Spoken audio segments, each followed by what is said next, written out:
You're on. All right, this is not another boring podcast. Mustafa through the police body cams. Judge Carol Weimer, you're under the microscope. We're talking about the falsified case of Mustafa Al-Jazari. Mustafa has been held in solitary confinement for over 2.5 years without a trial. Commonwealth Amy Ashworth refused to take Mustafa to trial. And the question is, why is Commonwealth Amy Ashworth terrified to take Mustafa to trial? Before we dive in, I want to thank Mohammed for being here. Mohammed, thank you for being here. Thanks for having me. We're here at the county courthouse at Prince William County here in Virginia. We just got done visiting Mustafa, and it's always difficult coming out of those visits, watching Mustafa go through what he's going through. Mustafa Al-Jazari lost his family in a vehicle accident. The material fact that's coming out of this case is that this is a car accident. Commonwealth Amy Ashworth, through NBC4, through Julie Carey, told this community that this vehicle is not a vehicle accident, that this is intentional, that Mustafa crashed his vehicle into oncoming traffic. Well, question is, why is Commonwealth Amy Ashworth sealing off this case from the community? If you put in a FOIA, a Freedom of Information Act, you can't verify what Commonwealth Amy Ashworth is doing in this case. You can't get the body cams, you can't get the documents, you can't even get the dash camera in Mustafa's vehicle. Mustafa Al-Jazari had a dash camera inside his vehicle, a dash camera that sees the outside and sees the inside. But Commonwealth Amy Ashworth is sealing off this dash camera from the community. And then when she finally released the dash camera, she didn't release the whole dash camera. She released an edited version of the dash camera. That's portion. Right. A small portion, like 4 seconds. That's 4 seconds of this dash camera, an edited version of this dash camera. And you'll be disturbed to find out that the prosecutor in Mustafa Al-Jazari's case, Prosecutor Sarah Sammy, that's the dash camera that she plays for the judge, Judge Carol Weimer. Why do you think that is? Why do you think she sealed off this camera? This footage. Here's what's coming out of this case. We're finding out that the vehicle in Mustafa Al-Jazari case is crushed and staged. The police department crushed and staged the vehicle. The police department cut and edited and muted the dash camera. What did they say about Mustafa? The children are weaponized in this case. What did they say in the news about this case? Like, as soon as 2 days later, what did they put out on the media? If you think back to the article that Julie Carey did with NBC4. With NBC4. Yeah. They never mentioned he had a dash camera. They never mentioned that Mustafa was trying to avoid a vehicle accident. They never mentioned any of the details that are coming out today, 2.5 years later. They never mentioned it. Why do you think that is? You have a Commonwealth attorney that comes out and says that this is an alleged double homicide, and you never thought to yourself that something so significant like a dash cam being in the car was never mentioned? You would think the prosecutor would be would run with the dash camera. Julie Carey, you and I met with Julie Carey, I think in 2023, October, I think, or September. We met with her at Starbucks. And you showed her the full dash camera. I showed her the full dash camera. I showed her the Google Nest videos inside the apartment that shows this is a beautiful relationship, that Mustafa loved the kids, loved his girl. It's a beautiful relationship. Interesting. And the media never said that there are home videos. They never mentioned the fact that there was a dash cam that records in 4K quality. There's an interior lens and exterior lens. That this whole thing was caught on camera. And it's so odd that the media never informed the public that this alleged crime took place while it was being recorded. Why do we think that is? Why would the prosecutors, the police department, Why would they hide the fact that there was a dash camera? I mean, the dash camera showed this is a vehicle accident. The I prosecutor... mean, they're coming out telling this community that there is an argument inside this vehicle. Exactly my point. That's what I was going to get to. And then when you watch the dash camera, one, there is no argument, and two, this is a vehicle accident. I remember It shows that Mustafa did everything he can to avoid a vehicle accident. Mustafa was arrested on April 7th. That was a Friday of 2023. And Monday morning, he had his first hearing. And I remember prosecutor Sarah Sammy, stood in court and told the judge that Mustafa and Dorothy were arguing before getting into the car at the apartment, that Mustafa had forced Empress and Dorothy, the 5-year-old and Dorothy, to get into the car. He had forced them, okay, while this heated argument was taking place. And that he took his car and drove it into oncoming traffic, resulting in the death of Dorothy and 5-year-old Empress. This was what the prosecutor said in court to the judge. Why am I watching a dash camera that Dorothy and Mustafa are passing back and forth a cigarette inside the vehicle? I mean, the prosecutor is saying that Mustafa forced his girlfriend into the vehicle, right? I mean, essentially what she's saying, that Mustafa kidnapped Dorothy and her 5-year-old baby, put them in the vehicle only to crash it on purpose. That was the narrative. So wait a minute. That's the narrative of the prosecutor. But then she seals off the dash camera. Well, she never mentions anything about the dash camera. That's right. I mean, that's a major, major piece of information that you withheld from the community. And in the name of transparency, you got a hold of the dash camera and you've released it to the public. I have the dash camera and I've leaked it on the internet. Now this community can get to see what happened inside this vehicle. So we can ask ourselves the question 2.5 years later, what changed from that Monday, that first hearing that Mustafa had? What changed for the prosecutor to change her narrative? Okay, what changed? Obviously, you released the footage. You released the truth, which is what we're going after here. Prosecutor wants to say he was... First, she said he was in a heated argument. That was the alleged claim in the beginning. When we got a hold of the dash camera, we found out that Mustafa got in the car first, and then Dorothy entered the car moments later. So if you're going to force somebody to get into a car, would you get in first, sit in the driver's seat, close the door, and wait for the other person you're allegedly forcing into the car? I don't think so. Now, this dash camera also shows that Mustafa stopped by at a 7-Eleven that was local to them, okay? He stopped by a 7-Eleven. Now, what was he doing at the 7-Eleven?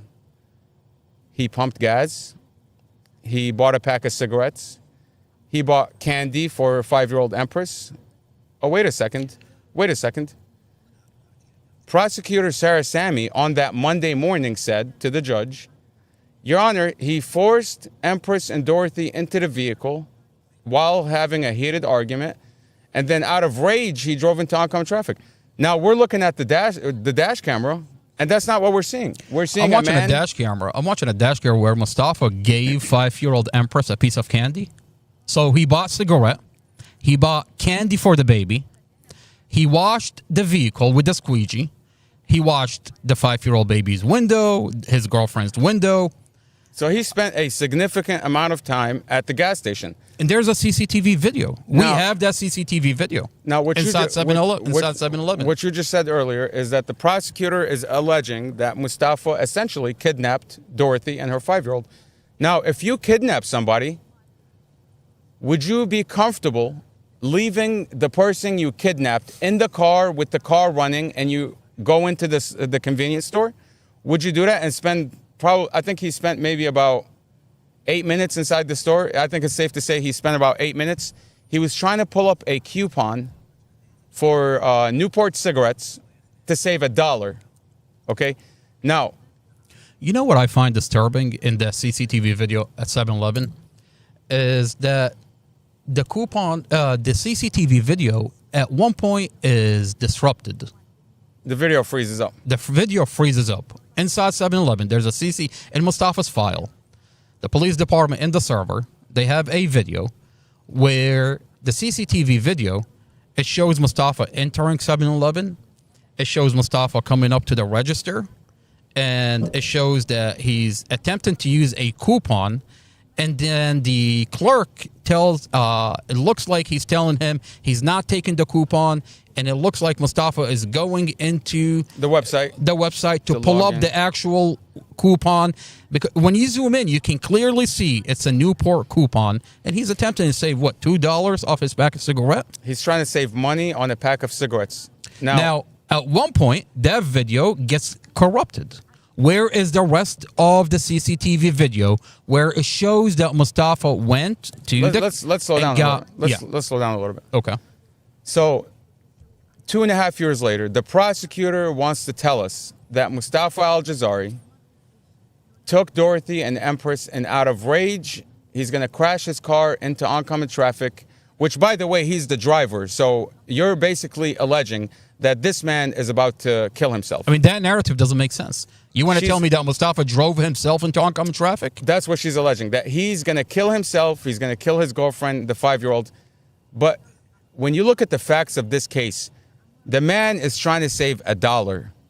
You want to tell me that someone who's about to kill himself is trying to save $1? You think somebody would give a rat's ass about $1 if they're about to kill him? And another key factor in this case is that Mustafa wasn't wearing a seatbelt.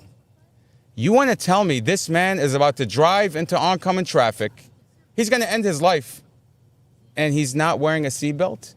The dash camera inside the vehicle is his dash camera, right? You want to tell me that the prosecutor is alleging that Dorothy was essentially kidnapped and Dorothy didn't have a seatbelt? Now, let me ask you this. That dash camera, he's had it for almost over 5 years, right? He's had it for a long time. So he has a giant dash camera inside his vehicle that has a screen monitor looking at him, so he can visibly see the dash camera. Every time we talk about this dash camera, I bought the same camera because I went to Best Buy. I looked up Mustafa's purchase history, and I went online and I purchased the same exact camera, the same exact one.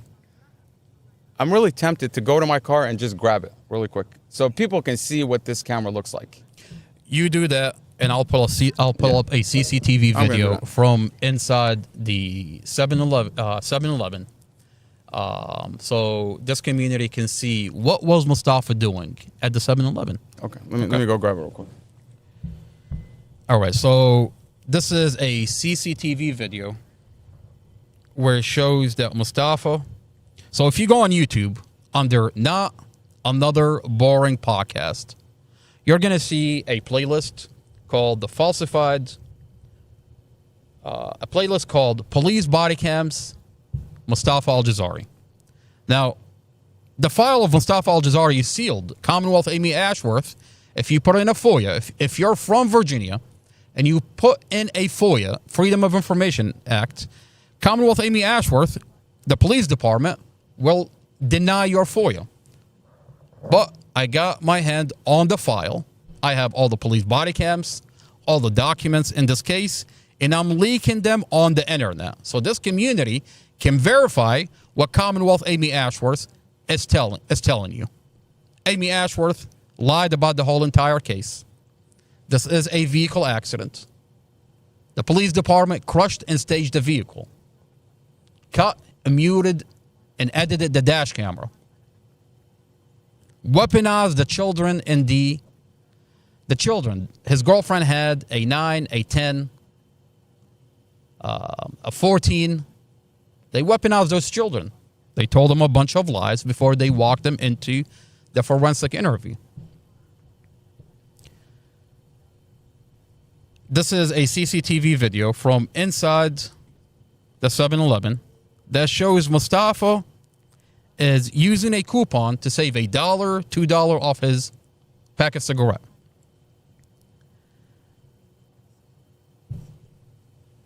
Let's go over it. This is Exhibit 2. Don't settle for less. Here's what others are doing to fix missing and broken teeth. The company everyone has been raving about is called Nuvia, with thousands of 5-star reviews and a 99.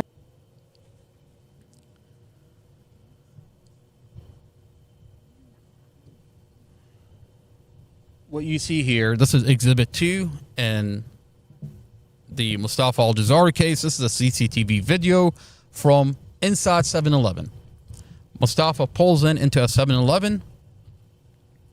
Let's watch before we watch this CCTV, let's watch the outsides.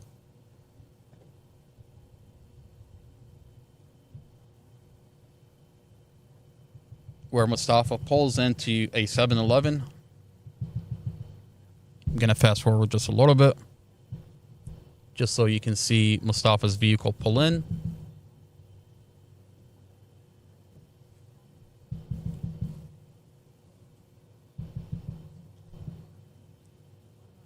Okay.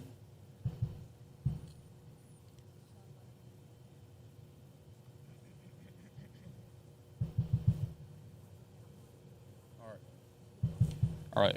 This is Mohammed. I'm playing the CCTV from outside 7-Eleven. Okay. Just want everybody to see. By the way, I'll say this. Yeah. When the prosecutor made those accusations against Mustafa, Yeah. I immediately went to that 7-Eleven, and I was trying to get them to save the video from that day. Okay? Because, I mean, it doesn't make any sense. You know what I mean? It doesn't make any sense. I mean, we find this video buried in Mustafa's file on evidence.com, okay? And the video tells it all, okay? You want to talk about a man that is allegedly kidnapping Dorothy and her 5-year-old, yet you can clearly see him in this video leave the car running, go into the 7-Eleven, okay, and he's trying to save $1. He buys candy for the little girl, okay? He's washing his car. He's spending all this time on cleaning his car, filling up gas, saving $1 to buy a pack of cigarettes. And then you want to tell me this guy doesn't care about his life? That doesn't make any sense. It doesn't make any sense. And by the way, this is the camera. I don't know, which camera am I on? That one. Okay. Let me make this a little. Can you pause that for a little bit? You want to pause it? Yeah, pause it and for a then second. come back to it? Yeah. Okay. So, this is Mustafa's dash camera. You see this? So, this was essentially clipped onto his windshield. This is the front lens. And then you have the interior lens. And what do you have here? You have a giant screen that's about maybe 2 inches by 4 inches. A giant screen that's directly looking right at you. Looking at you. Okay, you can clearly see yourself. The screen splits in half. You can see the outside and you can see the inside on this screen. And this is what Mustafa, Dorothy, and Empress were looking at. I mean, you can't ignore it. This is a pretty big camera. It's not something that you could say, oh, he installed it and forgot about it. No, this is directly sitting in the windshield. Okay, and he's looking at himself in the camera. Now, you want to tell me somebody is going to commit suicide and he's going to murder somebody on camera while trying to save $1, filling up the car with gas, buying Empress candy, washing his car? I mean, that things, narrative doesn't make sense. It doesn't make any sense. Okay, and when it doesn't make sense, it's bullshit. Okay, so this is a dash camera. Okay, this is what Mustafa was looking at.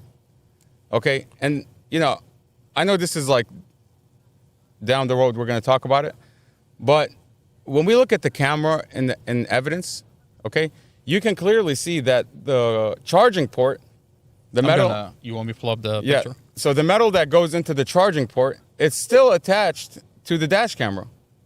Okay, yet the wire that is in the vehicle is cut. Yeah, physically cut by someone. I'm gonna pull up the wire that Chad Mason. Okay, it's physically cut by someone. Well, because Chad Mason gets on the stand. Because if the wire got ripped out from the base where it left the metal into the charging port, you would see the base, the plastic base, missing the metal. But that's not what we see in the photos. We see a wire that is physically cut right down the middle. That's what we see. That's called tampering with evidence for Chad Mason, who admitted on the stand in October of last year that he doesn't know department policy with how to handle digital evidence. Chad Mason gets on the stand. We have an audio of Chad Mason tell Judge Carol Weimer, the presiding judge in the Mustafa Al-Jazari case. He tells him that I violated department policy. And then he goes on. He violated department policy. He took the dash camera back to his vehicle. He took the SD card, programmed it, plugged it into his computer, downloaded the files,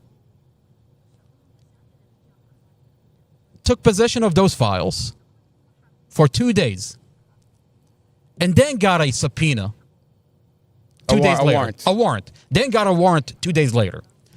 So you're telling he took me the dash you're camera. telling me Look, Chad Mason look, reached he into took- Mustafa's car, grabbed this giant camera out of the car, took it to his computer, plugged it in, programmed it, did whatever he did with the files, downloaded and then he puts it back into Mustafa's car. He didn't just put it back. He went back and he clipped it onto the windshield, as if. And then the photos you see of them taking like pictures of the dash camera attached to the windshield, as if like, you know, they're trying to act like they're taking pictures of the crime scene, you know, the untampered with crime scene. This is how we found it. No, Chad Mason admitted that he took this thing off the windshield, and then put it back later.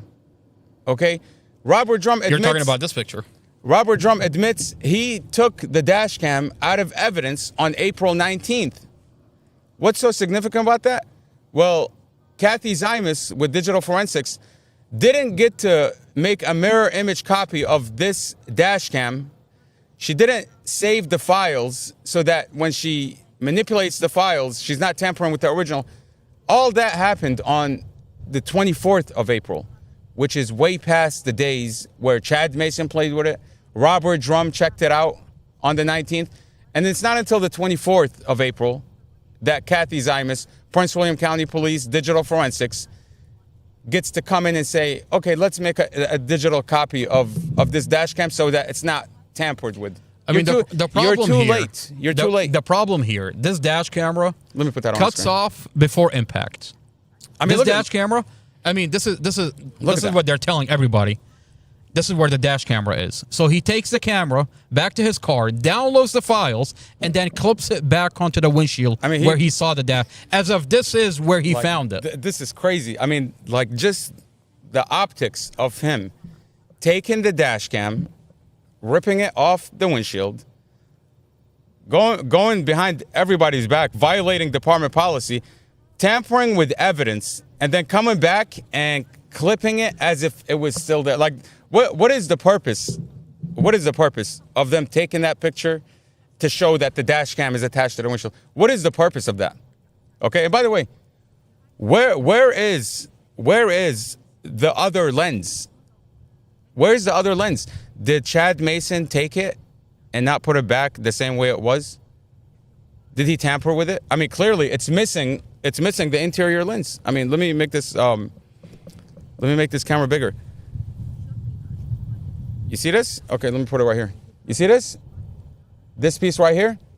That's the interior lens. Where is it on Mustafa's camera? Where is it? It's not there. Where is it? I don't see it. Okay? Chad Mason clearly tampered with this dash camera. And you don't have to take my word for it. You can listen to Chad Mason himself. Chad Mason admit on the stand in front of Judge Carol Weimer that he violated department policy. So the question becomes to Chief Newsham. You know, I know he stood in this lobby right behind us, and he said, I feel very comfortable after letting his Internal Affairs Department know that Robert Drum had falsified Mustafa's statements. Okay, after issuing a letter saying that Robert Drum had violated department policy and that they have taken corrective action to fix the issue. After that, Chief of Police Newsham wants to tell us, I feel very comfortable with charging your brother with murder. I want to play that video. He feels very comfortable. Now, do you still feel that way, Chief of Police? You still feel that way after your own officer admitted that he did not follow protocol? He didn't follow chain of custody? with regards to the most crucial piece of evidence in this case. Now, you talk to the chief of police. I have mean- a video where he tells you he feels very comfortable charging Mustafa with murder with the evidence that he has. I wonder if he still feels that way, by the way. I mean, Well, now that the file is on the internet and we get to see the body cams in the document, we see that they falsified the whole entire case. now that we know that your officer had tampered with Mustafa's evidence, somebody charged with murder. The question to Chief of Police Newsham is, do you still feel the same way that you did on January 17th, 2024? Mohammed, I want to play that video for you. Please. Yeah. While their vehicle is tampered like this, and then the officer lies. Pause it for a second. By the way, at the time on January 17th, we did not know that Chad Mason had tampered with the dash camera. We were upset that they had chopped and staged Mustafa's vehicle to make it look like it was due to extraction, when in reality they're tampering with And his we're vehicle. asking, why is this dash camera doesn't have audio? We're asking, why does this dash camera stops before impact? And why I is mean, his vehicle chopped up? I mean, why is the vehicle looks one way after And- the accident and looks completely chopped up and crushed after And why did inside the police department? And why did Robert Drum falsify Mustafa's statements? That's what we were angry about here. That's what we were trying to get answers to. We didn't know that Chad Mason had tampered with the file. And it's not until October of last year, 2024, that we found out that he admitted to tampering with the dash camera prior to digital forensics getting a hold of it. I mean, what was the point of Zaimus doing mirroring and Nothing. copy? I mean, what's the point of all that? To cover their ass. I mean, cover their apparently ass. you found that Chad Mason is the one that uploaded the dash camera to evidence.com before digital forensic got the to him. dash camera. Yeah. So, So what's the point? What's the point of her I going mean, through it? the whole point of chain of custody is to preserve the evidence. I mean, They want to be able to tell you, this is what they want to be able to tell you. At the time, we had Casey Stevens on the case. They know for a fact that Casey Stevens is compromised. I have a conversation with Casey Stevens, and he told us there's no way they would tamper with the dash camera. I mean, you have a chain of custody. You have a lot of police officers that are watching each other. There is no way they would do anything to this dash camera. And then here you have Chad Mason tell Judge Carol Weimer, I took possession of the dash camera by myself. So you asked the the question question. is, where is the body cam? Where's the body cam? Where's the body cam when Chad Mason, Officer Chad Mason, made contact with the dash camera and handled the dash camera? I mean, visibly, I have a body cam. Where's his body cam on the scene? I have a body cam. I have a body cam where Chad Mason is visibly wearing a body cam. Mm-hmm. And the question is, where is the body cam when he handled the dash camera? I want to, before we play this video, I want to skip this video real quick. Okay. I want to go to, just dive into the body cam where Chad Mason on the scene says the wire is cut. And I want this community. That's a very interesting video, by the way. It's a very disturbing video, and I want this community to really absorb what's really happening here. Take a hard look at what Chad Mason says, at the reaction of the other officers when Chad Mason just comes out and he says the wire is cut. Yeah, but the wire's cut. I'm hungry. Are you hungry? I'm starving. I'm starving. And then go back and listen to what Chad Mason tell Judge Carol Weimer about violating department policy, about taking the dash camera back to his car, downloading the whole thing, sitting on it for 2 days, and then 2 days later getting a warrant, and then give it to digital forensic. You know why it's a weird interaction? The problem here is you have a dash camera that has no audio today, a dash camera that is cut. Well, it has audio. It has audio, but they've concealed it. I mean, digital forensic Says there's audio. Zaimus says there is audio. Let's watch. Robert, actually, I think Robert Drum says there's audio. Robert Drum says In court. there is audio. He said there's audio. So where's the audio? Where is the audio? To the point that you were just making, Yeah. you were talking about how odd this scene that you're going to play for us. Yeah. For a group of officers to be standing there, and they're all trying to figure out Did the car come this way? Did the other SUV hit that way? How did this accident happen? They're trying to figure it out, and they're all so into it. They're into the topic of how did this accident happen? Where was the impact? How did the car end up here? How did the other one end up there? And then someone says, one of the officers says, there's a dash cam. And Chad Mason's reaction is, yeah, but the wire's cut. I don't know if it was cut now or before. As if it's irrelevant. As if the dash camera is not even relevant. No. What's really odd is when he says that, how everybody gets quiet. Nobody says, well, let me go check. I mean, wouldn't that be the normal? We know then that you find out that they left him by himself dealing with this dash camera. Look, Does that make sense to you? We know that Chad Mason reached into the car without a warrant, reached into the car, took this dash cam, plugged it into his laptop, and did what he did with the files, right? That's what he said. So he said that. I have the audio where he said that. So if that's what he did, why did he not do it right there and then when someone said there's a dash cam? Why did he do it by himself? Why did he do it by himself? Why did the other officer let him do it by himself? Where's his body cam when he took this dash camera? I mean, visibly you can see him wearing a body cam. And the question is, Commonwealth Amy Ashworth should come out with the body cam where Chad Mason handled the dash camera. She's not going to do it because... she's going to have to do it. Because we know what Chad Mason did to this dash camera. We know. We know he removed the audio. He cut the wire. He cut the wire. We know he removed the audio. Okay? And digital forensics came in to clean up the mess. To basically put it on paper that, we did follow... We're going to hear what Zaimus says today. Because, you look at Zaimus. What does she do? She wants to tell this community, she wants to tell the courts that if in the moment a lawyer says, did you follow department policy with digital forensics? Okay? Did you follow policy? The police department wants to tell us that, yes, we took it to forensics. They took an image copy of it, okay?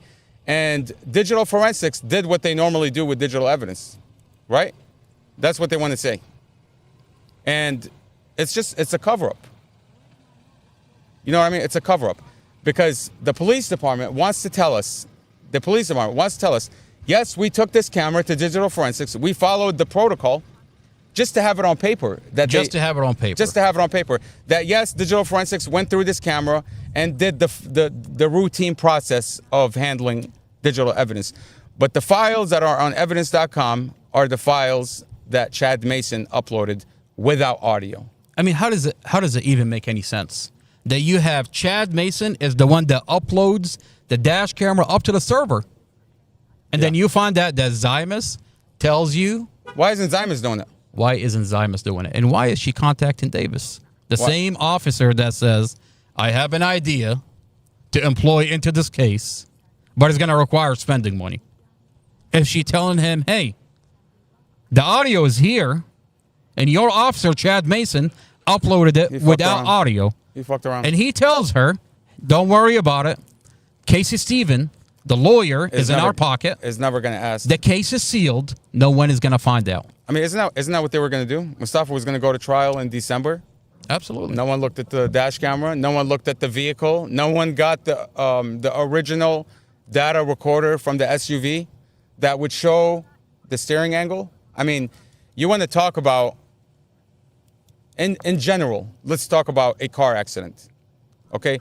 What key information would you like to see from a data recorder in a vehicle that got involved in a car accident? And that's going to be our next segment. I mean, we hired an independent expert, and he has a judge order to reconstruct the vehicle. Look, in general. And what did he do? What is the one thing that he didn't do?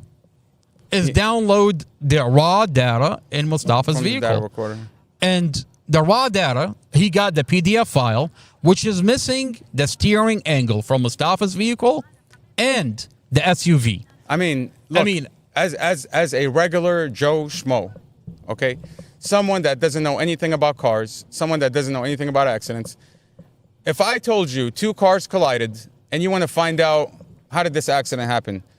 What would be the key things you're going to look for? The steering angle. I mean, I'm going to ask. Especially when the... I'm going to ask gas pedal, brake pedal, steering angle. Isn't that what you want? They omitted... I mean, they gave the independent expert a PDF without the steering angle. Now, how? I mean, we're gonna go. By the way, I have a body cam where the independent expert, we paid $5,000 to go. There's a judge order to go and reconstruct the vehicle accident. We paid $5,000 for an independent expert, and I have a body cam that is so disturbing.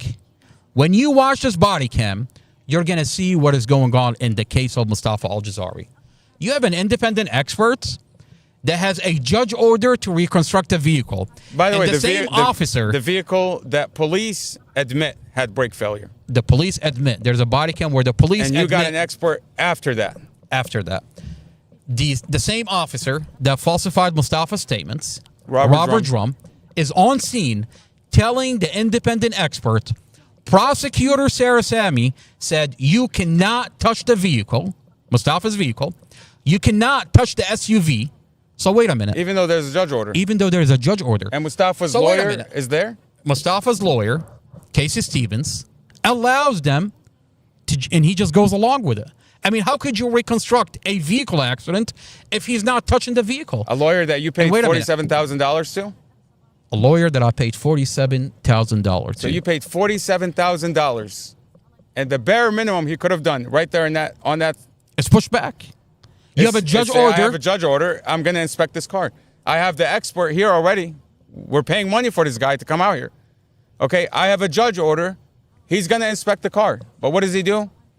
He's silent. I mean, you don't have to take my word for it. I have the body cam. We're going to go through the body cam. And you tell me how this makes any kind of sense. I mean, the same police officer that falsified Mustafa's statement is blocking the independent expert from reconstructing the vehicle accident, from reconstructing the vehicle. Not only that, but they don't even give him Sarah the data. Sami. Oh yeah, they don't even. They give him the PDF of the computer inside the vehicle, which is missing the steering angle. I mean, the steering angle is important because on scene I have another body cam where that officer says Mustafa cleared all the vehicle, made it all the way to the fourth lane, and she must have and the SUV turned into Mustafa. And the steering angle should be able to clear that up. Exactly. But it's, I mean, 2.5 years later, and we don't have the steering angle. I mean, I'll tell you what's really disturbing. We don't have an inspection of the car accident. You contacted the independent expert at one point. I sure did. And he told you that I have my findings and I can't give it to you. I can only give it to the new lawyer. Now, Mustafa has a new lawyer, and we're finding out that the independent expert is no longer communicating with Brad Haywood. So the question is, a guy why? that you paid $5,000 to do an accident reconstruction is no longer working with the attorney to give him his findings? Is it possible that this independent expert is, for 2.5 years, is covering up for the police department? I mean, you don't find it weird that the police say there's brake failure? So you hire an independent expert. And he's not allowed to check? And now the independent expert doesn't want to reconstruct the vehicle? He doesn't want to talk?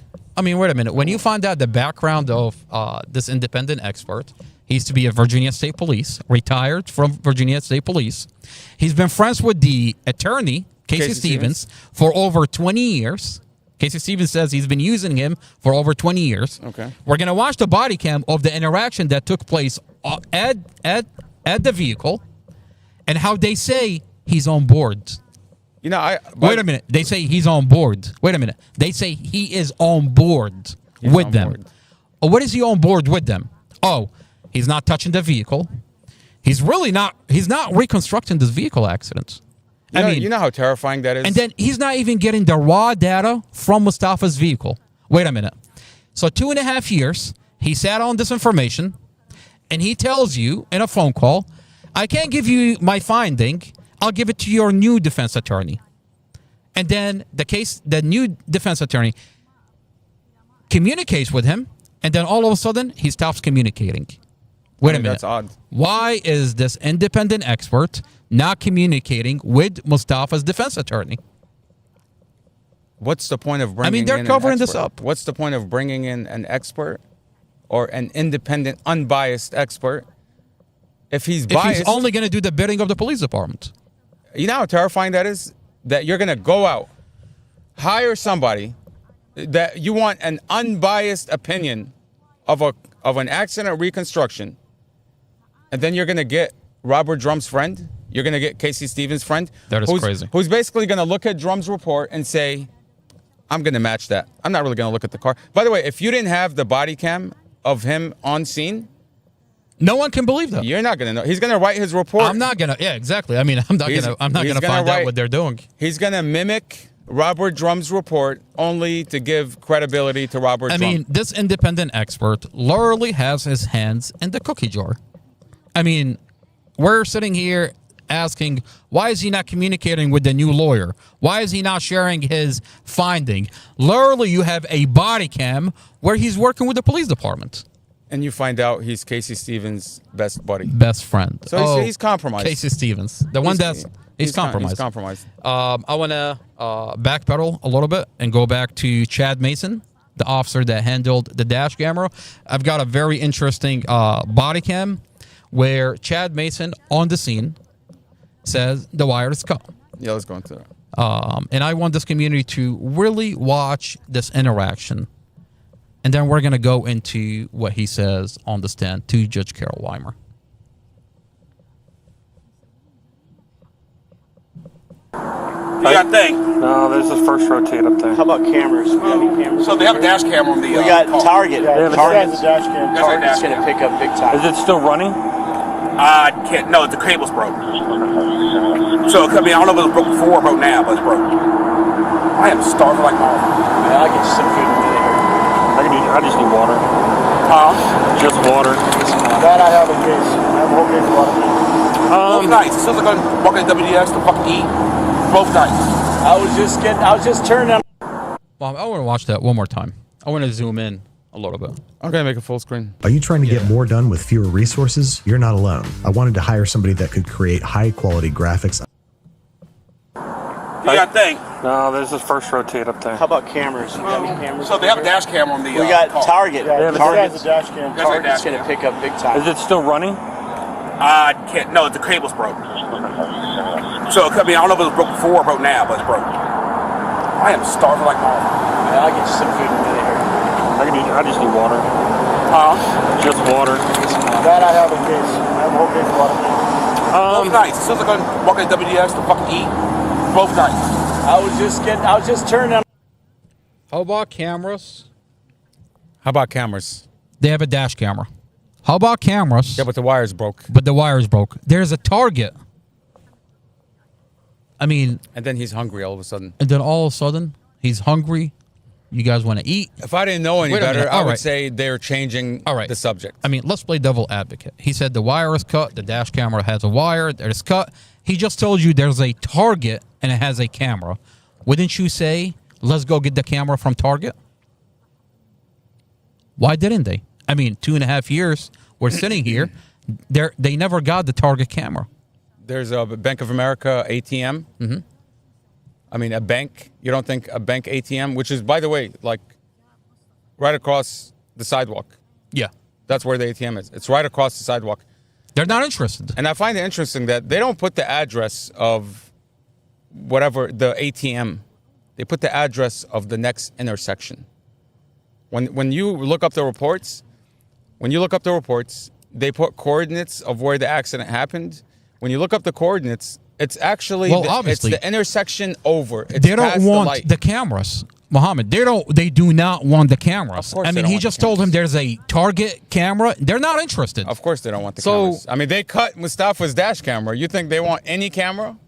He said the wire is cut, right? They removed the steering angle from the SUV. You think they want anything to show how this accident happened? I'm going to pull up a picture of the dash camera. Okay. He said the wire is cut, right? We looked at the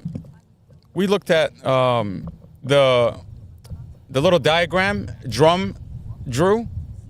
Yes. Remember the one we went over? That is crazy. That I can't wrap my head. You're talking about around a diagram where that vehicle just does the turn that he's. The car is going left. It makes no sense. It's going left. We're talking about a 4,500 pound car. 4,500 pounds. That's the image. Okay, yeah, let's go to the image. I mean, zoom in on that curve. Okay. Look you at can that. actually draw if you want on this. I mean, look at this curve. Let me see. Okay, look at this curve. I mean, you want to tell me that a car that is traveling 4,500 pounds, traveling this way. Let me make that a little darker. You want to tell me, so this is Mustafa's vehicle, okay? It's traveling this way, okay? It's traveling that way. And then you want to tell me out of nowhere, the vehicle, the 4,500 pounds that is going this way, all of a sudden curves like that? I mean, what is this like? Is there steering on the back wheels that we don't know about? Is this a four-wheel steering car? It's a 2007 Chrysler 300. Okay, you want to tell me this car, Mustafa's car, curved here? All of a sudden, it just curved. Okay, I mean, this is the diagram. How do you go back? How do you undo this? Okay, yeah, just undo all of it. Okay, like. How does that make any sense? A 4,500 pound vehicle going at, according to the data recorder, it went from 50, 53 to, it went down like 20 miles an hour in 2 seconds. Yeah. Okay, so a car that is slowing down all of a sudden curves, the whole car just curves. It's impossible. I mean, physically, it's physically not impossible. Yeah. So how does he think he's going to get away with drawing something like that? Well, you've got a Commonwealth attorney that's sealing off the file, so no one can verify this. And by the way, I mean, you look at this diagram, okay? So this is a turning lane. This is a straightforward lane. This is another straightforward lane, okay? And you look at the scene of the accident. Where do you find, I mean, Drum claims that this is 1, 2, and 3. Drum claims in this diagram that the accident happened in the third lane. Okay? Which, well, that's not what he said on the body cam. Look, on scene he says Mustafa's vehicle cleared all the vehicle, made it to the fourth lane, and the SUV turned into him. Okay. But he already marked the third lane. Look. Do you see what I'm talking about? He says the point of impact is the fourth lane, but then he marks the third lane. According to this diagram, you look at this diagram, okay? According to this diagram, Drum is saying that the SUV kept going straight, and that Mustafa's car, as it was going left, all of a sudden, all that weight shifted and curved into the third lane. That's physically impossible. That's physically impossible. It's physically impossible, okay? We know from the scene of the accident that all the radiator fluid that came out of the Suburban was in the fourth lane. We have a body cam. Okay? The images of Mustafa's car shows the rim, the wheel from the SUV got indented into Mustafa's vehicle, and it shows that her wheel was turned all the way right. Okay? Robert Drum says she turned into him. Now, why is it such a mystery? Why the steering angle from the data in Mustafa's vehicle, the computer inside Mustafa's should clear that up. Exactly. I mean, let's not complicate something. Why are they that's not omitting complicated. it out of Mustafa's case? The most basic information that you should be able to get out of this accident: steering angle, gas, and brake. That's the most basic. Okay? Why are we not getting the most basic? I mean, the most basic piece of information. You plug the ACM, the airbag control module, from the SUV into the computer, and you download the steering angle. You don't have to calculate anything. It doesn't take rocket science to figure it out. You simply download the data, and it tells you what angle the steering wheel was at the moment of impact when the airbag's deployed. That's what it tells you. Okay? It tells you what was the steering angle 5 seconds prior. And it gives it to you every millisecond. It tells you what the steering angle is. So we should be able to know, did Mustafa's car magically shift in a curve as it was going left? You want to tell me that Mustafa Impossible. Al-Jazari sits in solitary confinement for the past 2.5 years without trial, and the prosecutor is terrified to get this vehicle reconstructed? Well, 100% she's terrified. Well, what if I show you a body cam where the officer that falsified Mustafa's statement, Robert Drum, tells the independent expert that you hired into this case, you paid $5,000 to reconstruct this vehicle, and he tells him, Prosecutor Sarah Sammy said you cannot touch this vehicle. Let me show you a body cam. How does that make for geospatial field process management and what is the purpose? What is the purpose of having an accident reconstructionist? What was the point of paying someone $5,000 to come out and do what exactly? That's a very good question. To do what exactly? I mean, what is his job? It's to inspect the car. And then you don't let him inspect the car? How does that make any sense? I mean, you have a prosecutor. I mean, the prosecutor tells Judge Carol Weimer that Mustafa is a monster who crashed his vehicle on purpose. And she's going to turn around and say, no, we're not going to reconstruct this vehicle. What is this prosecutor so terrified that she's going to find in this vehicle that she doesn't want to get this vehicle reconstructed? By the way, I'll say something that might be a little bit disturbing to a lot of people. And that is, nowhere in any of the reports does it say that the prosecutor did not allow the independent expert to examine the car. According to Black and White, this guy did his job. He did his reporting. He did his inspection. No problems. That's according to the reports. Not what the body cam shows. Not what the body cam shows. A sealed body cam by Commonwealth Amy Ashworth. And that's very disturbing because, number one, the jury is going to be told an independent expert looked at the car and he didn't find anything. A judge is going to be told, Your Honor, he hired an expert and the report matches Robert Drum's. But in reality, the body cam shows that Stephen Keene, who's the guy doing the reconstruction, was not allowed to inspect the SUV, was not allowed to inspect Mustafa's car. By the way, plain and simple. This community, all walks of life are watching these body cams and are watching the evidence that's being leaked on the internet through this platform in the Mustafa Al-Jazari case. And if Commonwealth Amy Ashworth thinks that she can seal off this, it's too late. There is all kind of walks of life that have a background into reconstructing vehicles that are watching this independent expert get on the scene with a judge order to reconstruct this vehicle and is being told, you can't touch the car. And this is really disturbing.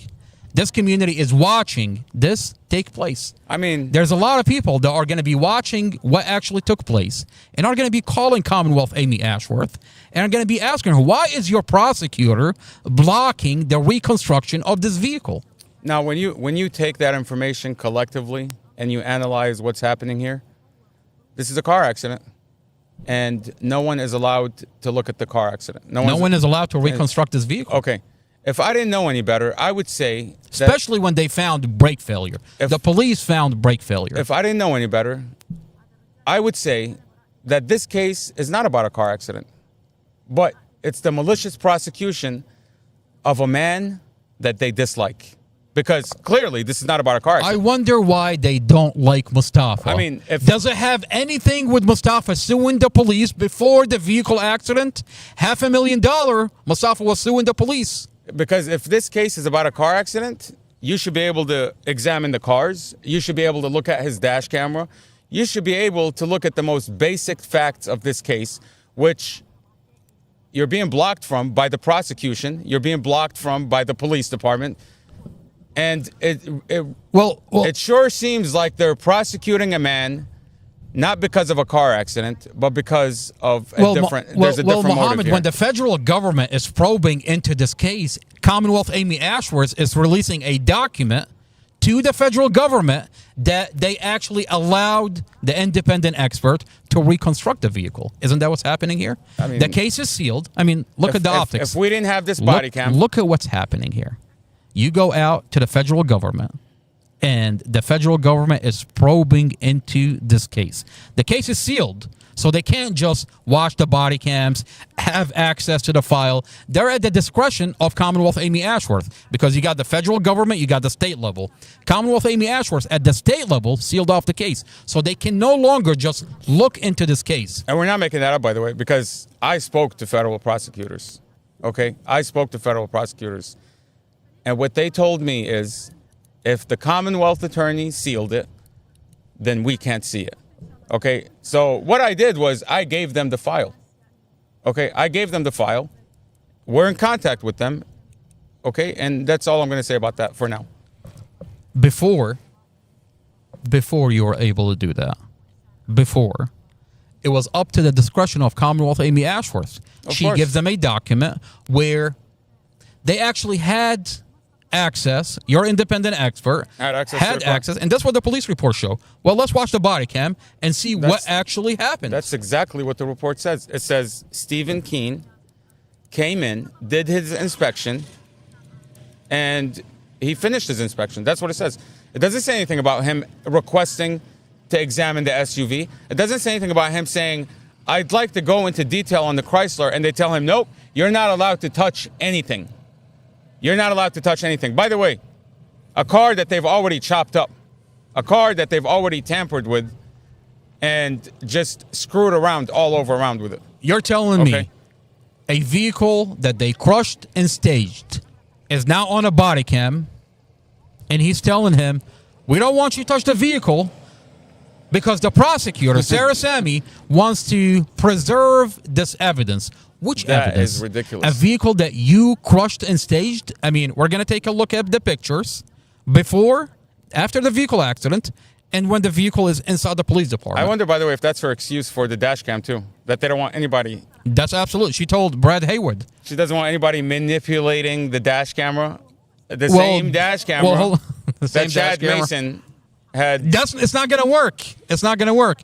We're going to have the independent expert inspect the SD card on the dash camera. Now, if you We're didn't gonna have- your independent expert, Cassie Zaimus, says that this dash camera does have audio. We're going to get the audio. Unbelievable. I mean, Let's every watch time I the think body about cam. it, it's just. Let's watch the body cam. Beard versus grown man beard. This is the body cam? This new super strong beard. I mean, have we been Okay, on this so podcast? Per my that long? conversation with Sarah. Oh, let me rewind that real quick. So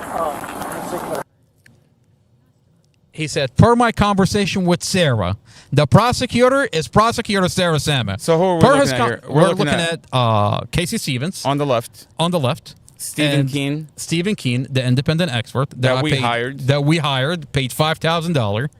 And then this is Robert Drum. They already found brake failure in this vehicle.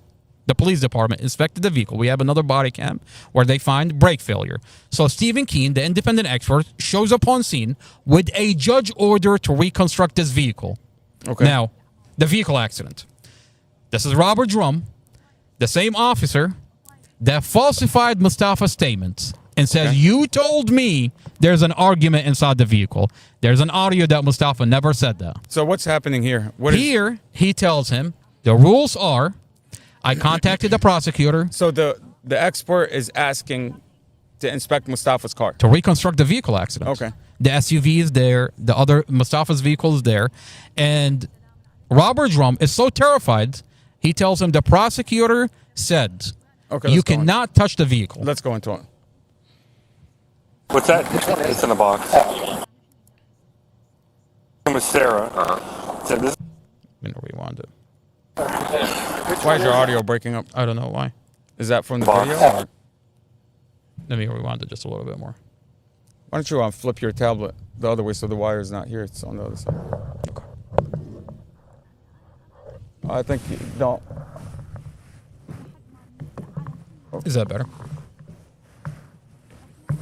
Yeah. Okay, go ahead. Why don't you just pause it for a second? Unplug it from there. And then plug it back in. Let's see if that fixes it.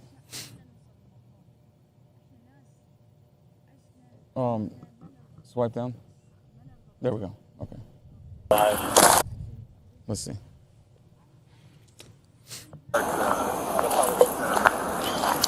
Yeah, it's a little better.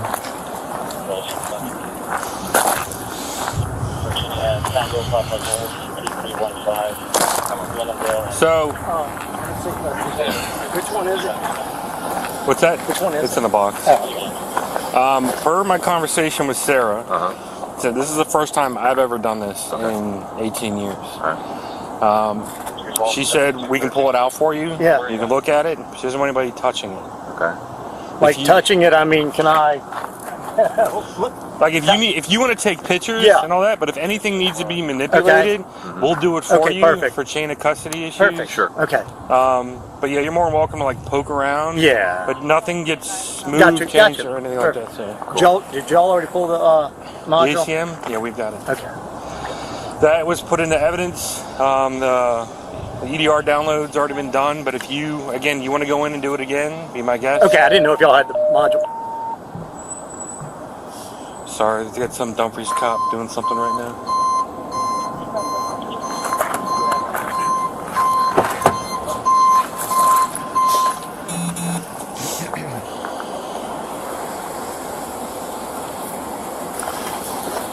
And I hope that's the CA. Who's that?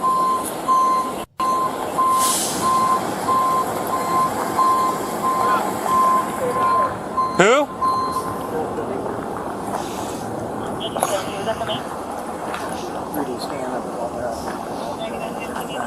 Get measurements, photographs. And the module, is it with the car or y'all got that? We have it in property and evidence. Okay. If you need to go, do you have a Bosch EDR kit? If you want to meet us at like property and evidence one day, we'll open it up. Okay. And let you do whatever you Yeah, need to do with yeah, it. yeah. And then you said you can image it or whatever. Yeah. And then we'll just put it back in the Sure. property. So you have my card Yeah. since it's already done as a court order, right? For the EDR. No, we had filed a motion to get the court to order pursuant to Article 1, Section 8 of the Virginia Constitution that you all preserve it. I don't know what that means. Yeah. That you don't do anything with it. Article 1, Section 8 is a provision that allows the defendant to call for evidence in their favor. Okay. In their favor is simply to Preserve the evidence, You right? said that you don't do anything to it. By the way, this is what? Does that say July 18? July 18. They've already done something to it. Take it off exhibit. They've already done something to it. Yeah, go ahead. I'm gonna pull up the picture for you. Yeah. I mean, you're not supposed to do anything to it. Preserve the evidence. And that's what I was talking to Chief Newsham about. I said, shouldn't you, as police, preserve the evidence? I mean, you're accusing a man of the most heinous crime. Shouldn't it be the most bare minimum should be for you to preserve the evidence so that there's no question about anybody tampering with this evidence? Now, Their reasoning is that he said the prosecutor Sarah Sammy says you can't touch the vehicle because we want to preserve the evidence. Preserve the evidence. We don't. That's what he says, right? Well, I have pictures of the vehicle, and what did Casey Stevens say? The defense attorney. He said we already put in a motion to preserve the evidence. All of the evidence has to be preserved. Well, why do I have pictures before this body cam where they take the vehicle, crush it, stage it? I mean, this car I'm looking at, that's Mustafa's car. It's at the police impound. Okay, we can clearly see there is nobody in the car. We can clearly see that the dash is not smashed in. The driver's seat is still there. Okay, the driver door frame all around, you can see it's all intact. The car is not smashed in. Okay, so you showed us a video last time of how easy it is to get the ACM, which you simply just remove the shifter, pick it up, it's plastic, break it off, reach in and grab the ACM.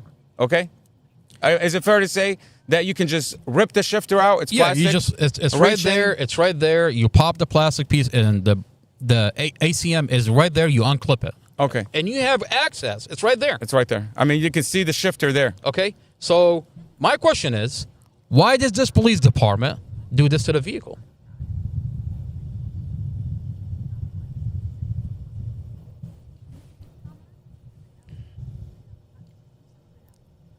Yeah, go back. I mean, one more right there. What Why? the hell is that? The roof is off. What the hell is that? The roof is gone. I mean, What in the fucking world is that? Why are they chopping up at the vehicle? This is at the impound. Firefighters come in with their saws and they're chopping up at the vehicle. I mean, you have the other. I've got a better angle see. for you. Yeah. I mean, I've got a better angle for you. You see the frame right here? Right? You see that frame? Go ahead. The roof is intact, right? Zoom in on that frame where you said there. Okay. Okay. Right here. What if I tell you they crushed it so bad, they even crushed this portion here? Wait. Let me go back. Okay. They crushed the vehicle so bad, they even crushed the frame here.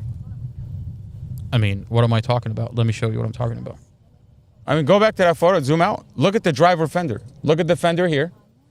Okay. You see the fender all intact. I think you have a better picture where it's zoomed out. You can see the whole. Okay, right there. Yeah. Look at that fender. Okay. Look at the headlight. Okay. You see the bumper crash bar all intact. The car was not hit from the front. Okay. We can all agree that if the headlight is there, if the fender is all intact, the car was not hit from the front. The dash never moved out of its place. Never moved. Okay?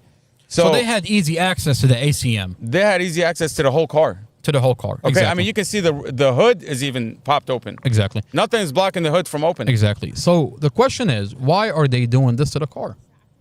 Let's see if I can find a better picture.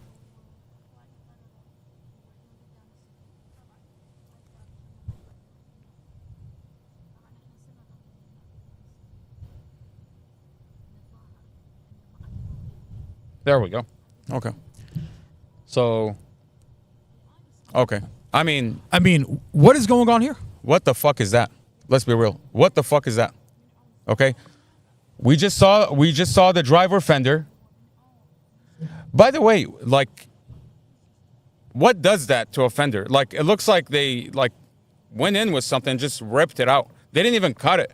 You know, like, if you're saying you cut it, that doesn't look. It looked like you tore off the metal. I mean, at first they said they're extracting Mustafa and his family out of the vehicle. That was the excuse before you got these photos. Before I got those photos. Now, That the car looks now, like wait, the no. car looks like this. The car looks like that. This is what they want to tell you. this is the vehicle at the scene after the accident. Mohammed, I want to say another thing. real quick. everybody is already out of the vehicle. I wanna say- wait, hold on. They told us that they were extracting Mustafa And that's why they chopped up his the car. family out of the vehicle. That's why the car is chopped up and it's in the condition that it's at. Well, this is a vehicle at the scene.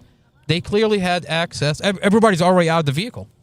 I have another question. Everybody is already out of the vehicle. And who got everybody out? The bystanders. Before the police department, before the firefighters showed up, the bystanders got everybody out of the vehicle. That's what I was going to say. The car was hit from the rear passenger side. Okay. Why did you, and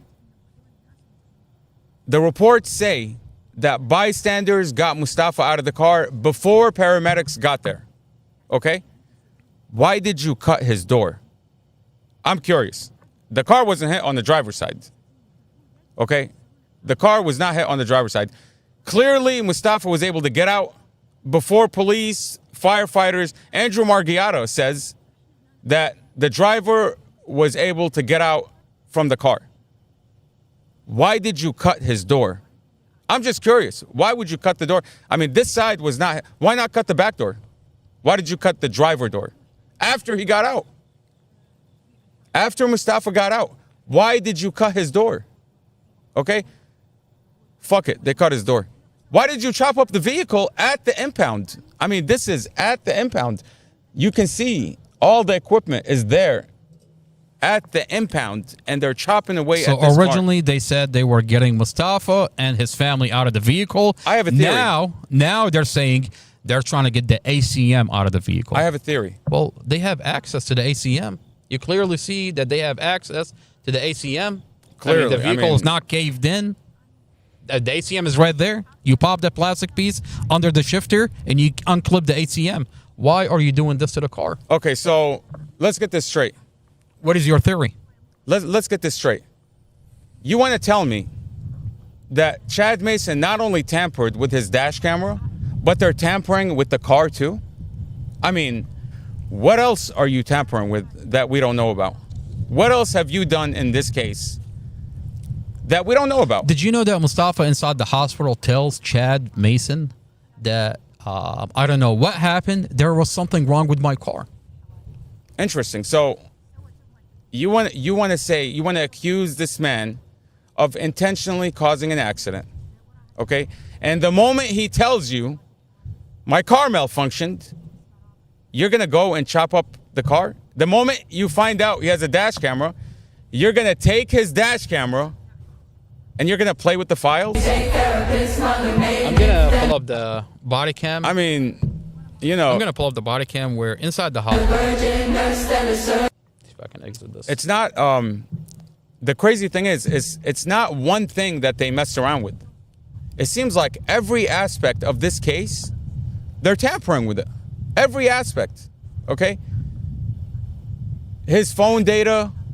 I mean, Robert Drum had Mustafa's password to his phone. How do you get someone's password to their phone? You look at the report and it says Robert Drum had the password to Mustafa's phone. What day did he have access to Mustafa's cell phone? I'm not sure. It's in the report, but it's on the it's on that you know where it shows you the password. Yeah. That's the date. It was with digital forensics. So, I mean, this is crazy. You know, you look at his car, you look at his dash camera being tampered with.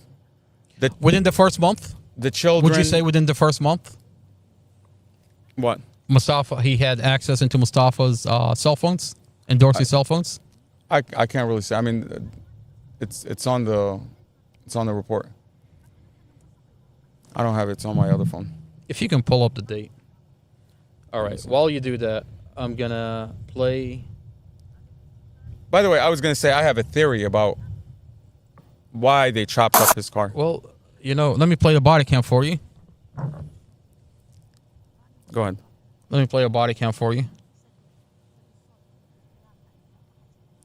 While this loads.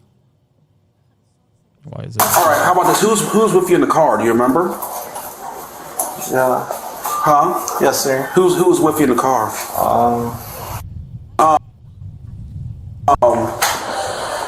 Does her family? We gotta get in touch with her family. You remember? You took a.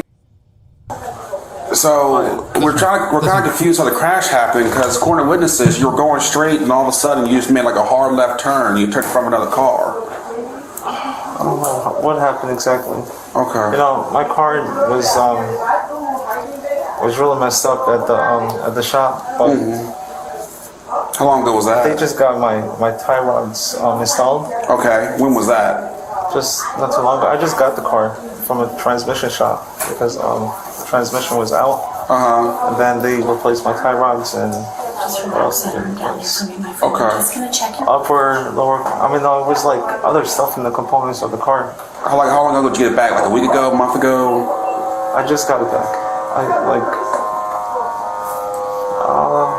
Let me see. I'm trying to think what it's like. It's not a week ago. Like a couple days? Pause for a second. No. By the way, here, Take it off the. here, the officer Chad Mason and Matthew Surdam, okay, is telling Mustafa that Dorothy's okay, Empress is okay, they're being taken care of, they're gonna be fine, okay, and that's why you see Mustafa like talking, that he's having a conversation. He's telling Chad Mason that he just got the car out of a shop, And it's crazy. I mean, it's crazy to think. Mustafa is telling Chad Mason that there was something wrong with the car. Chad Mason turns around and says, let's muddy up the water. Let's chop the shit out of his car. Okay? So that there's no question when someone inspects this car, they're going to say, oh, we did this. Oh, we did that. Why does this look like that? Oh, we did that. We rolled the dash. Why are you rolling the fucking dash if the dash was never hit? Okay? Why are you tampering with evidence? And they're crushing and staging Mustafa's car. Going back to what Casey Stevens and Stephen Keene was telling Robert Drum, it's so that you don't tamper with the car, so that you preserve the evidence. Preserve the evidence after doing what? Chopping up at the vehicle? And by the way, did you catch that when he says, in my 18 years of doing this? You want to tell me in 18 years you've never had an independent expert reconstruct the vehicle? Like, no one has ever done a accident reconstruction outside of Drum's narrative? No one's ever done an accident. I mean, is that how much everybody trusts Drum? Trust Drum, the one that violated department policy, the one that we got a letter from internal chief of police saying that he was reprimanded. He lied. He falsified statements. He had his wife on the phone as he's allegedly questioning an alleged witness that says I wasn't there. That says she wasn't there, lives 3 hours away, and now she's that alleged witness is all over the internet saying you're a bad man. I want to show you. I want to show you how bad they crushed this vehicle. I mean, it's crazy when you look at the photos between what the car looked what the car looked like when they towed it to the impound, and what the car looks like today. Night and day. That's terrifying. It's terrifying. It's so terrifying that the chief of police himself does not believe that's the same car. He says I want to actually go back to. I want to go back to that video. Now that we've watched that this vehicle is being crushed and staged by the police department. Crushed and staged. I want to go back to that video. And the question is the chief of police still comfortable charging Mustafa with murder? Does he still feel the same way? He said that 2.5 years ago. That's the real question. Chief of police, do you still feel the same way? I don't know which camera it is. Now that the file is leaked. Do you still feel the same way now knowing that your officers chopped up evidence, tampered with evidence? Do you still feel the same way today, knowing that your officer took Mustafa's dash camera and fucked around with it? Do you still feel the same way? Do you still feel comfortable charging Mustafa with murder after your department screwed around with his evidence? We clearly see that the prosecutor is terrified to get Mustafa's vehicle reconstructed. Here you have an officer telling the independent expert, the prosecutor said you cannot touch the vehicle. I mean, we're gonna go through this body cam, and the more you watch this body cam, it gets more disturbing because they not only not let this independent expert touch Mustafa's vehicle, they tell him you cannot touch the SUV. Even though, I mean, how the hell are you supposed to reconstruct this vehicle accident if you can't touch the vehicles? Again, there's a judge order to reconstruct the vehicle. It's starting to sound like this is not about a car accident anymore. Because if this was a car accident, you would allow the expert to come in, examine the car, to reconstruct the accident, to find out exactly what happened on this accident. But it seems like they want to talk about everything else but the accident. Does it have anything with a Mustafa that has to be put back into his place for suing the police $500,000 before the vehicle accident? Does it have anything to do with a Mustafa cannot sue the police, and if he does, he has to be put back into his place? Let's watch. They're retaliating. Let's watch punishment. Okay, of course it is. When 2.5 years later, they won't even take him to trial. Look, and his evidence they're keeping the evidence. I mean, they're not letting the vehicle reconstructed. They're not letting the independent expert inspect the SD card that the officer says I violated the power. I cut this dash camera. I muted Kathy this Zaimus dash didn't even camera. upload the files from the dash camera. Kathy Zaimus says there is audio, and this audio is going to come out. I mean, this is what's crazy, is that Kathy Zaimus never uploaded her findings into evidence.com. She never uploaded her findings. She called Davis, who says at the car inspection where they find out brake failure, he says he has an idea about this case that they should employ, but it's going to require spending money. Next thing you know, Mustafa's getting beat up by a group of correctional officers. Okay? What kind of money did you employ to have Mustafa beat up? And I'll add this. What did Robert Drum ask Casey Stevens in that July inspection? I have the timestamp. What did he say about Mustafa? He wanted to make sure that Mustafa gets written off as incompetent, and he's telling his defense attorney, "Are we gonna get a psychologist, a county psychologist?" He's really honing in, pushing on this. I mean, look at what's happening here. On the psychological examination. You crush and stage his car. You cut and mute his dash camera. You falsify his statements. You weaponize the children. And the minute the family comes out and has evidence that you've done this, you beat him officers beat him in jail. And now the officer... almost murdering him. And we have a video. And now the officer is trying to make sure, are we going to be able to get the county psychologist to write him off as incompetent so he can't testify in his case? You know what he says to him? The first thing he says to... the first thing Robert Drum says to Casey Stevens is, how is Mustafa holding up? He clearly does not give a fuck about Mustafa. Holding up from what exactly? Holding up from what? From what Robert Davis paid to have done to Mustafa? I mean, we have a body what you're cam. Asking about? We have a body cam where David say... Did these officers put in... everybody pitched in to have this man beat up? Okay, almost disabled. We have a body cam where Officer Davis says, I have an idea to employ into Mustafa's case, but it's going to require spending money. Next thing you know, Mustafa gets beaten up inside the jail. I mean, the reason why that's odd is because when he was beaten up, they photographed him. Okay? We know those photos. We're not... They're not internal to the jail. We know that because we have the jail file and they're not there. So those photos went... to somebody. I wonder if they went to Rob Davis. I wonder if they went to Officer Rob Davis or Chad Mason. I'm going to play the body Drum. cam. I'm going to play the body cam where Davis says, when you have an officer that says, I want to employ money into... And I mean, this is unbelievable. He says, yes, I violated...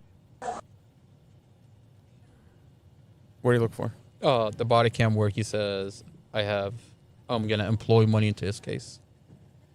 Yeah. Once again, this arm's new. Okay. Properly fastened? Properly fastened. Okay.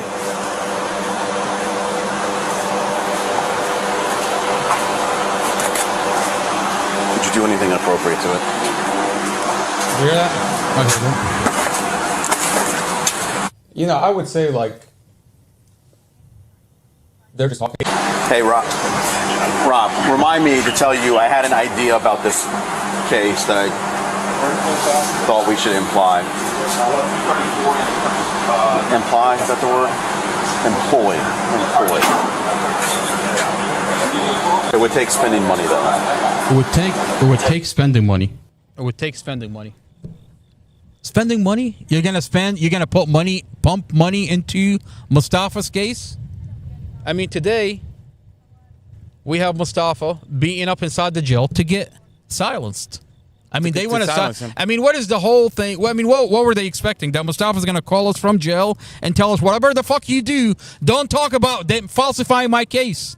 Don't talk about this police department falsifying my case. I mean, look. Let me give you my theory. Okay, let me give you my theory. Sarah Sammy, during Mustafa's bond motion. Well, there are no longer theories when you have a body cam, the police department body cams all over the internet. Exactly. Sarah Sammy says in court, she says, Your Honor, he's a danger to society. He should not be released. Keep him in jail. Why are they so invested in keeping this man locked up? What is so significant? What is he going to do? You can put an ankle monitor on him, okay? Put him on house arrest, monitor him where he has to check in every other day, whatever the case may be. He has no criminal background, okay? And clearly this is a car accident. He's got a dash camera. He's got all this evidence. He's got the computer inside the vehicle showed that his foot is on the brake the whole entire time. And the officer says he made it all the way to the 4th lane. Look, the dash camera show that this is a car accident. Look, he's got a Google Nest inside of his apartment. Okay, that shows it's a beautiful family. Just listen to this. He's got a Google Nest inside of his apartment that nobody has access to but him. It's on his phone that the police department took, but nobody has access to but him. He's not going to be able to log into Google from jail, from solitary confinement to get in. They took his phone. Everybody knows if you're trying to log into Google, you have to get a phone verification. You get a text message in order to get into your account. Okay? They took his phone. They put him in jail, and he has no access.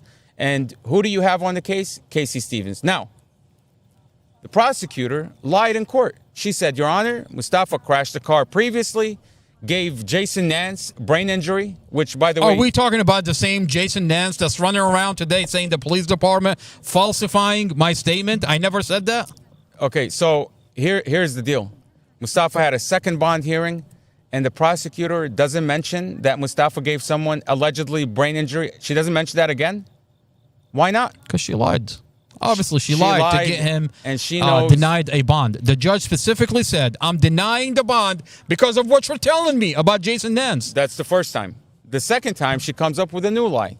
She says he threatened a correctional officer, that he was going to sue her. Even though the evidence and the files show that he never threatened a correctional officer, and it's the other way around. They beat him inside the jail. So really, I mean, when you analyze this whole thing, they kept him in jail so that he doesn't get the discovery, so that he can't watch these videos. Because if he's out here, all he has to do is go to the lawyer and say, hey, Casey Stevens, I want to watch all the body cams in my case. And I want to hire an independent expert that's going to examine my car. And you know what? Let me log into my iCloud and get the dash cam footage for you. I don't need to have an expert go and look at this SD card because it's in the clouds. And by the way, I have a Google Nest. Here are the videos. I mean, it's fair to say they can't lie about him if he's out here and looking at what the fuck they're doing. Absolutely. It's fair to say that the only reason they're denying Mustafa a bond because the minute he comes out, he's going to start probing into his case. They can't lie about him anymore. It's going to fall apart. Well, let me ask you this. How is that working out for Prosecutor Sarah Sammy? I mean, you've got a man sitting in solitary confinement. I've got access. Who's got the whole discovery file. The whole file is all over the internet.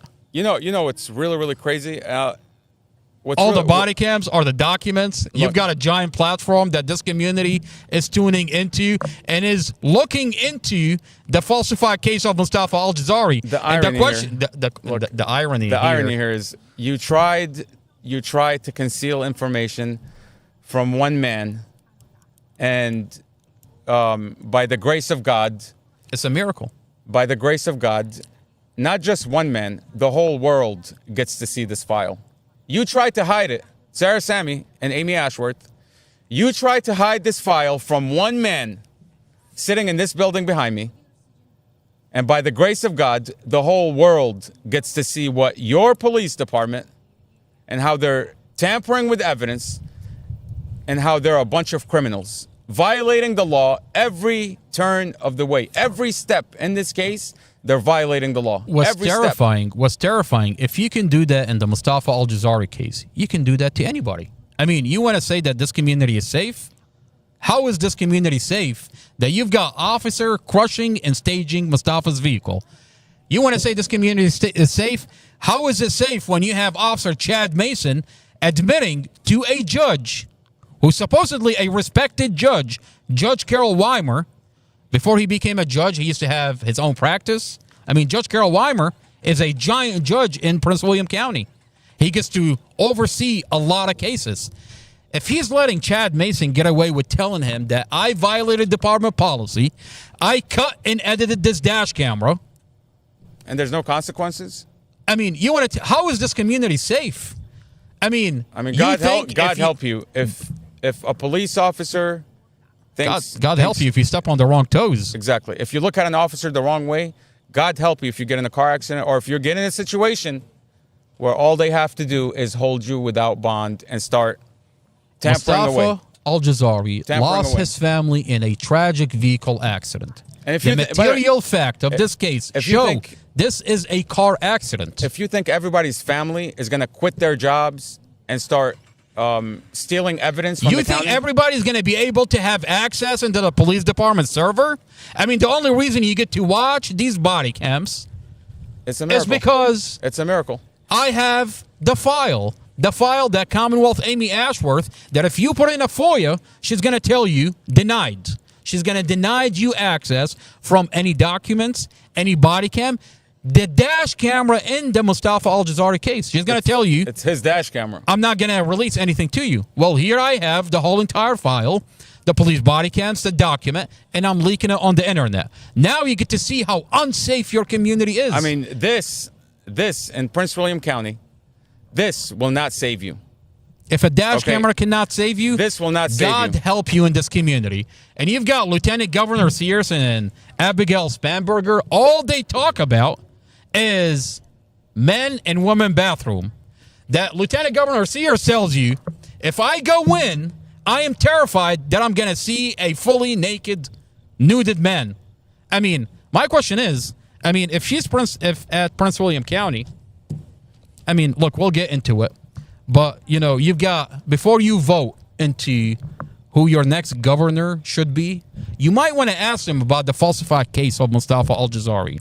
You might want to ask him about the murder of Tatiana David, where on a body cam that's sealed by Commonwealth Amy Ashworth, now that body cam is leaked, you get to see Tatiana David murdered by the police, dragged by the police from inside her vehicle, put away from the vehicle, only for them to say, we found her outside the vehicle.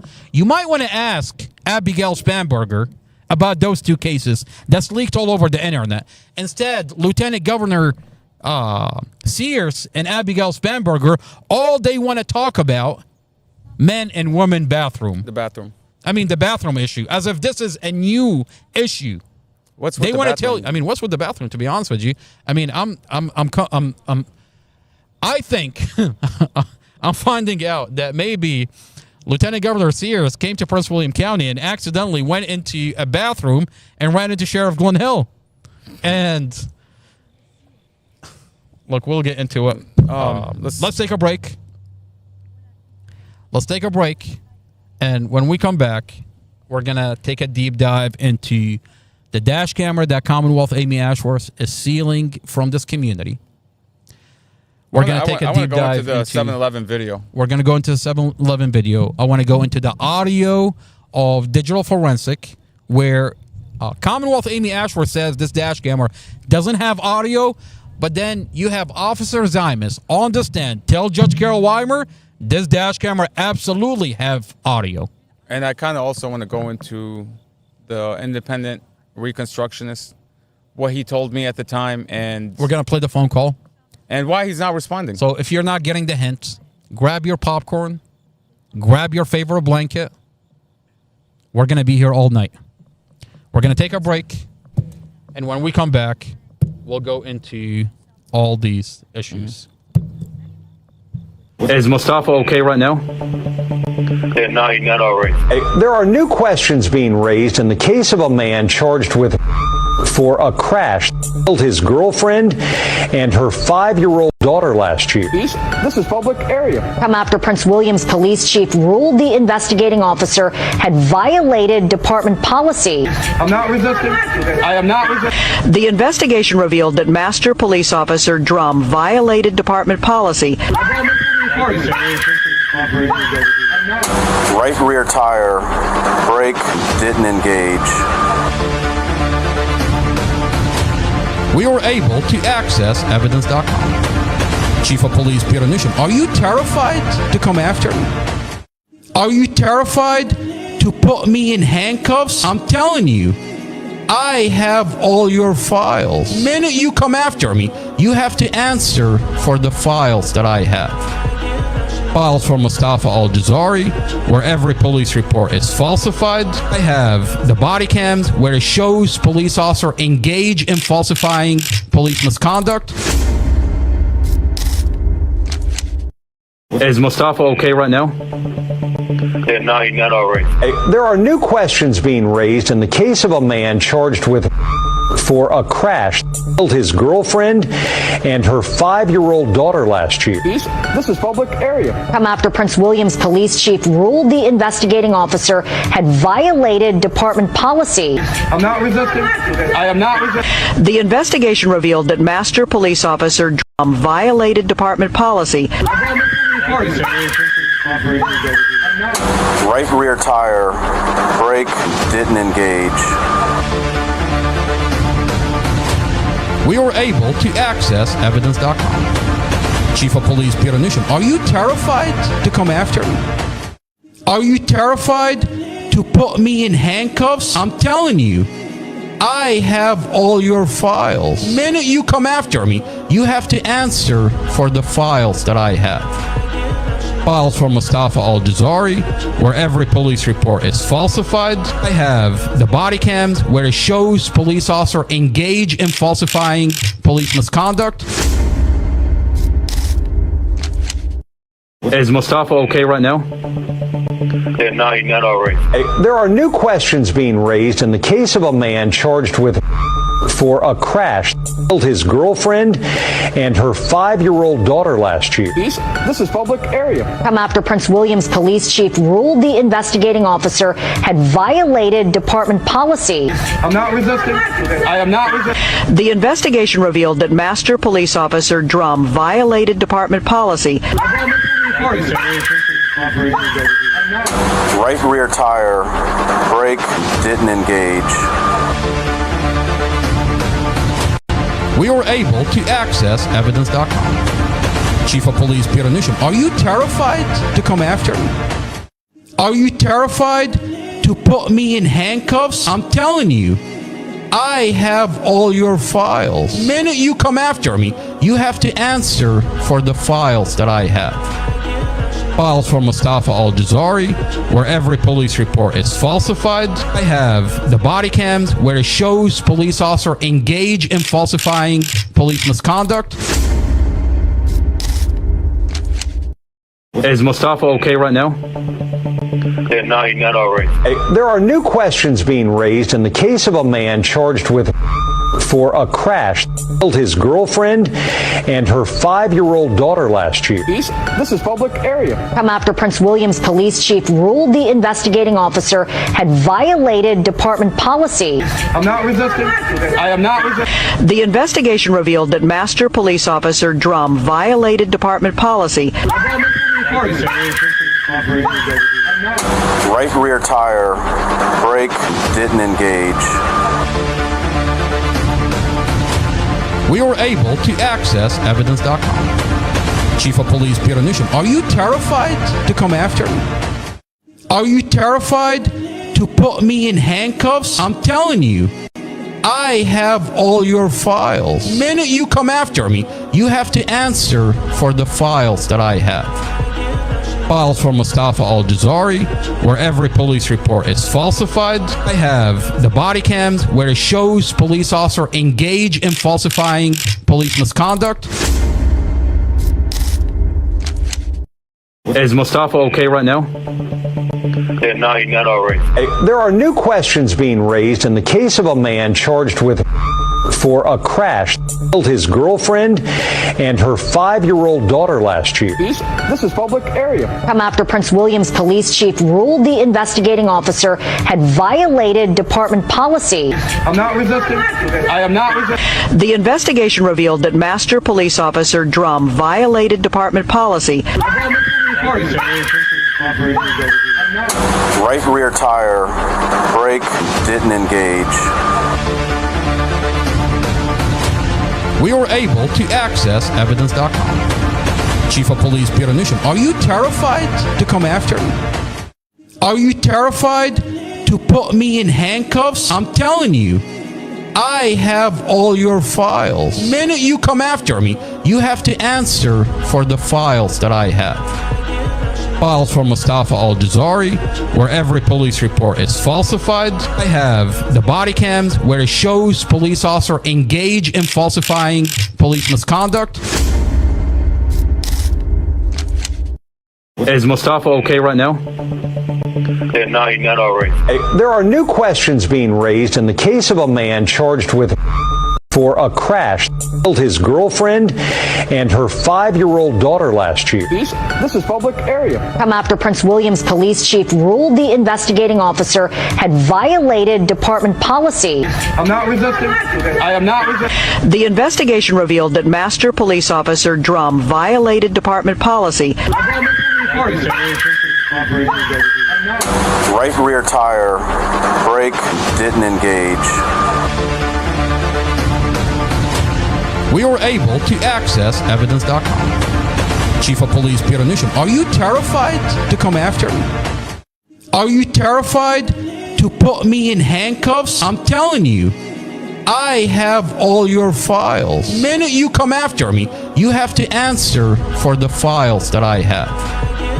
Files from Mustafa Al-Jazari, where every police report is falsified. I have the body cams, where it shows police officer engage in falsifying police misconduct. Is Mustafa okay right now? Yeah, no, he's not all right. There are new questions being raised in the case of a man charged with for a crash killed his girlfriend and her 5-year-old daughter last year. This is public area. Come after Prince William's police chief ruled the investigating officer had violated department policy. I'm not resisting. I am not resisting. The investigation revealed that Master Police Officer Drum violated department policy. Right rear tire, brake didn't engage. We were able to access evidence.com. Chief of Police Peter Newsham, are you terrified to come after me? Are you terrified to put me in handcuffs? I'm telling you, I have all your files. The minute you come after me, you have to answer for the files that I have. Files from Mustafa Al-Jazari, where every police report is falsified. I have the body cams, where it shows police officer engage in falsifying police misconduct. Is Mustafa okay right now? Yeah, no, he's not all right. There are new questions being raised in the case of a man charged with for a crash killed his girlfriend and her 5-year-old daughter last year. This is public area. Come after Prince William's police chief ruled the investigating officer had violated department policy. I'm not resisting. I am not resisting. The investigation revealed that Master Police Officer Drum violated department policy. Right rear tire, brake didn't engage. We were able to access evidence.com. Chief of Police Peter Newsham, are you terrified to come after me? Are you terrified to put me in handcuffs? I'm telling you, I have all your files. The minute you come after me, you have to answer for the files that I have. Files from Mustafa Al-Jazari, where every police report is falsified. I have the body cams, where it shows police officer engage in falsifying police misconduct. Is Mustafa okay right now? Yeah, no, he's not all right. There are new questions being raised in the case of a man charged with for a crash killed his girlfriend and her 5-year-old daughter last year. This is public area. Come after Prince William's police chief ruled the investigating officer had violated department policy. I'm not resisting. I am not resisting. The investigation revealed that Master Police Officer Drum violated department policy. Right rear tire, brake didn't engage. We were able to access evidence.com. Chief of Police Peter Newsham, are you terrified to come after me? Are you terrified to put me in handcuffs? I'm telling you, I have all your files. The minute you come after me, you have to answer for the files that I have. Files from Mustafa Al-Jazari, where every police report is falsified. I have the body cams where it shows police officer engage in falsifying police misconduct.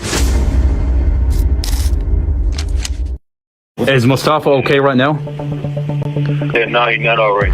There are new questions being raised in the case of a man charged with for a crash killed his girlfriend and her 5-year-old daughter last year. This is public area. Come after Prince William's police chief ruled the investigating officer had violated department policy. I'm not resisting. I am not resisting. The investigation revealed that Master Police Officer Drum violated department policy.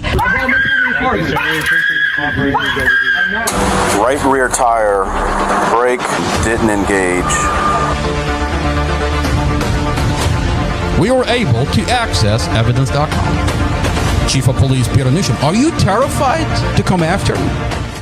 Are you terrified to put me in handcuffs? I'm telling you, I have all your files. The minute you come after me, you have to answer for the files that I have.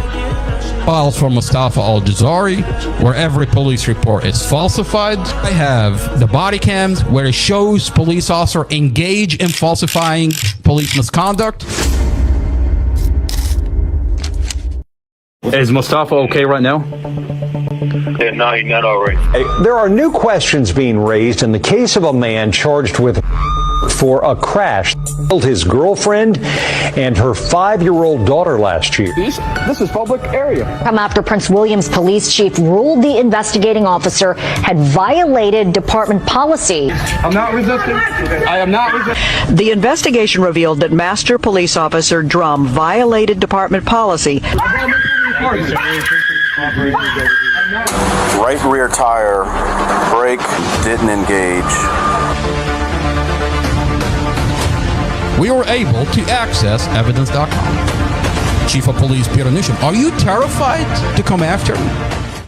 Are you terrified to put me in handcuffs? I'm telling you, I have all your files. The minute you come after me, you have to answer for the files that I have. Files from Mustafa Al-Jazari, where every police report is falsified. I have the body cams where it shows police officer engage in falsifying police misconduct. Is Mustafa okay right now? Yeah, no, he's not all right. There are new questions being raised in the case of a man charged with for a crash killed his girlfriend and her 5-year-old daughter last year. This is public area. Come after Prince William's police chief ruled the investigating officer had violated department policy. I'm not resisting. I am not resisting. The investigation revealed that Master Police Officer Drum violated department policy. Right rear tire, brake didn't engage. We were able to access evidence.com. Chief of Police Peter Newsham, are you terrified to come after me? Are you terrified to put me in handcuffs? I'm telling you, I have all your files. The minute you come after me, you have to answer for the files that I have. Files from Mustafa Al-Jazari, where every police report is falsified. I have the body cams where it shows police officer engage in falsifying police misconduct. Is Mustafa okay right now? Yeah, no, he's not all right. There are new questions being raised in the case of a man charged with for a crash killed his girlfriend and her 5-year-old daughter last year. This is public area. Come after Prince William's police chief ruled the investigating officer had violated department policy. I'm not resisting. I am not resisting. The investigation revealed that Master Police Officer Drum violated department policy. Right rear tire, brake didn't engage. We were able to access evidence.com. Chief of Police Peter Newsham, are you terrified to come after me? Are you terrified to put me in handcuffs? I'm telling you, I have all your files. The minute you come after me, you have to answer for the files that I have. Files from Mustafa Al-Jazari, where every police report is falsified. I have the body cams where it shows police officer engage in falsifying police misconduct. Is Mustafa okay right now? Yeah, no, he's not all right. There are new questions being raised in the case of a man charged with for a crash killed his girlfriend and her 5-year-old daughter last year. This is public area. Come after Prince William's police chief ruled the investigating officer had violated department policy. I'm not resisting. I am not resisting. The investigation revealed that Master Police Officer Drum violated department policy. Right rear tire, brake didn't engage. We were able to access evidence.com. Chief of Police Peter Newsham, are you terrified to come after me? Are you terrified to put me in handcuffs? I'm telling you, I have all your files. The minute you come after me, you have to answer for the files that I have. Files from Mustafa Al-Jazari, where every police report is falsified. I have the body cams where it shows police officer engage in falsifying police misconduct. Is Mustafa okay right now? Yeah, no, he's not all right. There are new questions being raised in the case of a man charged with for a crash killed his girlfriend and her 5-year-old daughter last year. This is public area. Come after Prince William's police chief ruled the investigating officer had violated department policy. I'm not resisting. I am not resisting. The investigation revealed that Master Police Officer Drum violated department policy. Right rear tire, brake didn't engage. We were able to access evidence.com. Chief of Police Peter Newsham, are you terrified to come after me?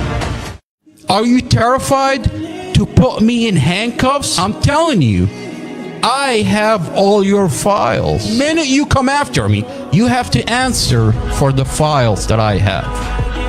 Files from Mustafa Al-Jazari, where every police report is falsified. I have the body cams where it shows police officer engage in falsifying police misconduct. Is Mustafa okay right now? Yeah, no, he's not all right. There are new questions being raised in the case of a man charged with for a crash killed his girlfriend and her 5-year-old daughter last year. This is public area. Come after Prince William's police chief ruled the investigating officer had violated department policy. I'm not resisting. I am not resisting. The investigation revealed that Master Police Officer Drum violated department policy. Right rear tire, brake didn't engage. We were able to access evidence.com. Chief of Police Peter Newsham, are you terrified to come after me? Are you terrified to put me in handcuffs? I'm telling you, I have all your files. The minute you come after me. Chief of Police Peter Newsham is terrified to come out and address the giant leak in the Mustafa Al-Jazari case.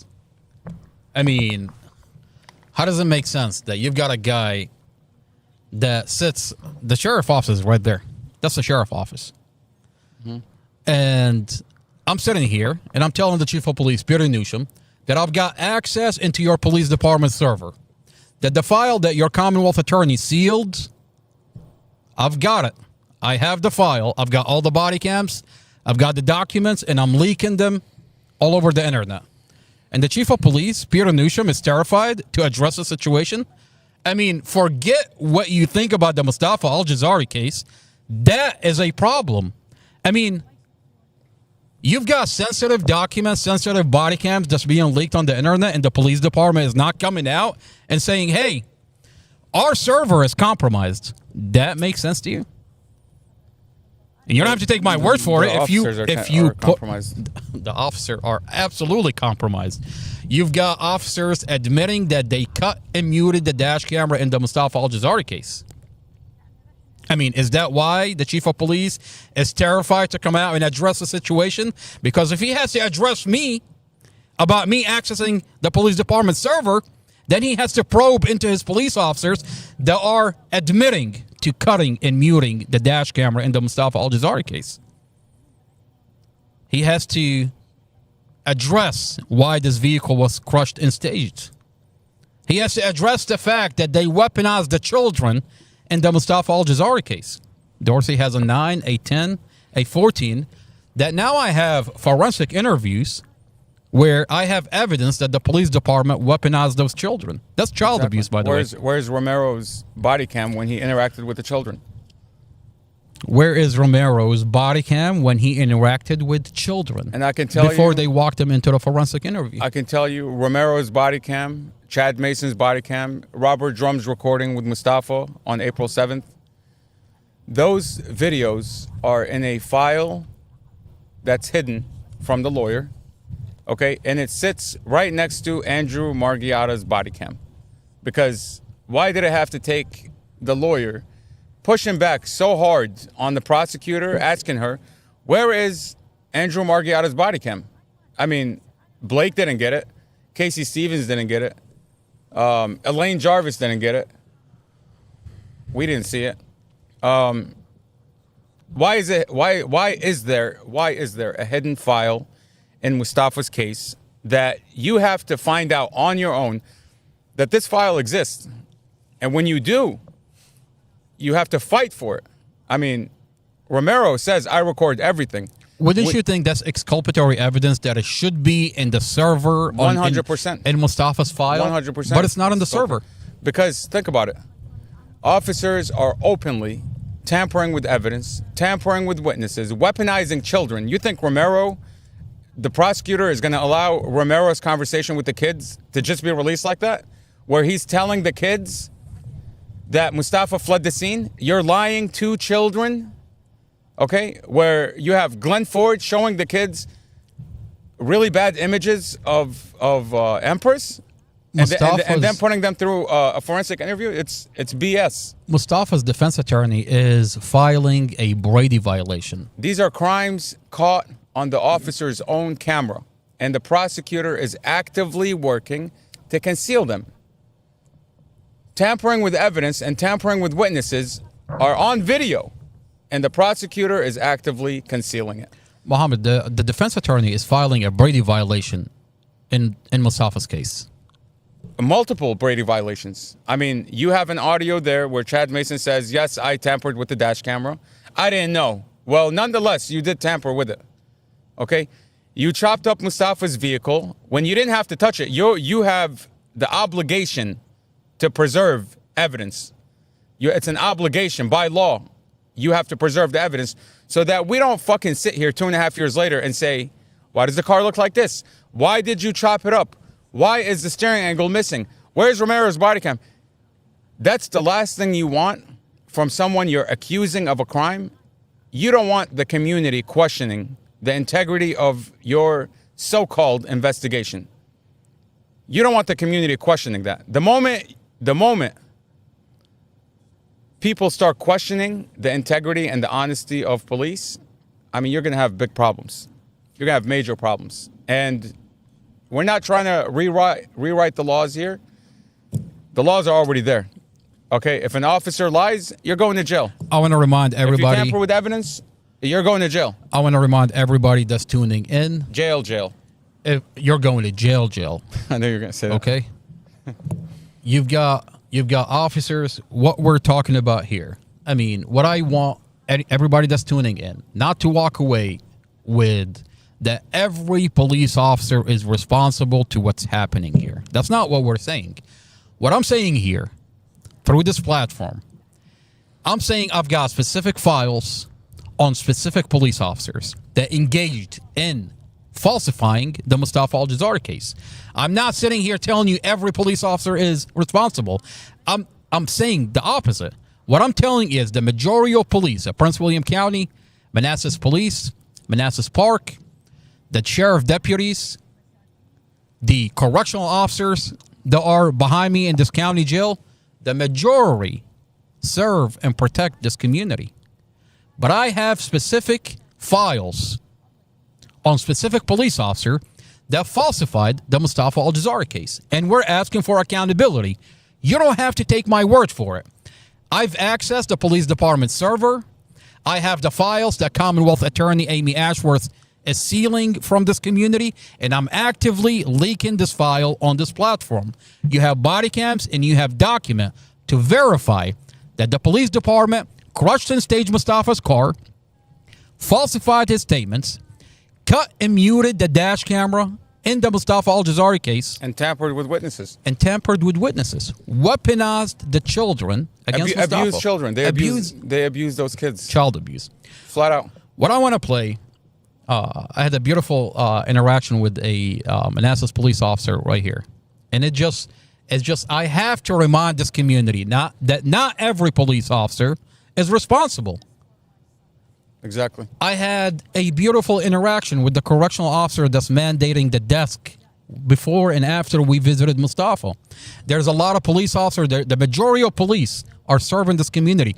But there are specific police officers that I have a file against that has to be held accountable by law. Otherwise, we don't have a community. And I'll tell you, there has to be accountability. Those people that we interact with in the county, like that officer, like the COs that work at this jail, they are in shock.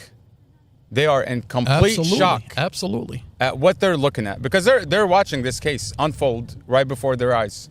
Okay, and they are in shock at how a chief of police allows officers like Rob Davis, Chad Mason, Robert Drum to just falsify, to tamper with evidence. I mean, Rob Davis is going around to people's workplace to intimidate them, to say something negative, or I'm going to harass you at your workplace. We have a body cam where he's actually doing that. He's harassing a 7-Eleven clerk. The guy is saying, I never saw anything negative about Mustafa. I never saw it. Whatever you're saying, I never saw it. And he keeps pressing him at his workplace. I mean, if there wasn't a badge attached to it, you would say that's like some kind of gang member who's intimidating the public. Okay? When you show up with your police car and your badge at somebody's workplace while they're on the clock, okay, what do you think that person's manager is going to say? He's going to say, why are the police here? Why are they pressing you in the corner? What are they talking about with you? Okay? Should we look into what's going on with you and the police? I don't want this trouble, so you're fired. Okay? I mean, this is what Rob Davis is going around and doing. He went to Glen Ford, did the same thing. Okay. He told Glen Ford specifically, we need you. We need to get Mustafa off the street. We need to get our ducks in a row, Glen Ford. That's that's criminal the activity. By the way, that's the ex-boyfriend. Absolutely, it's gang activity. It's criminal activity. Using a badge and uniform to intimidate individuals.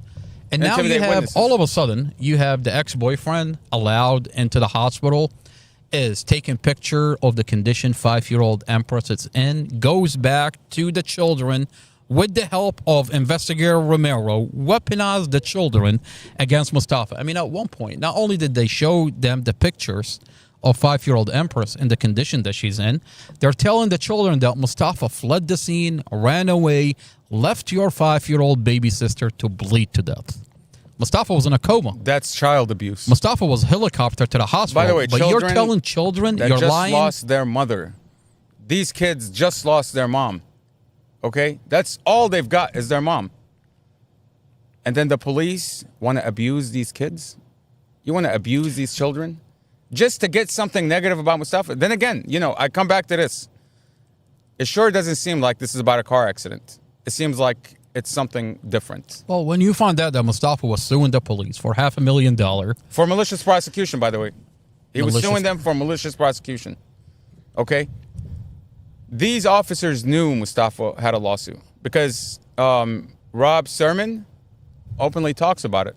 He says, we were briefed about this cat, talking about Mustafa. There's a body cam where he actually says that, yeah. You're telling me that your supervisor briefed a group of officers about Mustafa. What are you briefing them about? Prior to the accident, what are you briefing them about? Okay? What are you guys saying about Mustafa? And the moment this man gets in a car accident, he's in a coma, you pump him with drugs, you pump him with fentanyl, and you take advantage of him.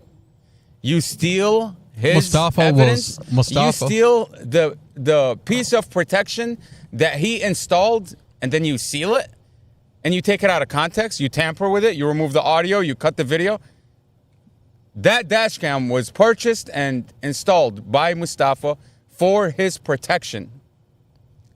And the police, Chad Mason specifically, took it and tampered with it. Robert Drum took it on the 19th and tampered with it.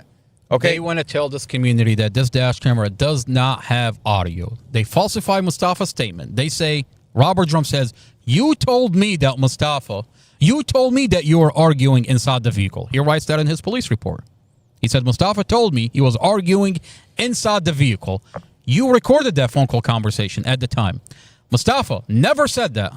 Now, I mean, look at what's happening here. You falsify his statements, and then you have another officer that cuts the audio to the dash camera. So now it's up in the air. It's up in, yeah. We have to get a lip reader. And the dash camera is sealed. It's sealed. Now, I find it really interesting that Commonwealth Amy Ashworth, Officer Zaimus, is telling her this dash camera does have audio, and then she turns around and gets a lip reader. Bruce Safinsky. Bruce, and I find it really disturbing that her lip reader is not lip reading an argument. I mean, you've been telling this community that Mustafa was arguing with his girlfriend. Why is your lip reader not lip reading an argument? Where's the argument? Where's the argument? I mean, a sealed dash camera. This Commonwealth attorney is terrified to show the dash camera to the community. By the way, this dash camera has not been released. What you see on NBC4 is 4 seconds that's edited into one clip. And that's what they played in court to Judge Carol Weimer. An edited version of this dash camera. I mean, if I were to edit this dash camera and show you an edited version of a dash camera, you can tell me to go fuck myself. But you've got Julie Carey playing it on NBC4. You got Prosecutor Sarah Sammy playing it to Judge Carol Weimer. How does that make any sense? Why not play the dash camera? Play the full dash camera. The moment she does that, I'll tell you why. The case is going to fall apart. I mean, when you open the dash camera, you're going to see Mustafa and Dorothy are passing back and forth a hemp cigarette 6 times. Not once. He's washing his car. Not twice. 6 times. He's giving Empress candy. How could they be arguing if they're passing back and forth a cigarette? And on the dash cam, you can see where at some point he's asking Empress, the 5-year-old, to turn on the speaker for him. She turns around and she's turning on the speaker. You want to tell me clearly that they had a good relationship. You want to tell me that Mustafa and Dorothy are in a heated argument, according to the prosecutor, and the 5-year-old is listening to him? I mean, that's crazy. I mean, that's why Prosecutor Sarah Sammy and Commonwealth Amy Ashworth sealed off this dash camera from this community, because if she released this dash camera, the community are going to call her out for her bullshit. They're going to ask the same questions we've been asking for the past 2.5 years. Okay? That's what they're going to be asking. Why is this man pumping gas if you're alleging he's going to crash his car? Why is he not putting on his seatbelt? Where's the argument? Where's the argument that you told us this guy was in an argument? Where's the argument? Where's the reckless driving? I mean, according to the witnesses that were behind him, they say he wasn't going in and out of traffic. He was following the flow of traffic. I mean, we have a dash camera. He's driving normal. Don't you think? He's driving speed limit. Don't you think if you're angry... And then he accidentally took the wrong lane. I mean, that's on a dash camera. If you're saying he's angry, if you're saying he's going to do this on purpose, don't you think he would be speeding? Don't you think he would be speeding? Don't you think he would be angry? That would make sense, yeah. You would see rage while he's driving. The man is driving. He's taking Dorothy to the cemetery to lay flowers. Speaking of flowers, Drum tells Mustafa on the phone, I didn't see any flowers. You clearly see the flowers in the dash camera. And by the way, the flowers that we're talking about, tell me why it says in the report that these flowers they were put in safekeeping, not evidence. They were put in safekeeping to be released to the owner. Who's the owner? Why are you trying to release these flowers out of evidence? They're trying to avoid having these flowers in the file. So key evidence is being deleted from this case. The reason why so you don't actually get to the bottom of what actually happened in this case. Look, they want to come up with a story. If you didn't have this file, okay, if you didn't have this file and you're Mustafa, you're going to sit in front of a jury and you're going to say, we were going to the cemetery. And the next question is, Mustafa's going to say, I had flowers. And the next question is, which flowers? What flowers are you talking about? Let's look into the evidence. The lawyer's going to look into the evidence file. He's not going to see flowers because Robert Drum dispositioned them into safekeeping to be released. I mean, who did he release to? Evelyn Horton? So Evelyn Horton, a person that's alleging to be a witness, but then when you open a body cam that's sealed by Commonwealth Amy Ashworth, she actually says, I was never there. I don't know Mustafa. I don't know Dorothy. She doesn't even know the kids. But she's coming up with this elaborate story that Mustafa kidnapped Dorothy, forced her into the vehicle, and then she turns around and says, yeah, I wasn't there. You know what's crazy is that I didn't see anything. What you just said? Yeah. What you just said. That's on a body cam. Is what prosecutor Sammy says in court. She tells the judge. Despite the evidence, the dash cam. Why is she not telling the judge? Show the opposite. Why is she not telling the judge that the witness that she's relying on says, I wasn't there? I didn't see anything. Oh, that's a sealed body cam. You can't see it. I can't see it. This community is not going to see it.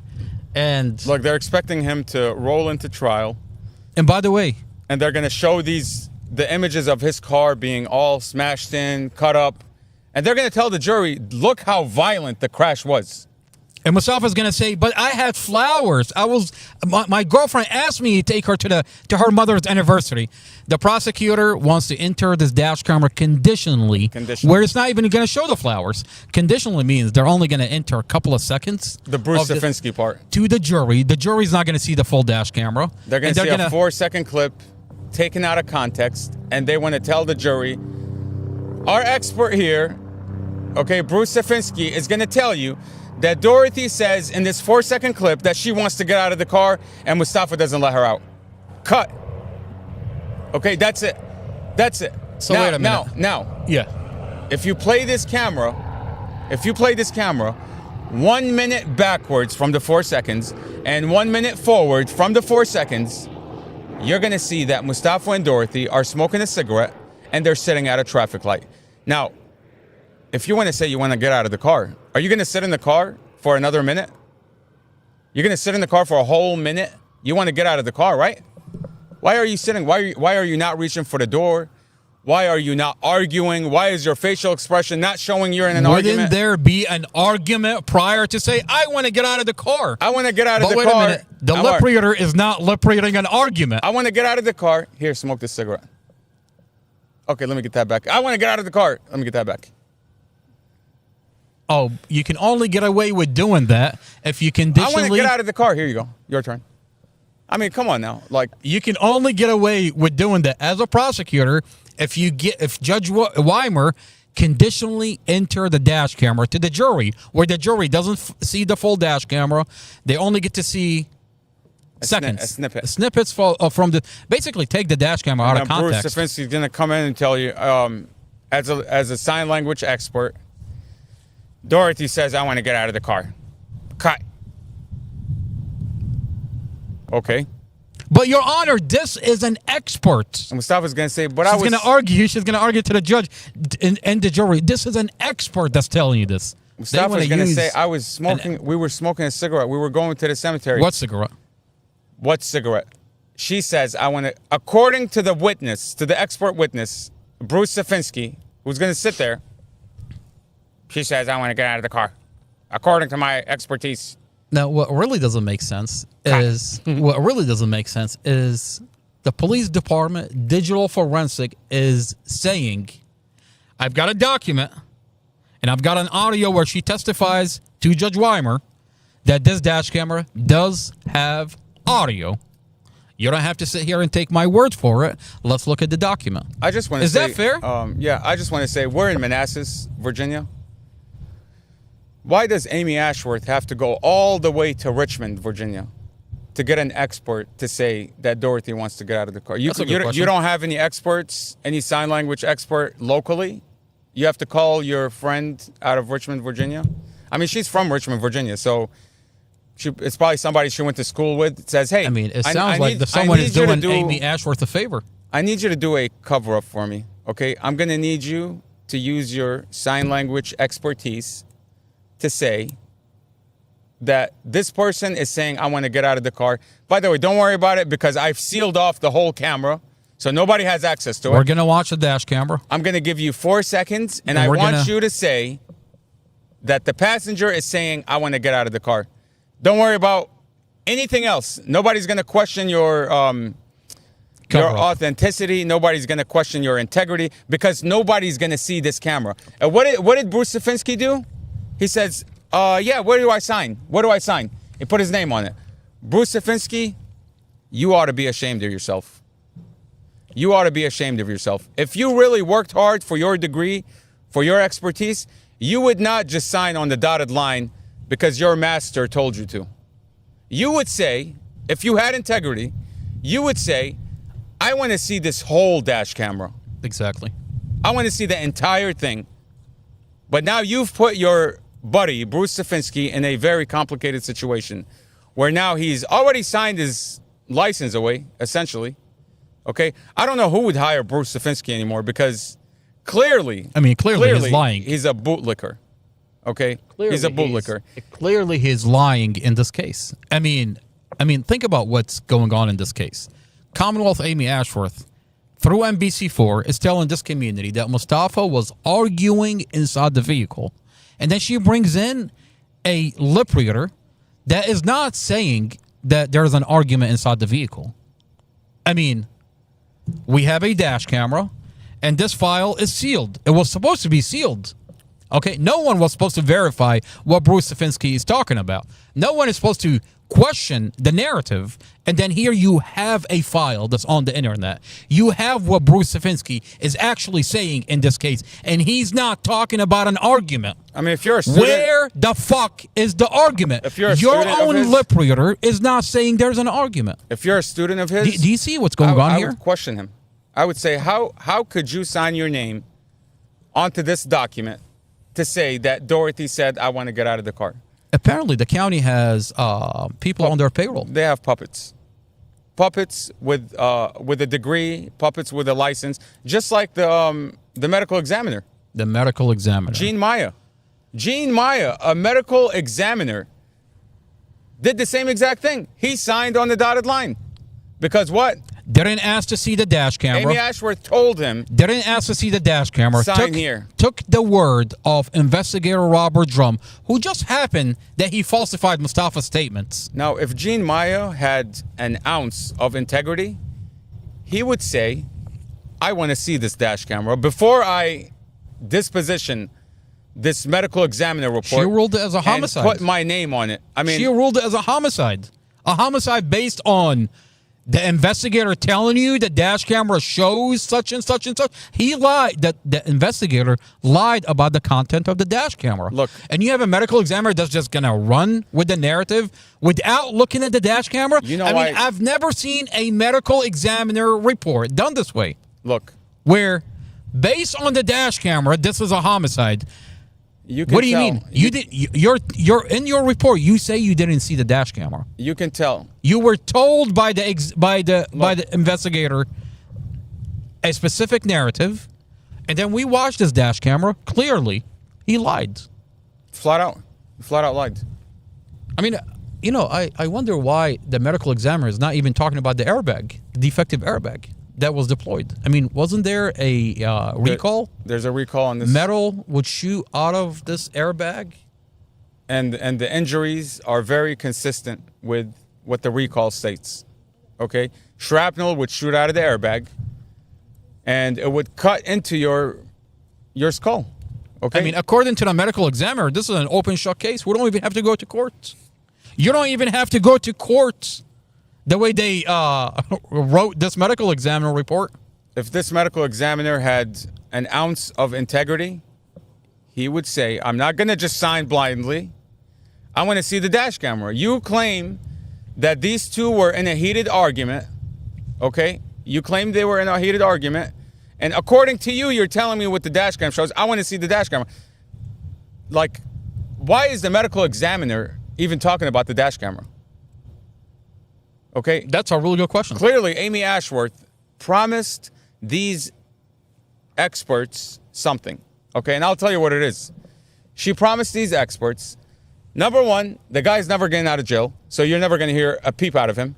Okay? We're going to deny him a bond. He's going to be denied bond every step of the way. So don't worry about him coming out and asking for the dash cam, accessing his cloud. Don't worry about it. He's going to be in jail, rest assured. Second thing is, I've sealed the file. Okay? In the history of Prince William County, what's going on there? In the history of Prince William County, no one has gotten the file when we seal it. And they were promised that nobody is going to look into what they're signing off on. Well, how is that working out for them? That the file is leaked and it's all over the internet. The file is leaked. Well, their integrity is shot. Now, honestly, if I was a member of this community, if I was a Joe Schmo, I would question every report that Gene Maya signed off on. I would question what Bruce Safinsky is teaching his deaf students. I mean, if he can't read what somebody is saying in the car, I wonder if he's teaching them the right thing. He's supposedly a professor down in Richmond. I'll tell you what's really disturbing in this whole entire case is your digital forensic is telling you this dash camera does have audio. I want to go over this video. Yeah, let's go into do me a this favor. audio. If you go over to exhibits, I want to play. This is Officer Kathy Zaimus.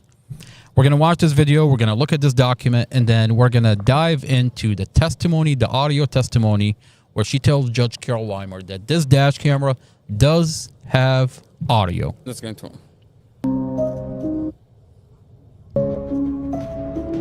My name is Katie Zaimus. My name is Katie Zaimus. I'm a detective in digital forensics on the Prince William County Police Department. This is a document in the Mustafa Al-Jazari case where Officer Zaimus. By the time we're done with her, she's going to be like some kind of a Greek mythological creature. This is a document that was put into Mustafa Al-Jazari case on April 24, 2023. Officer Zaimus says, although the last several videos recorded on the device did not appear to have sound, the sound record feature on the device was turned on, which showed that the file did have an audio track. Now, would this surprise you to hear? She says, look at what she says on the stand. She says she had to Google how this dash camera So you're works. telling me that you've been dealing with Let me tell Zaimus something that maybe could help her in digital forensics. Did you know that Rexing has an app that you could download?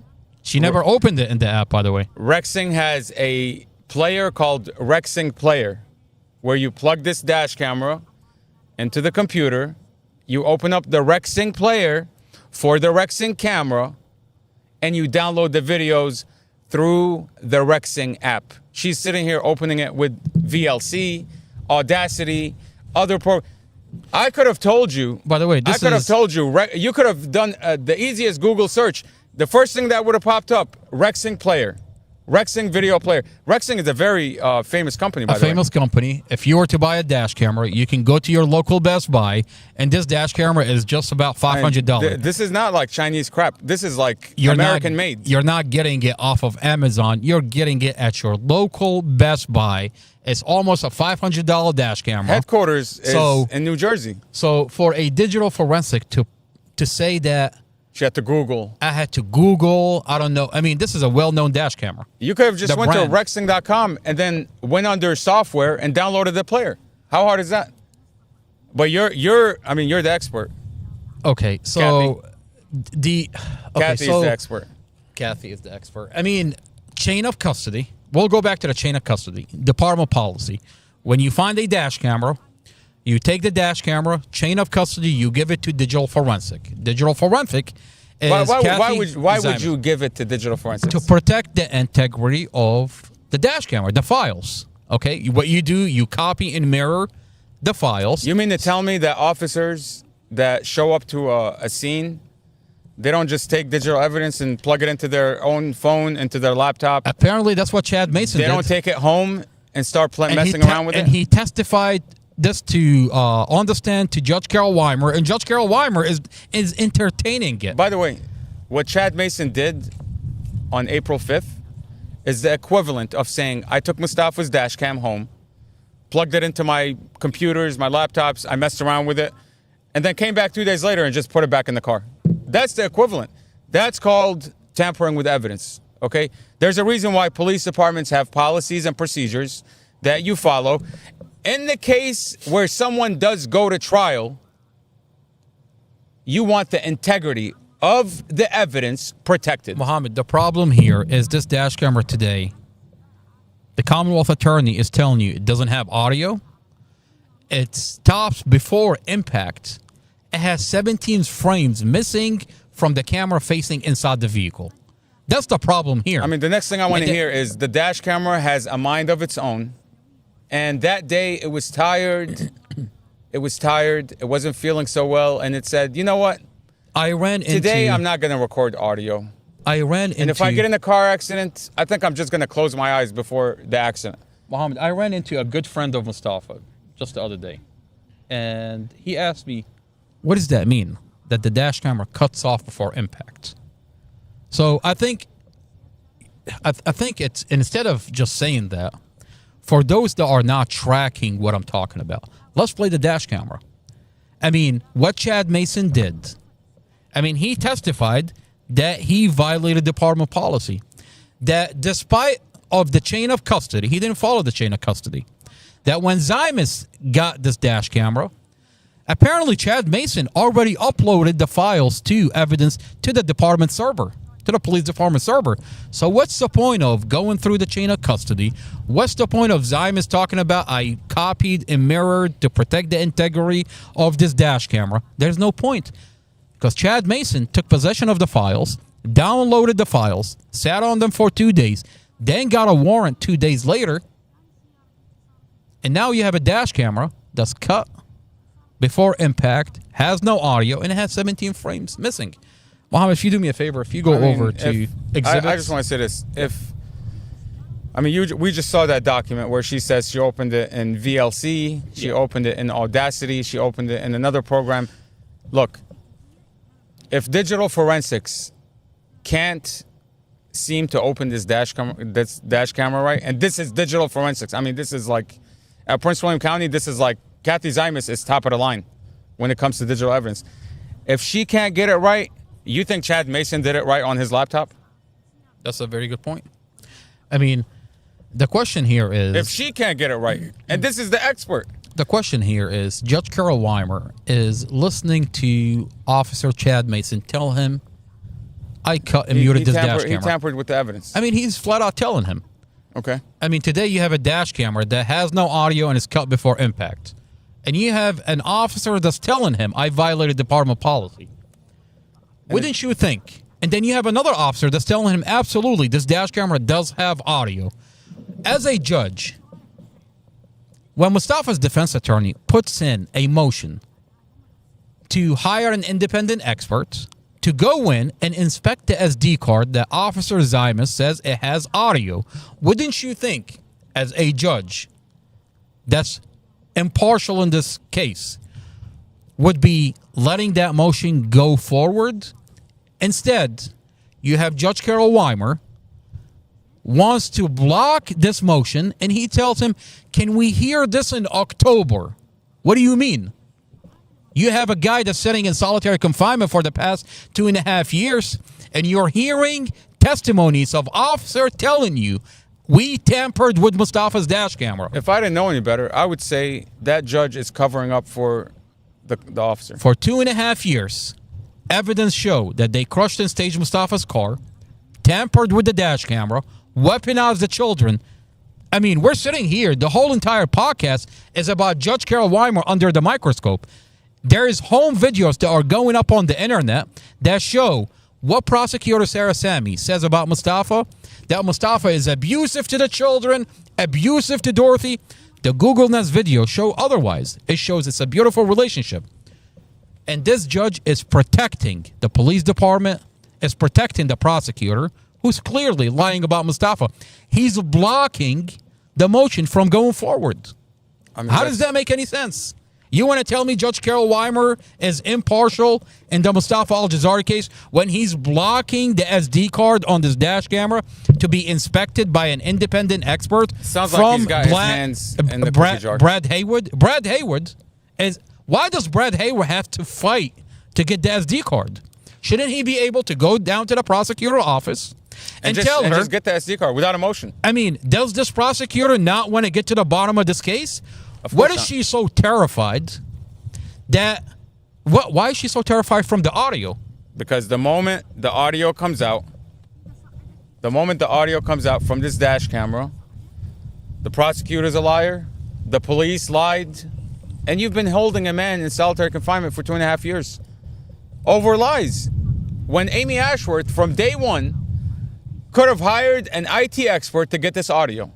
I mean, your own IT expert is telling you there's audio. By the way, you don't have to hire an expert. I find it really... You don't have to hire an expert. Kathy Zaimus says there's audio. All you have to do is bring in Kathy Zaimus and say, go ahead and download these videos again with the audio this time and put them on the server. That's all she had to do, was ask Zaimus to re-upload the videos, not from Chad Mason's laptop, but from digital forensics. But now the problem is Chad Mason had already gone in, and we're going to find out what he did to that dash camera. The metadata is going to show what exactly Chad Mason did. Because, you know, when you tamper a file, when you play with a file, it tells you when the file was, you know, date last You're modified. talking about the metadata. And there's on the more SD data card that an IT expert can get than, you know, the basic info. But it'll tell you this file was... that's what they're terrified from. And, you know, I'll say one other thing about this dash camera. I find it really, really interesting that the primary investigator on this case, who's Robert Drum, he checks out this dash camera on April 19th, and there's a body cam of him calling Rexing. And nowhere in his report, nowhere in his body cams, does he ever question why this dash cam does not have audio. Because they already have the audio. Isn't that, you don't find that weird? I mean, you have the main investigator. He's calling Rexing, and he's not asking, hey, how do I get the audio to this thing? Instead, what he's asking he's not even curious. Is it possible that anyone can have access to this dash camera through the clouds? That's what he's asking. He's worried that the family on the outside may have access, may be able to access the dash camera through the cloud. Think about it like this. Why would that be of interest to him? And not the audio. Think about it. Okay, he has the physical camera. He has the SD card. So you have the files. You're not looking for the files, that's for sure. You're definitely not looking for the files because you have the camera. Why are you so invested in finding out whether this camera transmitted the files to a cloud? And can the family get it? Because his police officer, Chad Mason, cut and muted the dash camera. And now they're terrified. They got to cover...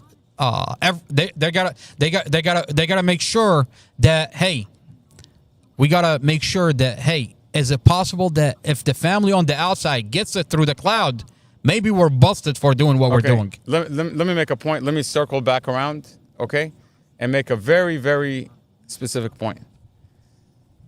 They gotta cover their ass. Earlier, I asked you, why do you think the prosecutor and the media never mentioned a dash cam?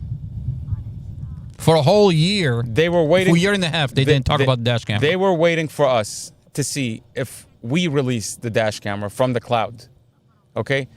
And they waited a year and a half, and they thought, okay, I mean, this family has gone out, protested, they've put in complaints left and right, DOJ, FBI, governor, whatever. We still don't see the dash cam from the cloud. So I think now it's safe to finally come out and say there's a dash cam. It's finally safe to come out and say there's no audio. Because for a year and a half, by the way, till this day, 2.5 years later, nowhere on black and white does it say there's no audio. Why do you think that is? And that's because they were in fear that you might be able to log into Mustafa's Google, his Rexing account, and retrieve the original file with the audio. So they want to say, let's stay silent. Let's see what the family has. And that way we can either come out and say, oh, we got the audio, or there's no audio. By the way, there is an app. This dash camera does get uploaded to the clouds. And the reason they're denying Mustafa bond is because they're terrified that Mustafa is going to come out and be able to access the dash camera with the audio. Exactly. That's why he's held without bond. Because they don't want him coming out and getting his Google Nest videos, which we already have, his Rexing original footage, which I'm not going to comment on, and other evidence that shows these officers... There's a good time and place for everything. There's a time and place for everything. Do me a favor. Maybe we'll wait for trial. Who knows? Maybe on that day, it's going to come out. Who knows? There's a good time and place for everything. Do me a favor. Go over to exhibits. This is the dash camera. This is the last 8 seconds on the dash camera. That's what's on the police department server. When you access the police department server, this is the file. You're going to see an 8.3 seconds file facing outside, and there's an 8.0 file facing inside. And the question is, why are those two files sitting on two different frames? And then you find out that Chad Mason admit on the stand to Judge Weimer that he took possession of this dash camera. He didn't follow the chain of custody. He didn't give it to digital forensic. And then 2 days later, after sitting on these files for 2 days, went and got a warrant. And then he's the one that uploaded these files to the server. Well, today I have a dash camera that is cut before impact, and it has 17 frames missing from the camera facing inside the vehicle. So the videos are different length. Different lengths. I mean, clearly, Chad Mason, who says, I took possession of this dash camera. And we know the camera is not damaged because Kathy Zaimus says she plugged it into a power cord and the camera turned on. The screen came on and she could see that the time was off by an hour, which means the camera was functioning properly. Okay? I mean, what? None of the videos on evidence.com have audio from the dash camera. But Officer Zaimus says the last several videos didn't have audio. So why is it didn't appear to have audio? So, but in the server, none of the videos have audio. Okay, let me tell you what Rexing described and what the manual describes for this camera. Do you want to watch the video first? Yeah, we can watch it. Yeah. Okay, what you see here is Mustafa attempting to pass the vehicle in front of him. He takes the wrong lane, and he finds himself in a position that he can't get back into traffic. And his foot, the computer inside the vehicle, show that Mustafa's foot is on the brake the whole entire time. He makes it all the way to the 4th lane, and the SUV turns into him. Here, you see Mustafa is driving speed limit, takes a lane. Right here, there's nowhere to go. You can't get back into traffic. He takes the wrong lane. You see that vehicle on your right? There is nowhere to go. You can't get back into traffic. The computer inside the vehicle showed that your foot is on the brake the whole entire time. You end up in oncoming traffic. There's nowhere to go. I mean, if you go straight here, you're in oncoming traffic. I mean, you're already, the road curve in a certain way where you're already in oncoming traffic. You can't get back into traffic. There's a vehicle blocking you. I mean, you can see the vehicle in the top video. If you zoom in, I think if you zoom in on the top one, can you zoom in on that? So you can see there's a vehicle to his right. I mean, if you back up a little bit, the car is right next to him. This is when he's already almost into the other side. Yeah. So you can't get back into traffic. You're hearing the brake. The police department inspected Mustafa's vehicle and found brake failure. I mean, look. Two of Mustafa's caliper did not work. Mustafa managed to get the vehicle from 55 235. The vehicle wouldn't stop. There is nowhere to go. You end up in oncoming traffic. Now, in that position, what did Mustafa do? He avoids the first vehicle, the second vehicle, the third vehicle, makes it all the way to the fourth lane. According to the investigator, Robert Drum, on a body cam, he said Mustafa cleared all the vehicle, made it to the fourth lane, and the SUV turned into Mustafa. Now, that should be cleared up by the steering angle, which they won't release. They won't release it. They're terrified to release the steering angle. Every vehicle will show you the steering angle. Okay, so explain to me why the camera facing inside the vehicle cuts off while the outside is rolling. We're going to go back. I'm going to slowly go through this dash camera, and you're going to see that the inside cuts off. I mean, why does it cut off here? You see the inside, the camera facing inside, cuts off, while the camera facing outside continue rolling.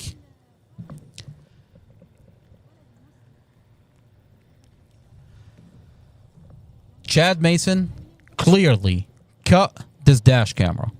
I mean, you have a camera that sits on two different frames, and you want to tell me that this dash camera is not cut? Look, let me tell you something. When I read the manual for this camera, when I contacted Rexing, I asked them very specific questions about how this camera operates.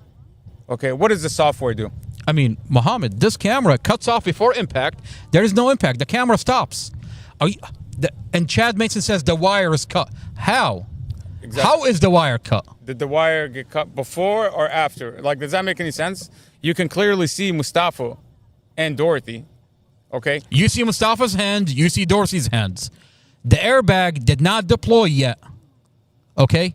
So how is this wire cut? Where's the rest of the footage? That's the I mean, question. clearly Chad Mason cut the wire, took possession of the dash camera, sat on it for 2 days, violated department policy, the custody that he was supposed to follow. 2 days later, he gets a warrant. By the way, I'll tell you, if the file... And he uploads it to evidence.com. Now you've got a dash camera that's cut before impact. By the way, if he's claiming that the video cuts off, right? The video cuts off. Why does it stop? Why does the minutes stop? Why isn't there like a blackout screen and then the video continues? It's not. This is straight up cut. Like someone just came and chopped the video. Absolutely. And what you're showing us, by the way, these are, for anybody watching, these two footages are two different files. You put them on the same player. Exactly. They're two different files. These are two separate files. And I brought them together, and I'm comparing frames. I mean, here... You put them through an app that puts each one on top of each other, okay? So they can play at the same time. But these are two independent files. I mean, exactly. So if I was going to cut this video, if I was Chad Mason and I decided to cut this video, I have to make sure to cut it at the same exact time on each video. And I think what he did. I think Chad Mason is so sloppy that when he cut one file, he cut the other one at a different time. Well, and that's why you have the difference in time. Well, what he did, if you cut it at 8 seconds, but if you're sloppy enough that you don't cut it at the frame level, because you can't just cut... I mean, there's 8.1, yes, 8.2, 8.3. Exactly. He cut it at 8, and the other one, when he cut it, it just so happened to cut at 8.7. That you can't find this out unless you're measuring the frames in Unless this you dash count camera. the frames in the video. Exactly. Now, this is relevant because the prosecution is talking about Mustafa's facial expression. You took 17 frames out of Mustafa's facial expression. And you want to talk about Mustafa's facial reaction? I mean, what did they say on NBC4? Mustafa reacting little? No reaction. Yeah, I mean, little to no reaction. They're saying that Mustafa's not reacting. But here's what I find really interesting. You cut 17 frames out of Mustafa's facial reaction. And when I open this dash camera and I look at Mustafa's, with the cut version, you clearly see Mustafa's jaw wide open. You see his body shift up?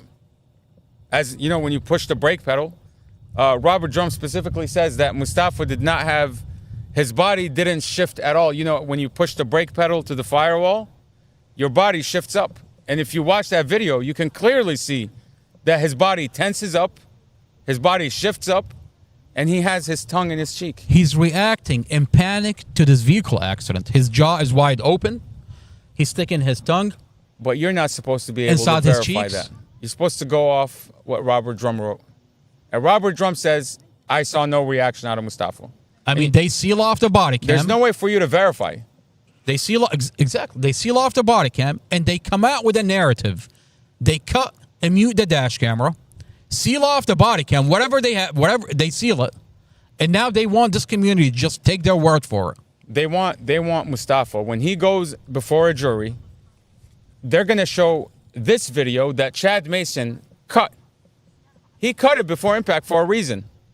He doesn't want to show what reaction Mustafa had, but given his sloppy work, I mean, clearly there's more reaction to what's going on here. It's cut. He fucked up. I mean, absolutely he fucked up because he didn't cut it on the frame level. I mean, Chad Mason, you fucked up here, sir. And I promise you, by the time I'm done with you, you're going to federal prison. I'll tell you, Chad Mason, next time you try to cut a video, make sure you cut it at the frame level.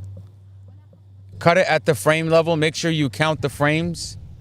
You don't just cut and think like, I'll just wing it. No. You got to cut it at the frame level. Make sure the video you're cutting has the same amount of frame rate as the other one. I mean, if you're gonna cut and mute a dash camera, make sure you do it the right way. Exactly. Now you got a police department that looks really bad. You got a chief of police that has to cover up for you. Well, I don't know how much Mustafa's defense attorney, exactly. Mustafa's defense attorney has a motion. Look, the prosecutor has like a limited number of defenses for a lying officer. Okay, she has a limited number of defense mechanisms for a lying officer like Chad Mason. Okay, she can tell Chad Mason, look, I can seal the video so nobody has a copy of it.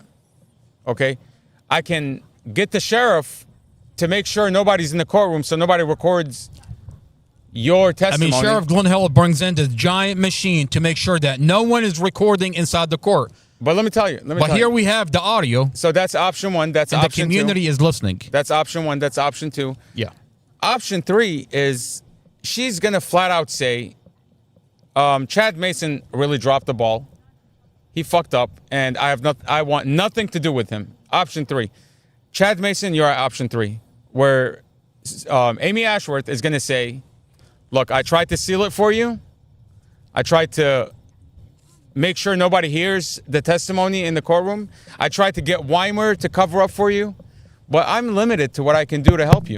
Chad Mason, sir, you've got federal agents probing into what you've done in the Mustafa Al-Jazari case. And the option she's at is, I'm sorry, but you're fucked. This is where we're at. You're fucked. This is where we're at. There's nothing she could do for him. The county, the Commonwealth attorney sealed off the case to avoid federal agents looking into the Mustafa Al-Jazari case. Well, this is where we're at. And the federal government How is that working out for you? How is that working out for you? How is that working out for you?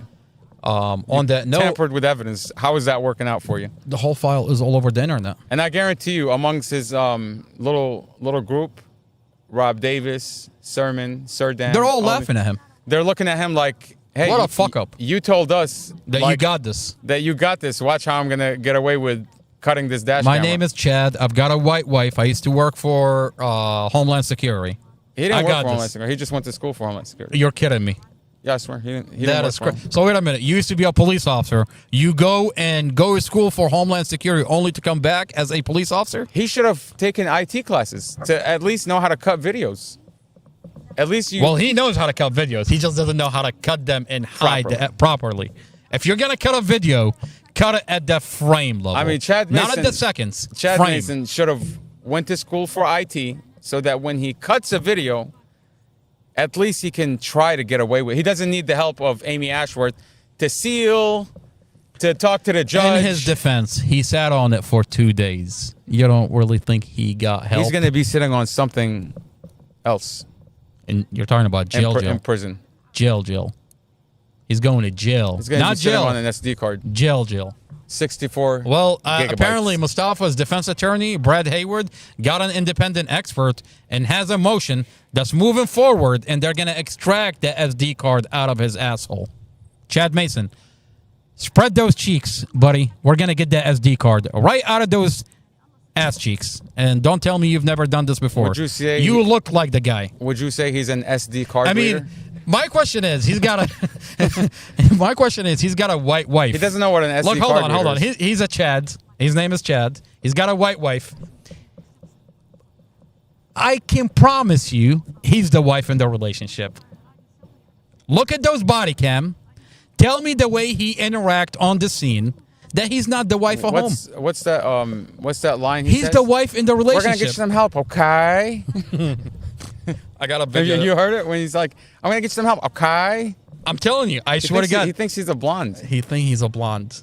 How could a bald black man be a blonde? That's what I'm trying to figure out. I'm gonna help you out here, okay? Okay. There's a scene. There's a scene from. I swear that's exactly what it is. When I was listening to you, because I'm listening to these body cams like while I'm driving. Yeah. And I'm not looking at the video, so I'm just listening. And I'm like, who's that girl? Who? I don't remember seeing a blonde chick on these body cams. It's Chad Mason. I know what you're talking about. When I stopped, I went back and I'm like, I'm looking at Chad Mason like, how can I get some help, okay? This is so disturbing. The wire was cut. I don't know if it was cut before or after. I don't. Tartar sauce. The Weatherman. If you've seen The Weatherman, you'll know what I'm talking about. The Weatherman. When he's talking about the wire? When he's talking about the wire. The wire is cut. I don't know. Before, I'm hungry. Somebody's like, there's a dash camera. He's like, yeah, but the wire's cut. I don't know if it cuts it before or cuts it after. I'm like, some help, okay? Tartar sauce. Go over, take exhibit. He's sitting there thinking about the dash cam. Man, I wish I had two. Don't forget the Man, I wish I tartar had sauce. two SD Call cards. the order in, Irene, and quit busting my you-know-what, okay? You always have listened to what I'm saying to you. I heard you. Tartar sauce. He's like, SD card.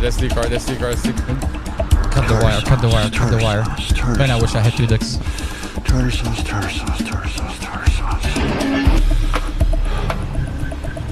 He's sitting there thinking. I'd like to put my face in there.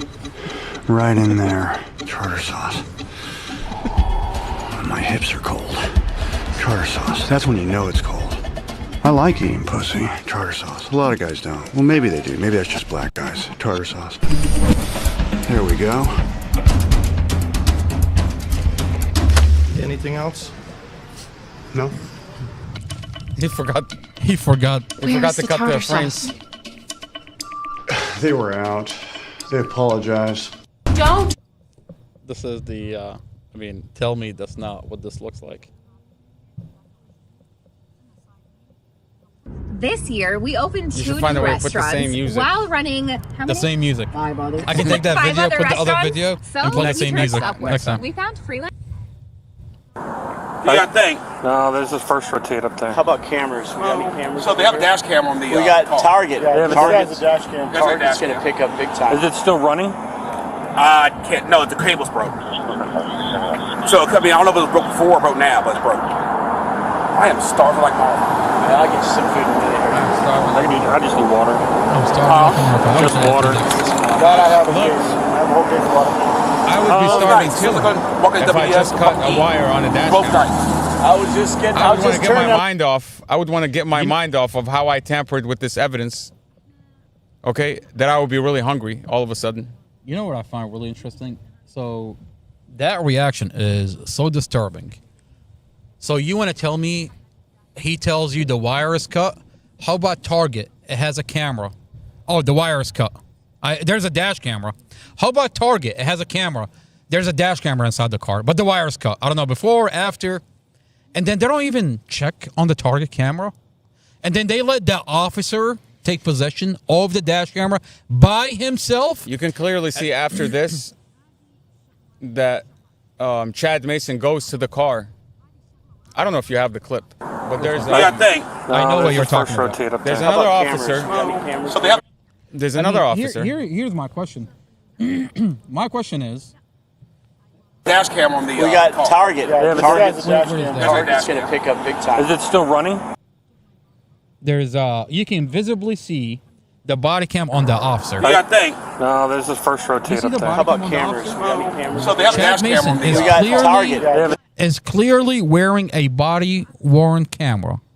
Where is the body-worn camera when you're making contact with that dash camera and when you're handling the dash camera? Why is that body cam not in the police department server? It's in the hidden file with Andrew Marghiato. I'm telling you. Absolutely.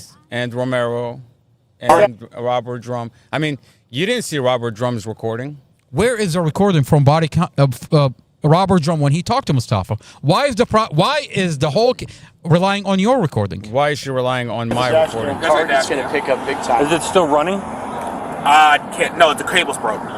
You see that body cam? You see that body cam on Chad Mason? So I mean, I don't know if it was broke before or broke now, but it's broke. I am starving like motherfucker. I'll get you some food in a minute here. You see that body cam? I just need water. Just water. That I have a case. I have a whole case of water. And what's up with this officer? He's looking the other way. He's looking the other way. Yeah, because he gave him a look. You gave him a look. Chad Mason is giving. By the him, way, there's another body cam where they're about to walk up on Chad Mason while he's doing something in the car, and then clearly they just shift their shoulder in a weird way, not to capture any of what Chad Mason is doing inside the vehicle to the dash cam. He's fucking around with the dash camera. fucking around I with mean, the dash there's camera. no doubt about it. No question about it. The real question is, why is the prosecutor putting these files, Chad Mason's body cam, in a hidden compartment within the prosecutor's office that the lawyer has to fight to get them? You know, I'll tell you something that's interesting. I mean, exculpatory evidence. We want to see what Chad Mason did to the camera.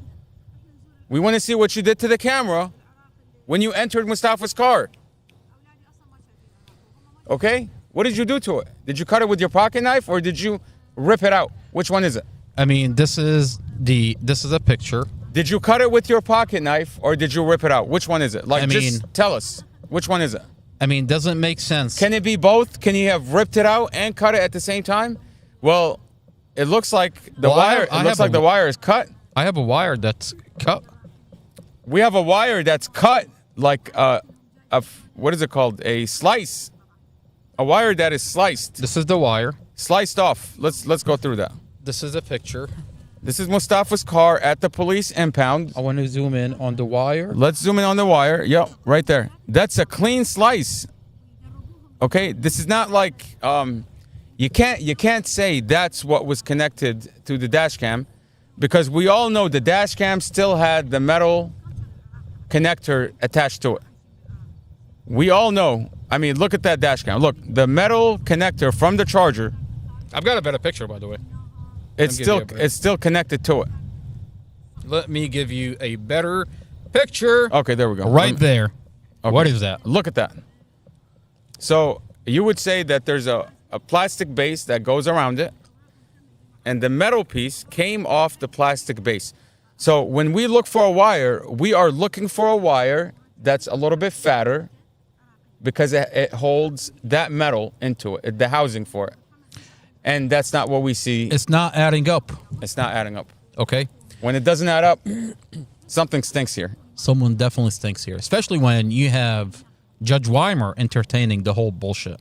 Judge Weimer is entertaining Chad Mason, telling him, I violated department policy. I did this and this and that to this dash camera. And now you have a dash camera that's cut and muted before impact. Like, how is Judge Weimer still on the case? I'm just curious. That's a very good question. How is he still on I mean, this out of case? all the judges in Prince William County, Judge Weimer has his own podcast.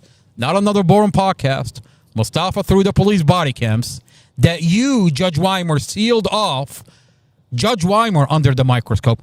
What are you doing in Prince William County that you got yourself a podcast? You know what he said one time when I think Blake at the time was going to file a motion? So Judge Weimer was saying that he was getting a knee replacement. Yeah. And then he told the prosecutor and Mustafa's defense, he says, don't file any motions while I'm out for surgery. Oh, he wants to be on it. He said, I'm going to hear the case. I'm going to hear the motions prior to trial. He personally wants to be on it. And then, like, it's just odd. And then his next statement is, because I'm very well versed on the case. Oh, very well. No, more like How well versed is because he? you are probably getting blackmailed by something or someone. I'll tell you, I heard a judge goes out to Crystal City strip club. Getting lap dances at Crystal City strip club. Interesting. There's a judge that's getting lap dances at Crystal City nightclub. I wonder if the judge that's presiding over the Mustafa Al-Jazari are getting lap dances at the strip club in Crystal City. By Billy. By Billy. The same Billy that went viral. That went viral for being racist to Mustafa. Let's watch a video. I mean, that would be an interesting... We live in Stafford. Turn of events. Mohammed, we live in Stafford.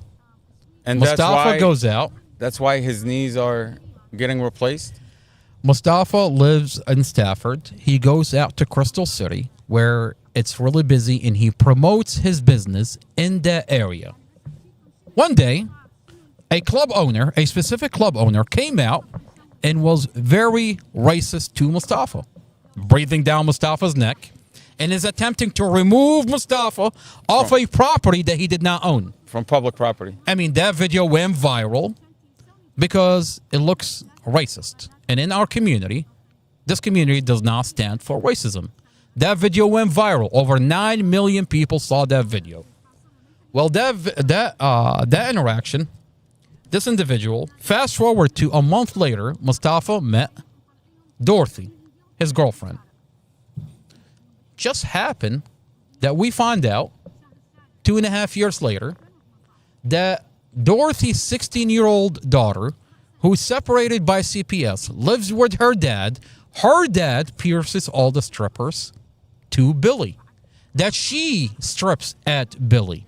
And what did she say in the forensic... I mean, I have an audio from her where she admits to that. What did she say in the forensic interview? The only reason she's at the forensic interview is because of her dad. Because of her dad that pierces all the strippers for Billy. That went viral. That's and Jason the community Clapp. And the community started boycotting that establishment. That's Jason Clapp. Jason Clapp. Okay, now whose name do you find all over the police report?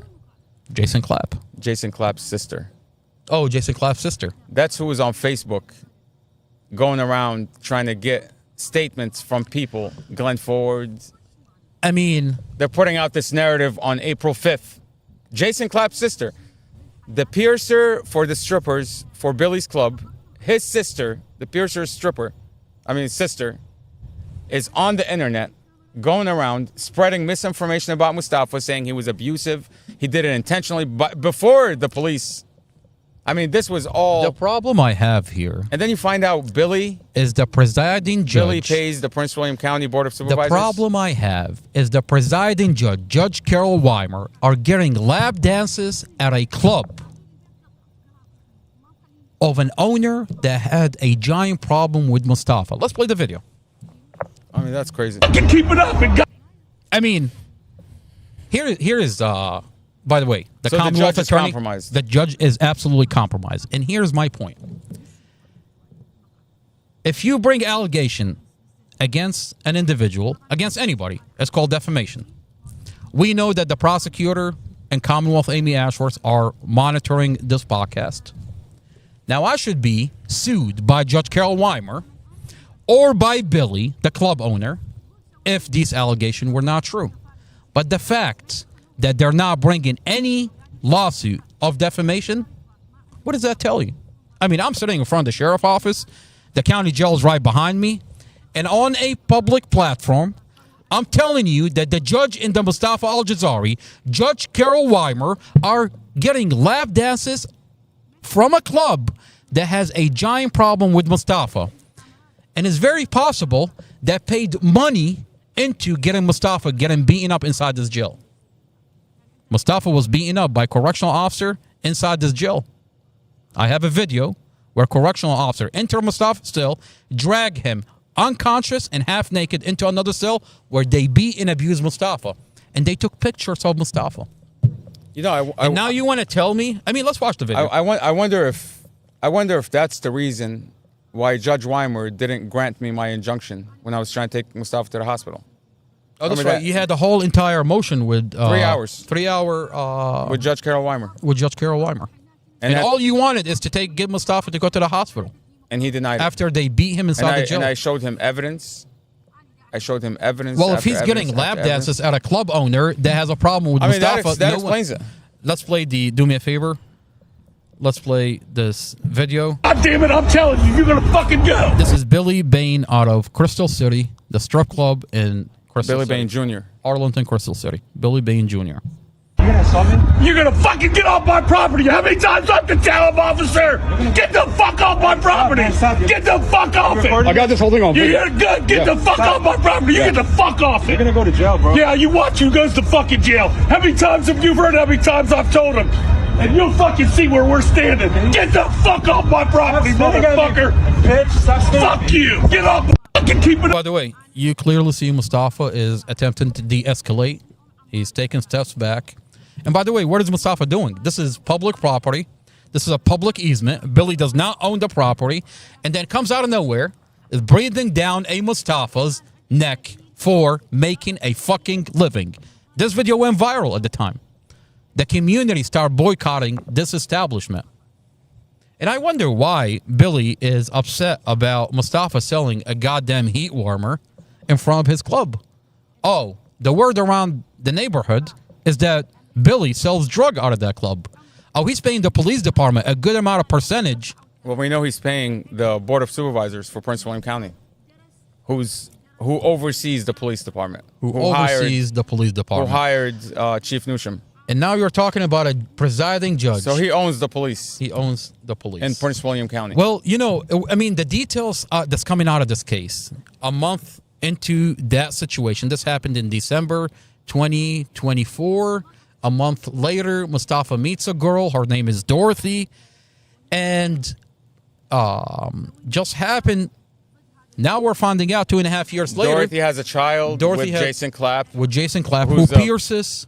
I mean, the connection is there. Who pierces all the strippers. And yeah. I mean, it comes full circle. Now we got a presiding judge that's getting lap dances out of this club. Yeah, that's crazy. I mean, I didn't know that. That's crazy. We're going to take a break. And when we come back, we're going to dive in the audio of Officer Zaimus, who admits that this dash camera has audio that prosecutor Sarah Sammy, Commonwealth Amy Ashworth, lied to this community. 2.5 years, they've been telling this community that it doesn't have audio. Well, you have digital forensic. On the stand, we have the audio of Officer Zaimus tell Judge Weimer, who's apparently getting lap dances at a club. Unbelievable. From someone that has a problem with Mustafa. Officer Zaimus admit that this dash camera has audio. And who's blocking the digital forensic independent expert from inspecting the SD card? Judge Weimer. The judge that's getting lap dances and getting blackmailed in the Mustafa Al-Jazari case. Wow. Let's take a break, and when we come back, we'll dive into the testimony of Officer Kathy Zaimus, digital forensic, where she admits there is audio. Grab your popcorn, grab your favorite blanket. We're going to be here for a while. This is not another boring podcast. Mustafa through the police body cam. Judge Carol Weimer, we're watching you under a microscope. You have to answer for the files that I have.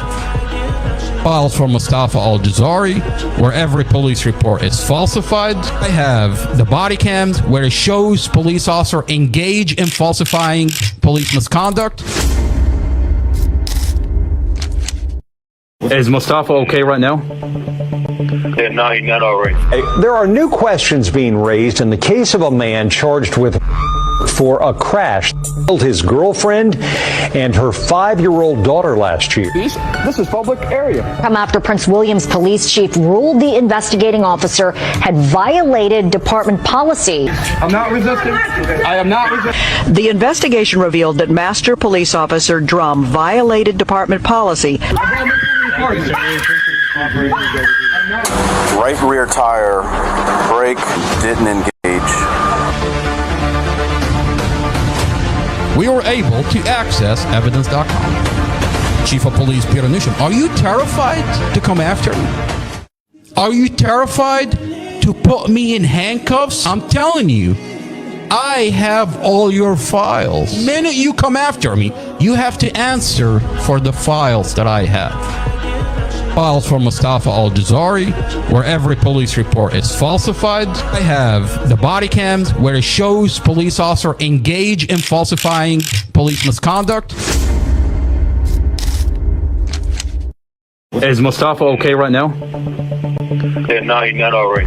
There are new questions being raised in the case of a man charged with for a crash killed his girlfriend and her 5-year-old daughter last year. This is public area. Come after Prince William's police chief ruled the investigating officer had violated department policy. I'm not resisting. I am not resisting. The investigation revealed that Master Police Officer Drum violated department policy.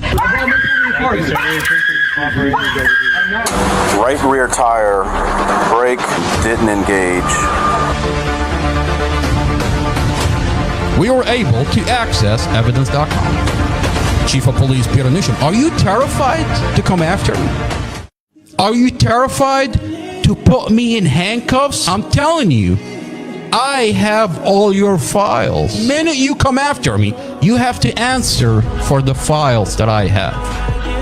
Files from Mustafa Al-Jazari, where every police report is falsified. I have the body cams where it shows police officer engage in falsifying police misconduct. Is Mustafa okay right now? Yeah, no, he's not all right.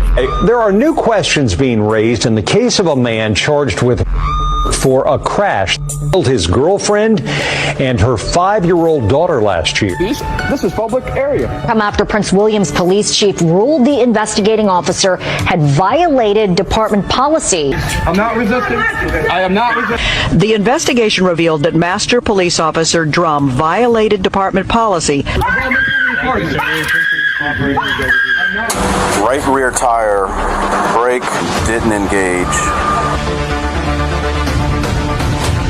We were able to access evidence.com. Chief of Police Peter Newsham, are you terrified to come after me? Are you terrified to put me in handcuffs? I'm telling you, I have all your files. The minute you come after me, you have to answer for the files that I have. Files from Mustafa Al-Jazari, where every police report is falsified. I have the body cams where it shows police officer engage in falsifying police misconduct. Is Mustafa okay right now? Yeah, no, he's not all right. There are new questions being raised in the case of a man charged with for a crash killed his girlfriend and her 5-year-old daughter last year. This is public area. Come after Prince William's police chief ruled the investigating officer had violated department policy. I'm not resisting. I am not resisting. The investigation revealed that Master Police Officer Drum violated department policy. Right rear tire, brake didn't engage. We were able to access evidence.com. Chief of Police Peter Newsham, are you terrified to come after me? Are you terrified to put me in handcuffs? I'm telling you, I have all your files. The minute you come after me, you have to answer for the files that I have. Files from Mustafa Al-Jazari, where every police report is falsified. I have the body cams where it shows police officer engage in falsifying police misconduct. Is Mustafa okay right now? Yeah, no, he's not all right. There are new questions being raised in the case of a man charged with for a crash killed his girlfriend and her 5-year-old daughter last year. This is public area. Come after Prince William's police chief ruled the investigating officer had violated department policy. I'm not resisting. I am not resisting. The investigation revealed that Master Police Officer Drum violated department policy. Right rear tire, brake didn't engage. We were able to access evidence.com. Chief of Police Peter Newsham, are you terrified to come after me? Are you terrified to put me in handcuffs? I'm telling you, I have all your files. The minute you come after me, you have to answer for the files that I have. Files from Mustafa Al-Jazari, where every police report is falsified. I have the body cams where it shows police officer engage in falsifying police misconduct. Is Mustafa okay right now? Yeah, no, he's not all right. There are new questions being raised in the case of a man charged with for a crash killed his girlfriend and her 5-year-old daughter last year. This is public area. Come after Prince William's police chief ruled the investigating officer had violated department policy. I'm not resisting. I am not resisting. The investigation revealed that Master Police Officer Drum violated department policy. Right rear tire, brake didn't engage. We were able to access evidence.com. Chief of Police Peter Newsham, are you terrified to come after me? Are you terrified to put me in handcuffs? I'm telling you, I have all your files. The minute you come after me, you have to answer for the files that I have. Files from Mustafa Al-Jazari, where every police report is falsified. I have the body cams where it shows police officer engage in falsifying police misconduct. Is Mustafa okay right now? Yeah, no, he's not all right. There are new questions being raised in the case of a man charged with for a crash killed his girlfriend and her 5-year-old daughter last year. This is public area. Come after Prince William's police chief ruled the investigating officer had violated department policy. I'm not resisting. I am not resisting. The investigation revealed that Master Police Officer Drum violated department policy. Right rear tire, brake didn't engage. We were able to access evidence.com. Chief of Police Peter Newsham, are you terrified to come after me? Are you terrified to put me in handcuffs? I'm telling you, I have all your files. The minute you come after me, you have to answer for the files that I have. Files from Mustafa Al-Jazari, where every police report is falsified. I have the body cams where it shows police officer engage in falsifying police misconduct. Is Mustafa okay right now? Yeah, no, he's not all right. There are new questions being raised in the case of a man charged with for a crash killed his girlfriend and her 5-year-old daughter last year. This is public area. Come after Prince William's police chief ruled the investigating officer had violated department policy. I'm not resisting. I am not resisting. The investigation revealed that Master Police Officer Drum violated department policy.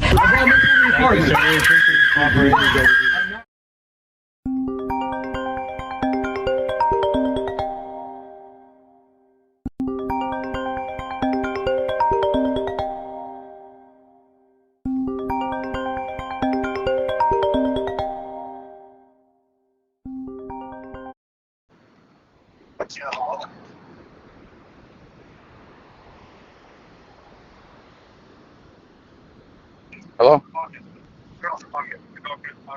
Oh, can you cash app me instead of your cards? Yeah, it didn't go through. Huh? 38.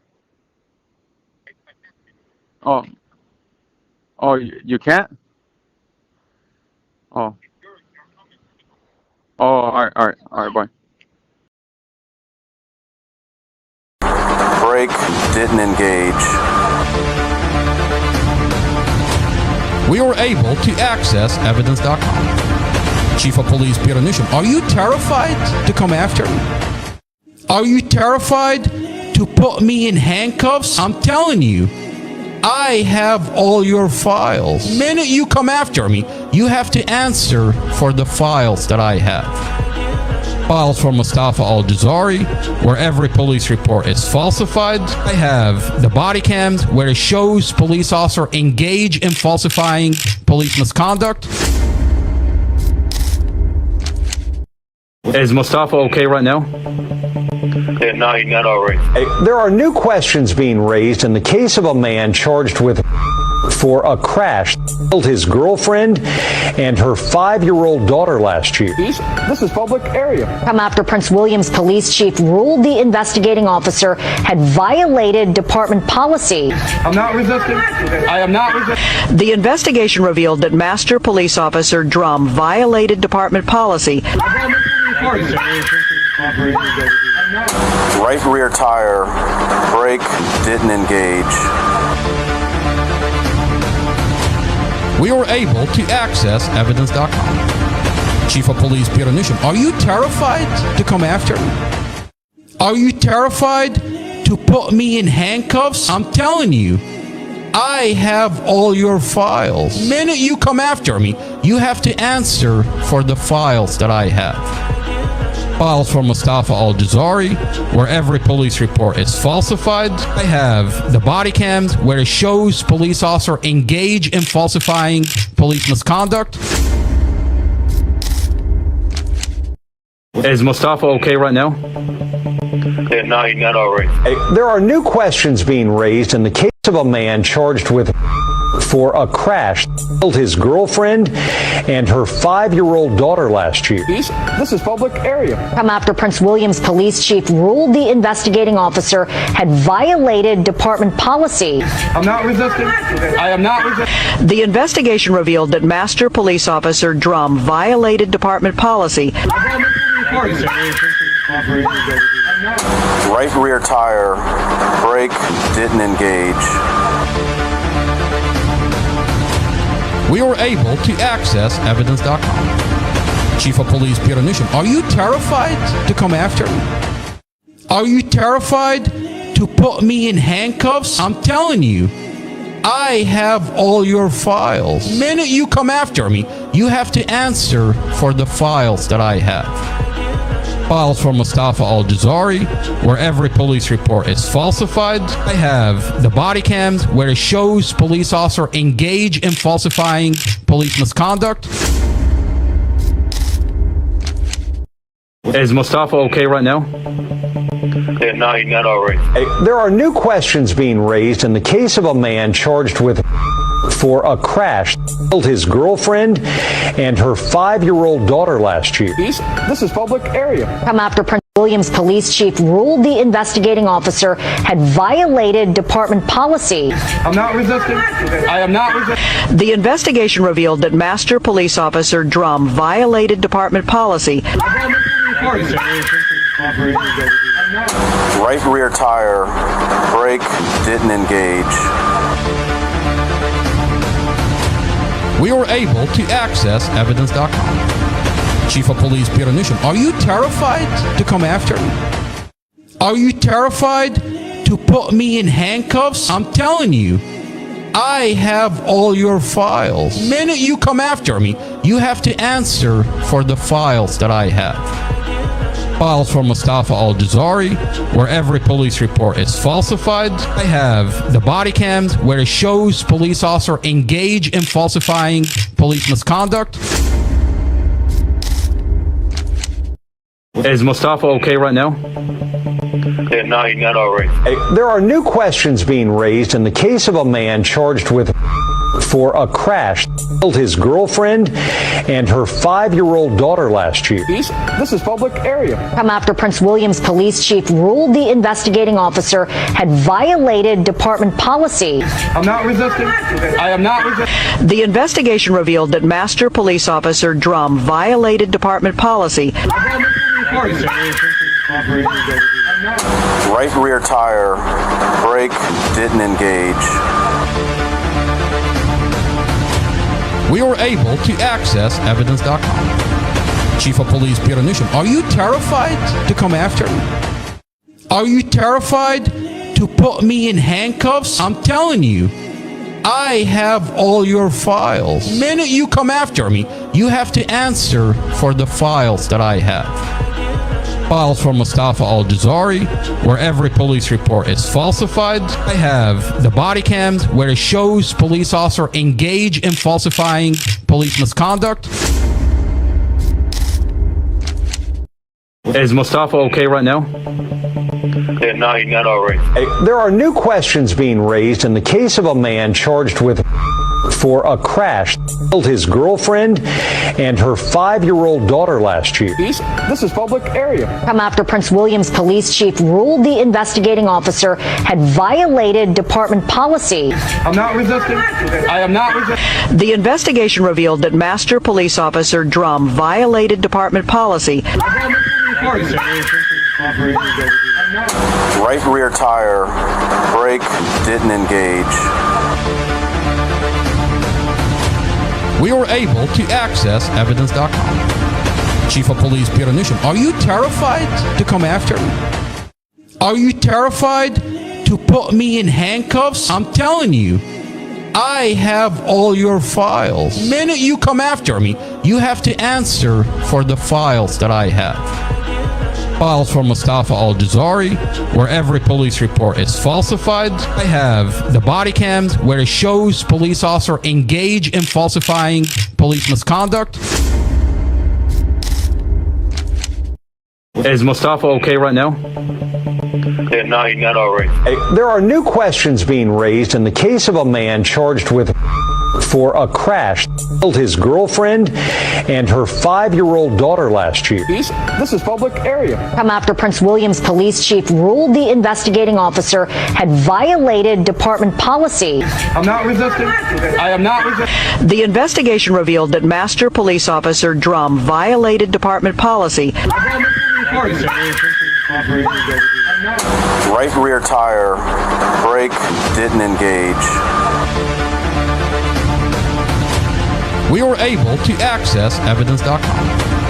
Chief of Police Peter Newsham, are you terrified to come after me?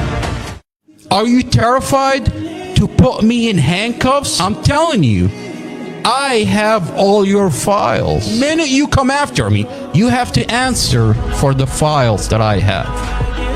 Files from Mustafa Al-Jazari, where every police report is falsified. I have the body cams where it shows police officer engage in falsifying police misconduct. Is Mustafa okay right now? Yeah, no, he's not all right. There are new questions being raised in the case of a man charged with for a crash that killed his girlfriend and her 5-year-old daughter last year. This is public area. Come after Prince William's police chief ruled the investigating officer had violated department policy. I'm not resisting. I am not resisting. The investigation revealed that Master Police Officer Drum violated department policy. Right rear tire, brake didn't engage. We were able to access evidence.com. Chief of Police Peter Newsham, are you terrified to come after me? Are you terrified to put me in handcuffs? I'm telling you, I have all your files. The minute you come after me, you have to answer for the files that I have. Files from Mustafa Al-Jazari, where every police report is falsified. I have the body cams where it shows police officer engage in falsifying police misconduct. Is Mustafa okay right now? Yeah, no, he's not all right. There are new questions being raised in the case of a man charged with for a crash killed his girlfriend and her 5-year-old daughter last year. This is public area. Come after Prince William's police chief ruled the investigating officer had violated department policy. I'm not resisting. I am not resisting. The investigation revealed that Master Police Officer Drum violated department policy. Right rear tire, brake didn't engage. We were able to access evidence.com. Chief of Police Peter Newsham, are you terrified to come after me? Are you terrified to put me in handcuffs? I'm telling you, I have all your files. The minute you come after me, you have to answer for the files that I have. Files for Mustafa Al-Jazari, where every police report is falsified. I have the body cams where it shows police officer engage in falsifying police misconduct. Is Mustafa okay right now? Yeah, no, he's not all right. There are new questions being raised in the case of a man charged with for a crash killed his girlfriend and her 5-year-old daughter last year. This is public area. Come after Prince William's police chief ruled the investigating officer had violated department policy. I'm not resisting. I am not resisting. The investigation revealed that Master Police Officer Drum violated department policy. Right rear tire, brake didn't engage. We were able to access evidence.com. Chief of Police Peter Newsham, are you terrified to come after me? Are you terrified to put me in handcuffs? I'm telling you, I have all your files. The minute you come after me, you have to answer for the files that I have. Files for Mustafa Al-Jazari, where every police report is falsified. I have. Judge Weimer is compromised. Judge Carol Weimer is compromised and is getting blackmailed by Billy Bain Jr., the strip club in Arlington and Crystal City. Unbelievable. Apparently he's getting lap dances by strippers from that club. Is that why he reversed Mustafa's bond? I mean, think about the optics here. He didn't even gives Mustafa a bond. Sarah Sammy stands in court, prosecutor Sarah Sammy, and she says, what does she say? The Commonwealth attorney is not going to be happy with you? What is Sarah Sammy has on this judge that 7 days later reverses the bond? And then he doesn't even give Mustafa the chance. He doesn't even give him the chance to have a proper hearing following that. Even though there was evidence that show change of circumstance. There was a witness that was brought into the holding cell, and the witness was not allowed to testify. Even though evidence in the case showed that the prosecutor lied. And Judge Weimer said, you know what he said at the end? He said, I'm going to reverse his bond, and I'm not going to give a reason why I'm denying bond. How can you do that? Where is the due process? When the judge says, I'm not even going to give you a reason as to why I'm denying bond, I'm just going to deny it. I mean, that right there tells you everything you need to know about this specific judge, about Judge Weimer. That's all you need to know. When he says, I'm going to reverse the bond and I'm not going to tell you why. So you as a citizen, you don't even have the right. You can't even form a defense. So how can you form a defense if the judge is not telling you what the objections are? So he denies Mustafa a bond. Remind me again, which judge sealed off this case from this community? Yeah, Judge Carol Weimer. Judge Carol Weimer. I mean, I have a case right now, and every judge in this building behind you has recused themselves from this case. Why is Judge Weimer still on Mustafa's case? If the judges here are terrified to sit on any case, I mean, your case, your trespass case, they brought in a retired judge. Out of the Supreme Court. Okay, so clearly every judge in this building in Prince William County does not want anything to do with Al Jazari. Yet Judge Carol Weimer is... Except the judge that's being blackmailed into... I mean, is he being forced to take on this case and rule in their favor? I mean, think about what's happening. If he's getting lap dances out of a club that used to have a problem with Mustafa... What's wrong with getting lap dances as a judge? I mean, it's not the lap dances that we're talking about. It's getting lap dances out of a specific club of an owner that went viral for having a problem with Mustafa. That's the problem here. So the owner is summoning his strippers against the judge? That's interesting. I mean, it would be very interesting to find out. I mean, it's terrifying that it's terrifying and it's disturbing. This community is waking up to a reality where they have a judge. You know what's funny though? Not funny, but what's interesting is I remember when I filed the injunction to get Mustafa medical help, right? And at the time I said, Your Honor, I would like for you to recuse yourself. By the way, I have an audio of the whole entire proceeding. You have that audio? I have the whole entire audio. But you weren't there. Well, I'm not there for any of it, but here I am. I have the body cams. I have the documents. I have the audio recording to every proceedings. So you have the audio where I said, yes, Your Honor, I would like for you to recuse yourself. And you said... And we're going to play the audio at one point. And he says, I'm not going to recuse myself. Because he wants to rule on this case. And he wants to rule, obviously, against me. He's not going to get... I mean, all you're asking him is to send Mustafa to the hospital after correctional officers beat Mustafa inside the jail. Let's watch that video. I mean, do me a favor. Go over to exhibits.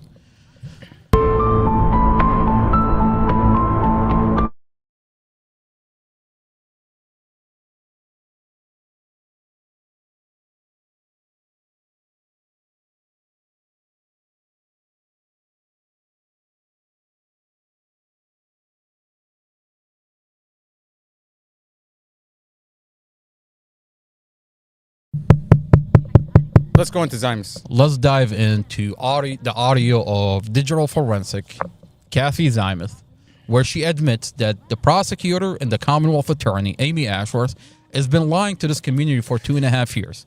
She admits that this dash camera does have audio. For 2.5 years, you've been telling us there's no audio, but here's digital forensic telling Judge Weimer that this dash camera does have audio. And what does Judge Weimer do? He blocks the motion from Mustafa's defense attorney, Brad Haywood, to move forward. I mean, he wanted to block it, but the lawyer, Brad Haywood, is pushing back on it so hard that it's moving forward. Let's wait until October, Judge Weimer says. Why all the way in October? He gets a new stripper. A new lap dance? A new stripper? I mean, are you going to have one of your stripper testify as a witness in the Mustafa Al-Jazar? The same stripper that's giving you a lap dance, you're going to have her on the stand testify to Mustafa's character? Is that what we're doing here? I wonder if that's the same stripper that paid for his legal defense. Interesting. So you have a body cam where Investigator Davis says, I have an idea to employ into this case, but it's going to require spending money. Where are you getting the money from? Is it from the same club that the presiding judge is getting lap dances at? You know, I wonder what the IRS has to say about this. Cash coming in, going to Mustafa's legal defense. And when I say cash, I mean a lump sum of cash. I wonder why Dorothy blocked, Mustafa's girlfriend, blocked her 16-year-old daughter. She blocked her. She said in the forensic interview, Kylie, who's a stripper at that club, who heard that pierces all the strippers, in a forensic interview, Kylie Clapp says, my mother blocked me and she chose Mustafa over me. I wonder why Dorothy blocked Kylie. Well, that should be something that's very easy to find out. I wonder. Let's go and look. You don't want me to go forward? Let's do this. A time and place for everything. Let's do this. Yeah, there's a time and there's a place for everything. Let's go into Zaimus. All right, let's take a dive into the audio of the testimony of Officer Kathy Zaimus, digital forensic, where she admits to Judge Weimer on the stand that this dash camera does have audio. Let's just get into it. All right, let's go over because to you YouTube. could be here. You could be here. I'll be here for the next days. 10 hours. Hours. Days. You'll be here for days, weeks, maybe a month. Absolutely.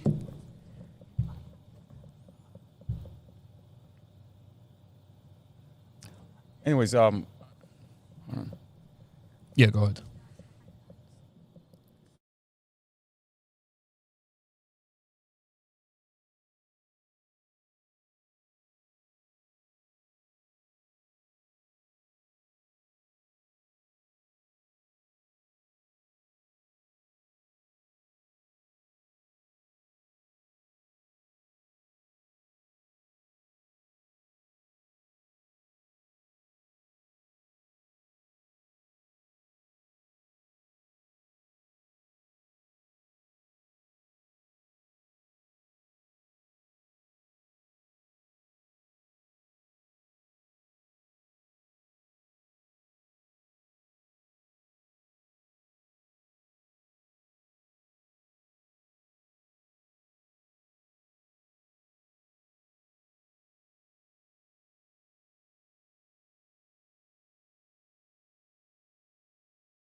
What we're going to do is this audio, we're going to have a separate podcast dedicated for Officer Zaimus.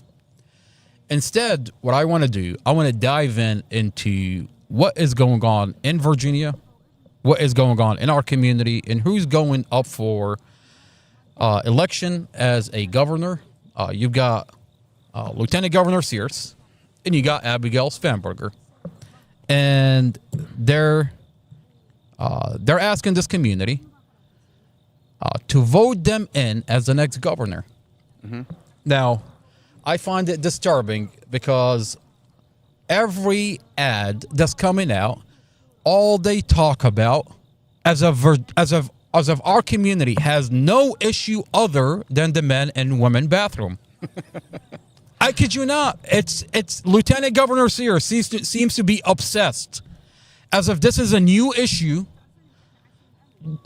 that all she talks about is if I go into the bathroom issue. If I go into the bathroom, I do not want to see a male completely nude.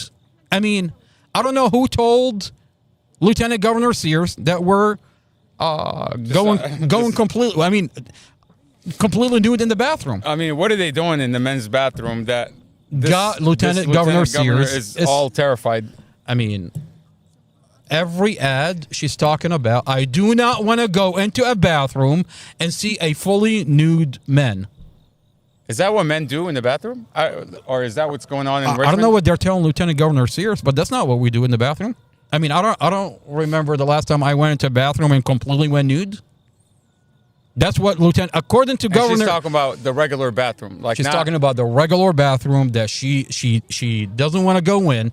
I mean, I remember my first interaction with Sheriff Glenn Hill. It was right there, like literally right there. And Lieutenant Governor Sheriff Glenn Hill comes up to me and tells me,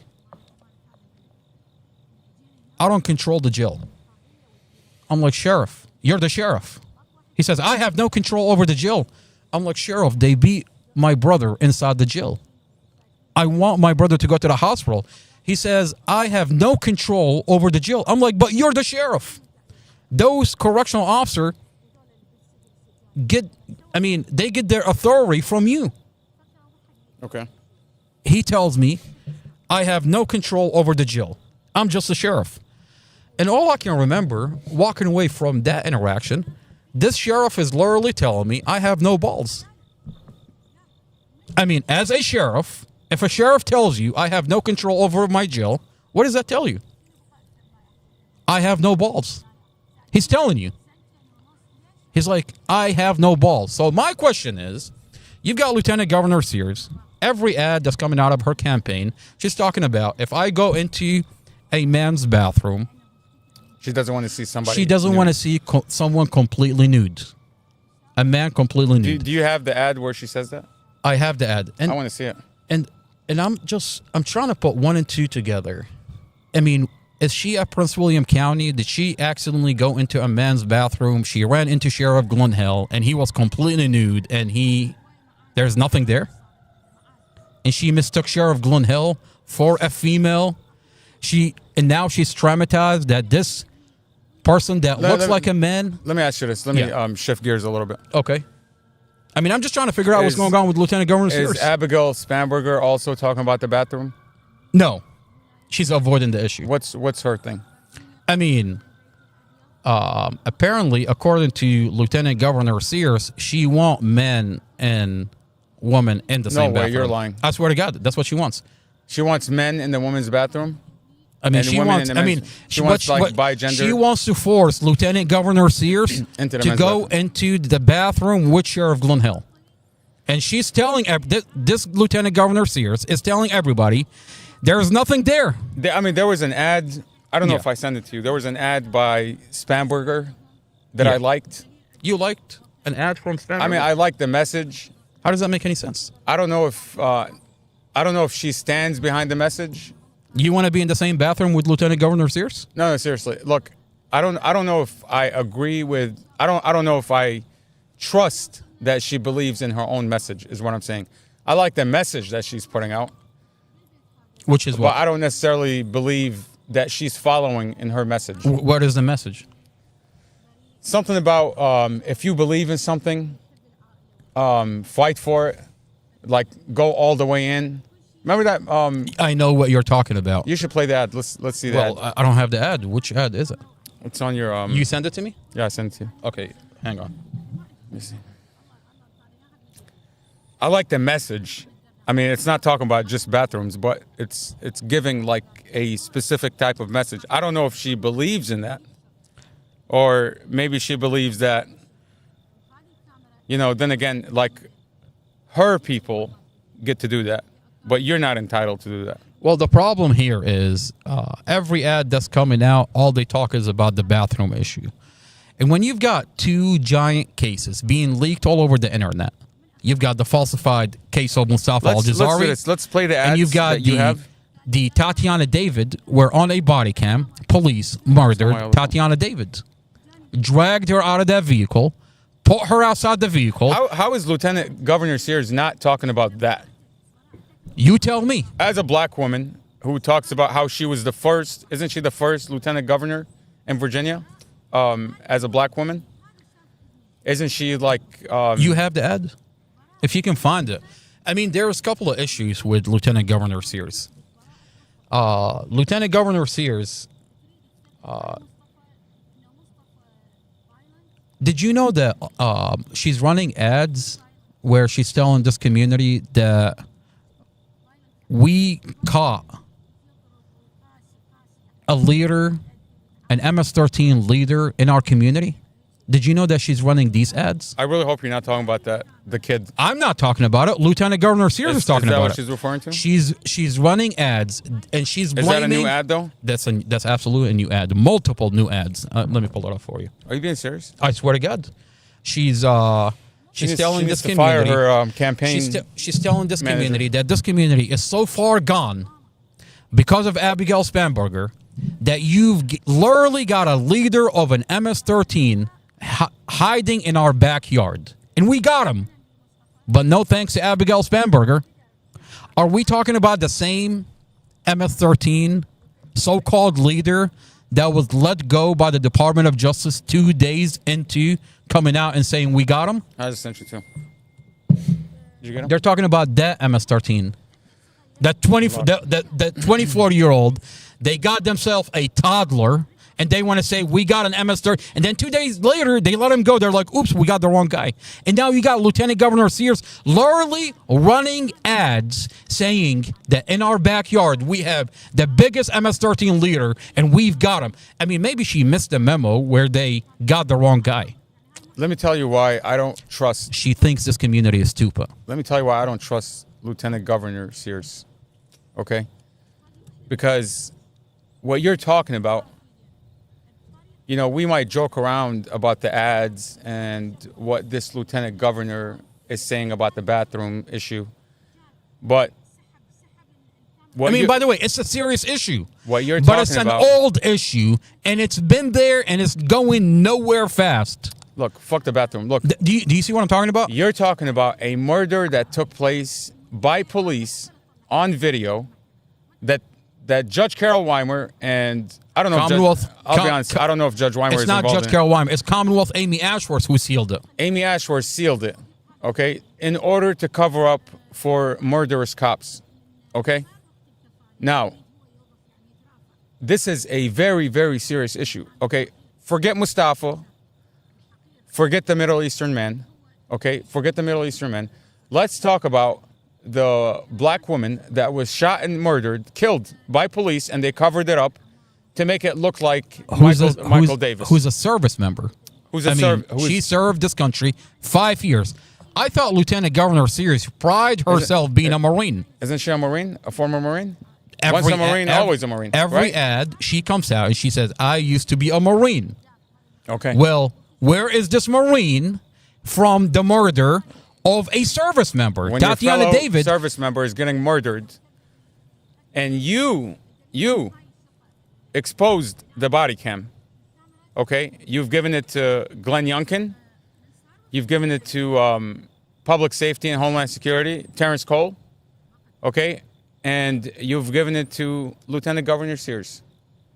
And I'll say you've also given it to the other side. You've given it to Abigail Spanberger, who's an ex-CIA. Every ad she comes out, she says, I used to work for the CIA. My dad was a cop. I am here to serve this community. Okay. I am here for the community. Well, my dad served too. Now, we can be on the same page. What have you done about a murder that took place and is being sealed off, being hidden from justice by the Commonwealth attorney who's on your side? So Abigail Spanberger is a Democrat. Amy Ashworth is a Democrat. Okay? When I reached out to Abigail Spanberger, prior to having, all these documents and evidence of tampering with evidence, tampering with whatever in Mustafa's case, I put in a complaint and I went to our office in D.C. I have a recording of the whole thing. Okay. So we went and sat down with her chief of staff.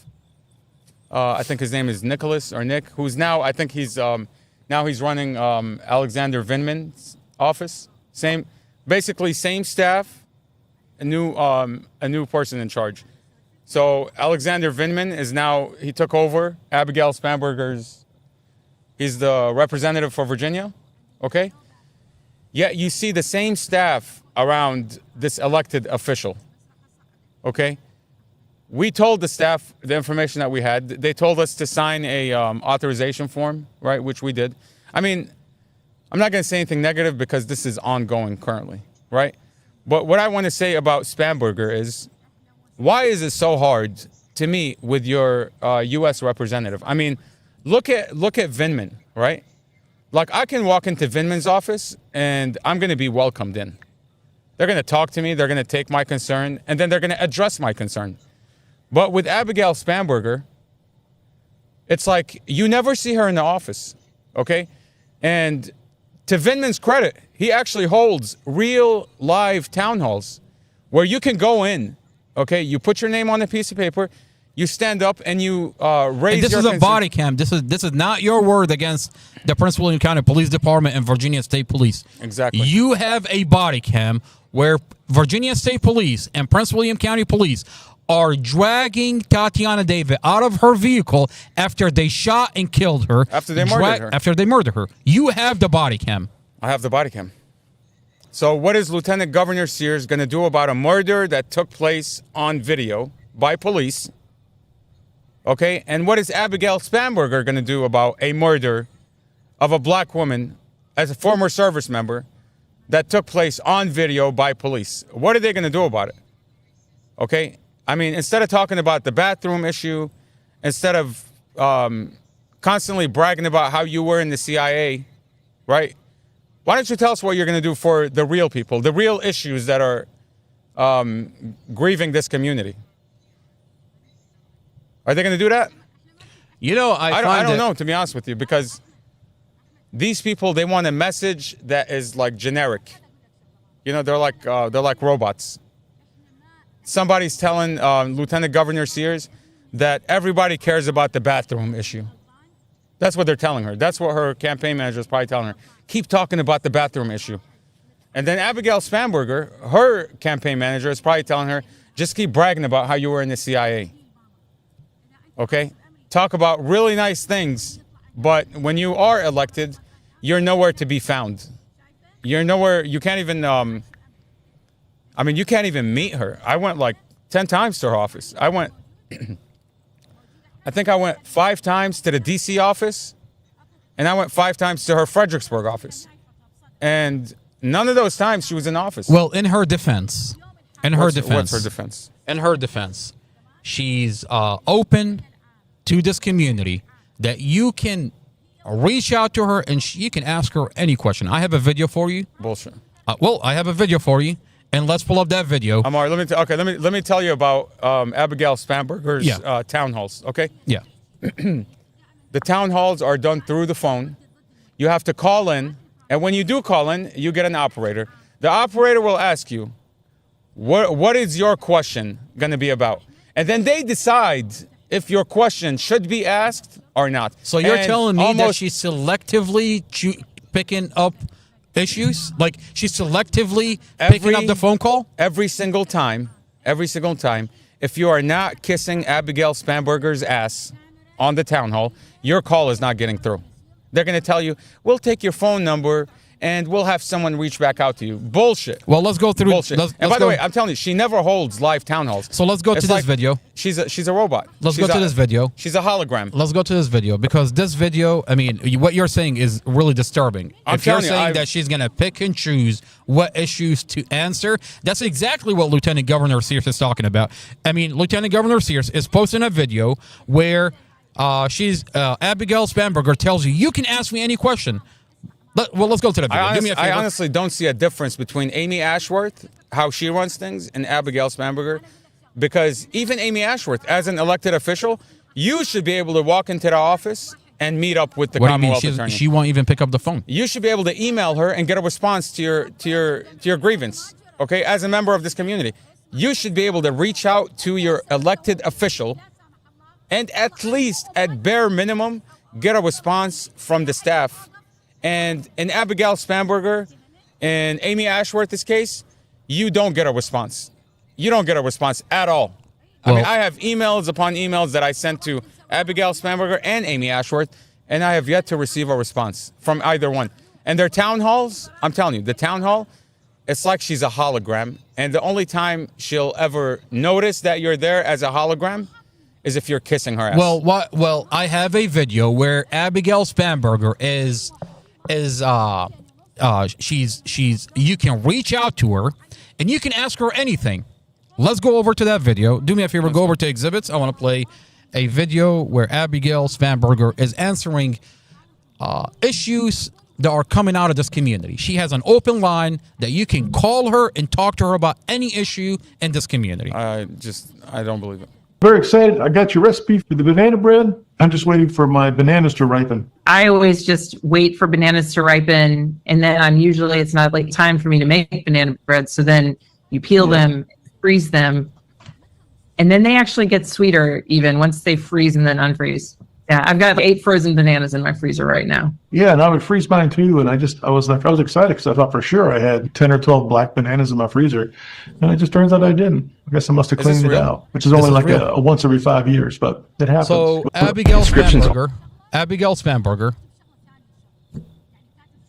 won't pick up your phone unless she has someone vetting the question.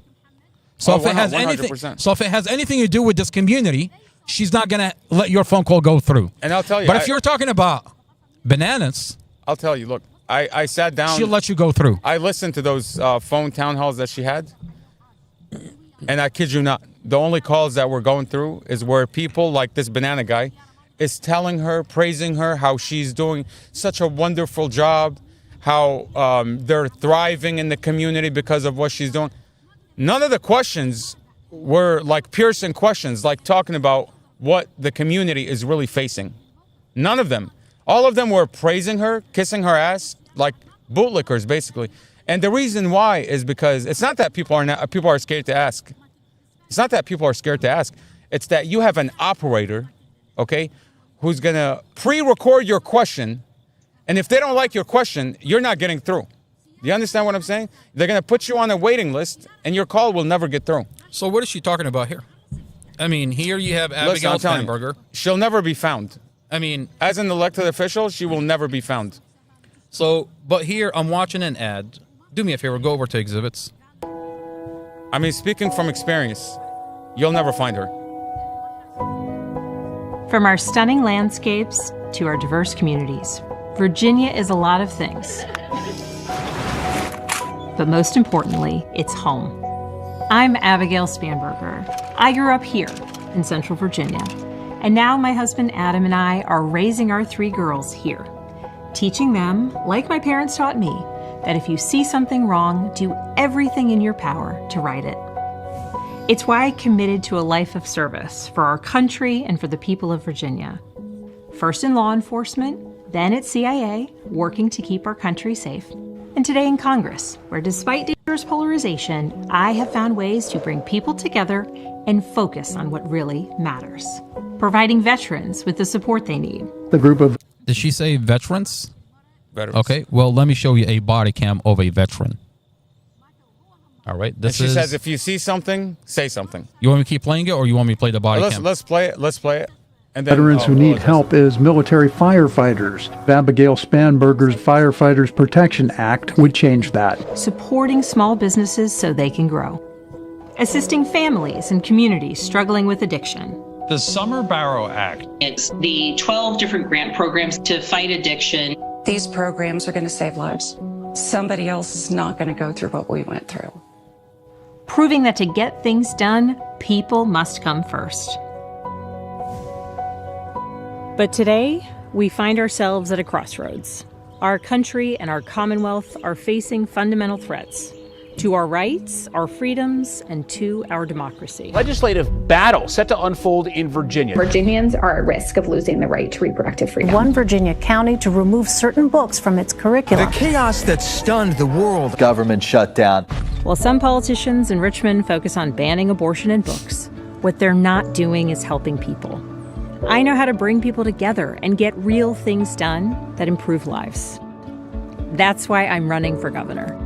Because when we rise above the chaos and division, we can focus on what matters most to Virginians. Lowering prescription drug prices, growing the middle class, lowering costs and easing inflation.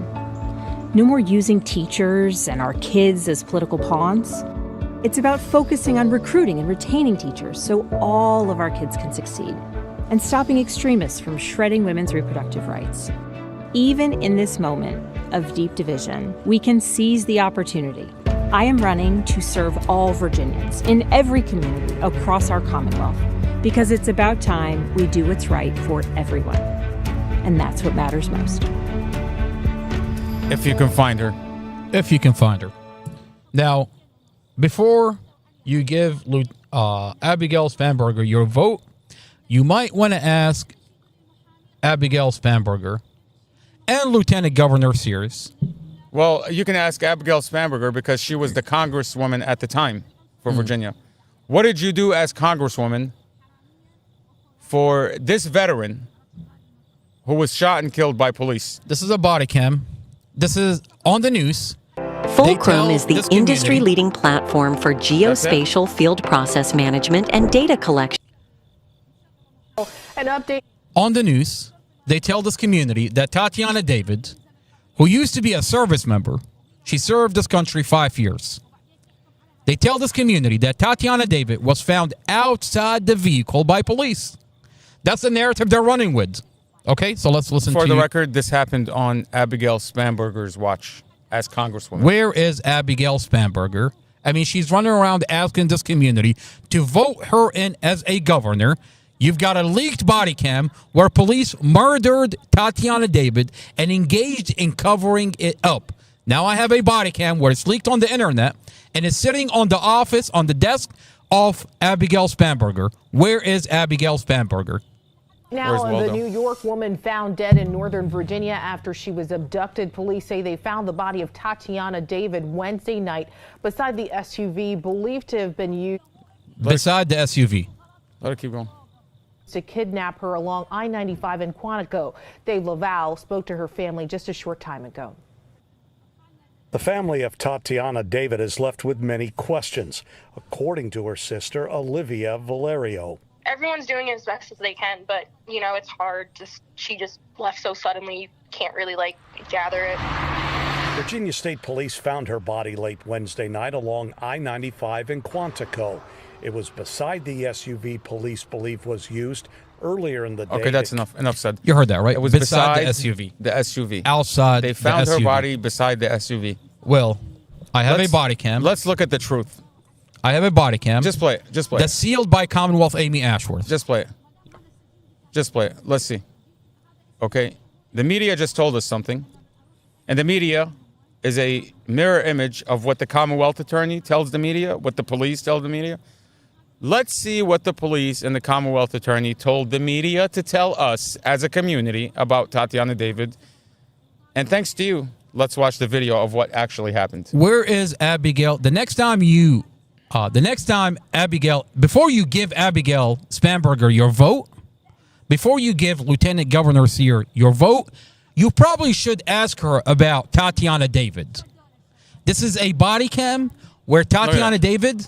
He's laughing. I mean, he's got his AR-15. They just put 50 bullets into Tatiana David's vehicle, and he's laughing. What did the media just say? They found her outside the vehicle. Outside the SUV. You're going to see Michael Davis besides the SUV. Beside the SUV. You're going to see Michael Davis being dragged out of the driver's seat.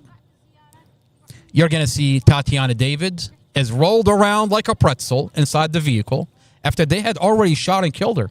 And Casey Fines is laughing it up. The same unit that responded to the Mustafa Al-Jazari vehicle accident is now responding to Tatiana David the same day. Later that night, they shot up and killed Tatiana David. And you wish it would stop there. Is that an SUV? They're dragging her vehicle. Yeah, that's the SUV. Okay, hold on. That's the SUV? That's the SUV. I'm looking for her body outside or beside the SUV. Oh, it gets worse. Let's see if you find her body beside the SUV. It gets really bad. They're going to roll her around like a pretzel inside that vehicle before they drag her away from the vehicle. Look, these people running for office, they have the memory of a fish. So let's remind them. The media just said that they found her body beside the SUV. That's what the media just told us. And we're supposed to blindly follow our leadership. And supposedly they're still investigating. We have to, we as a community blindly follow the ex-CIA agent and the former Marine, right? Let's take a look at how they found this body beside the SUV. That's right. Lieutenant Governor Sears used to be a Marine. And you've got Abigail Spanberger, who's an ex-CIA, and her dad used to be a police officer. Let's have a look. I'm still waiting for them to find Tatiana's body beside the SUV. Let's see. That's Michael Davis being dragged. That's not Tatiana David. That's Michael Davis. They just got dragged out of the driver's seat. Look at those bullets. That's AR-15 bullet holes. Bullets. Let's see. Are they going to find her body outside beside the SUV? Oh, those are Prince William County Police. Same officers. Casey Fines. Casey Fines, yep. Oh, look. It's Tatiana David. And her body is not beside the SUV like the media told us. Abigail Spanberger want to talk about bananas. Lieutenant Governor Sears wants to talk about the bathroom issue. But here you have a leaked body cam. A woman being murdered. A service member, a former service member, being murdered by police. I mean, dragged out of the car. That's a cover-up, by the way. I mean, they're not only dragging her. I got the keys. My hands are fucked. They're cut by glass. Switch. Here. Look at me. Get her out here. Get her out. Get her right down here.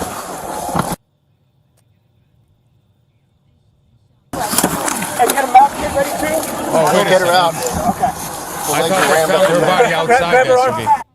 I thought they found her body outside, beside the SUV.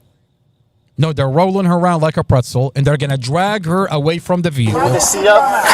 This is the definition of a cover. I got the arm. There was no one on scene, but we had two other people that need rescue. One gunshot window, they're trying to figure out the rest. Okay, copy. No injuries. No. We're happy to finish one with which one you're on. One subject, gunshot wounds, category. You're gonna have to stand her up. Yeah, grab. There you go. Watch out. Hey, help him, pull. There you go. They're dragging her away from the vehicle. Okay. I mean, go back to the I mean, does that look like they found her outside the vehicle? Go back to that report. I want to go back to that report. Which report? The one before that, the media. With the one you just sent me? No, the one you just played about Tatiana David. Oh, Tatiana. Okay. The media report. Yeah.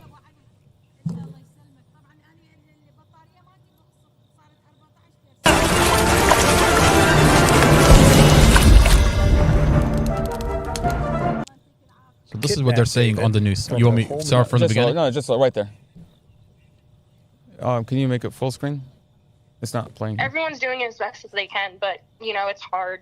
She just left so suddenly. You can't really Maybe you gotta yeah. gather it. Go back a little bit more. Let me see.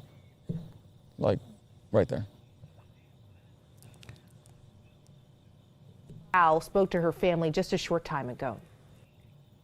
The family of Tatiana David is left with many questions, according to her sister, Olivia Valerio. Everyone's doing as best as they can, but you know. Let's go back here.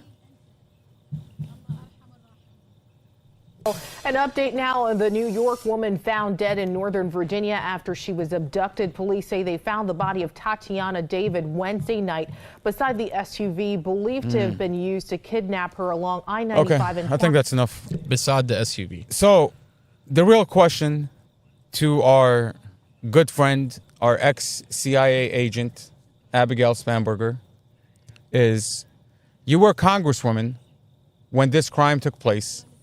What did you do about it as congresswoman? Okay. And to our beloved Lieutenant Governor Sears, you were and still is Lieutenant Governor while this took place on your watch. What have you done so far for your fellow service member? Okay, you are a former Marine. So if anybody has a personal attachment to this woman, a close relationship to this woman, even though you don't know her, it's you, because you were a former service member, a former Marine. And you know what they say, once a Marine, always a Marine. And this woman served this country. She served this country. She has a right to justice. She has a young daughter. She does. Or a son. I think she has a daughter, yeah. She has a young baby that's going to grow up and ask questions. And you're talking about Tatiana David? Yeah. She has a 5-year-old baby. Son that's growing up, that's going to be asking, what happened to my mother?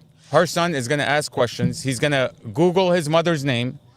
And the media is going to tell him that his mother was found outside the vehicle. And hold on a second.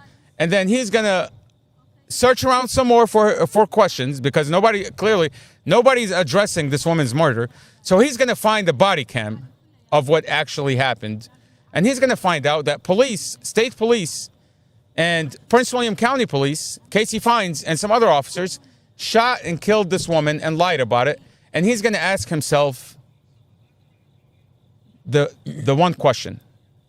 Where is my elected official and what did they do about it at the time? Why am I not getting justice for my mother? Okay. Our lieutenant governor is a Marine. Our congresswoman is a CIA agent. Both of them are serving this country, according to them. They're service members, both of them, in their capacity. Okay? Why have they not gotten justice for this woman? I mean, she's not a Mustafa al-Jazari, so you can't say she deserves whatever torture was coming her way, because she's not Mustafa al-Jazari. She didn't sue the police like Mustafa did. Okay? This is a former service member, as CIA agent, as a former Marine. What have you done? What are you going to do about this murder that took place? Are you going to cover it up? Are you going to bury it? Are you going to wait for people to kiss your ass before they get on your platform? I mean, they're betting on the fact you've got Lieutenant Governor Sears, you've got Abigail Spanberger. They're betting on the fact that this community is so asleep that this community doesn't know what's happening. I mean, the news is not telling this community what's going on. So they bet on the fact that this community doesn't know what goes on behind closed doors. Why do you think they're not doing anything? I mean, if they weren't service members, I would say, like... Instead, you got Lieutenant Governor Sears talking about the bathroom issue. You got Abigail Spanberger talking about bananas. Anything but what's going on in this community. You've got 2 giant cases being leaked all over the internet. Literally. I mean, body cams and document that show what this Commonwealth attorney does to protect police misconduct. Let me tell you something. And you're going to go around ask this community to vote you in? Look, in the case of Tatiana David, okay, it's very clear, it's on video, a murder that took place. Now, I know a lot of people have pressing issues. They're not going to have a clear, cut and dry case of corruption where they tell you, Congresswoman, CIA agent, former Marine, this is my problem. It's on video. I have the proof. Look at it. I want justice. Not every case is going to be like that. People are going to complain to you. You're going to hear them out. You're going to say, what's your evidence, this and that. And there's a back and forth. This is a clear, cut and dry case of murder. This is a murder that took place on video. And if it wasn't on video, you could say, God knows what happened. Who knows what happened? It's your word against the police department. But in this case, it's a video. It's a video of a murder that took place on tape. No denying it. Okay? You want to be the elected official of Virginia? Tell us what you're going to do to get justice for that woman. Okay? And if you can bring justice to this woman, maybe you are worthy of some votes. Otherwise, I would say, go to the men's bathroom. Okay? Go to the men's bathroom. Instead, or, you know... Instead, you've got... Keep talking about the bathroom. Lieutenant Governor Sears talking about... We've not heard from Abigail Spanberger. You've already... Governor, I will make sure it stops. And you see, we've not heard from Abigail Spanberger. You've already talked about her voting record. She supports... I mean, it sounds like Lieutenant Governor Sears sounds... What is she talking about? She sounds just like you. I mean, we know. You haven't heard from Abigail Spanberger. Oh, yeah. And then she turns around, does a complete U-turn, and she's talking about bathrooms. I mean, she's right there with the governor. You know what I mean? Like, the governor, she's the lieutenant governor. You know what's really interesting about Lieutenant Governor Sears? Lieutenant Governor Sears comes out, and she says, I'm a Trump supporter. President Trump, I support you. Okay. Oh, your ICE policy? I'm 150% behind your ICE policy. Sanctuary city? I am right behind you. We should not have a sanctuary city. I mean, she's more Trump supporter than Trump himself. And you know what I find really interesting?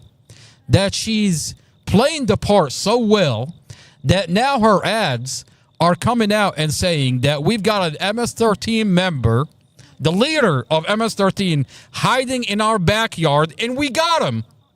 That's her ads. She's talking about the kid the kid living in his mom's basement?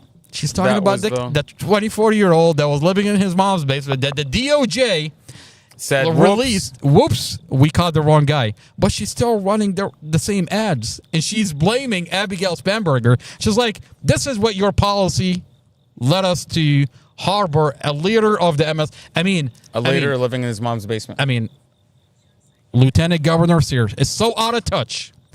What she's trying to do is tell President Trump, come out and endorse me. Come out and endorse me. Now, let me show you let me show you how fake Lieutenant Governor Sears is. Lieutenant Governor Sears Do me a favor, take it off exhibits. 2 years ago, she was talking shit about Trump. That's interesting. All her ads say that she supports Trump 150%, Mr. President. Well, let me play for you what she actually said 2 years ago. And you want to tell me whether you should trust Lieutenant Governor Sears or not.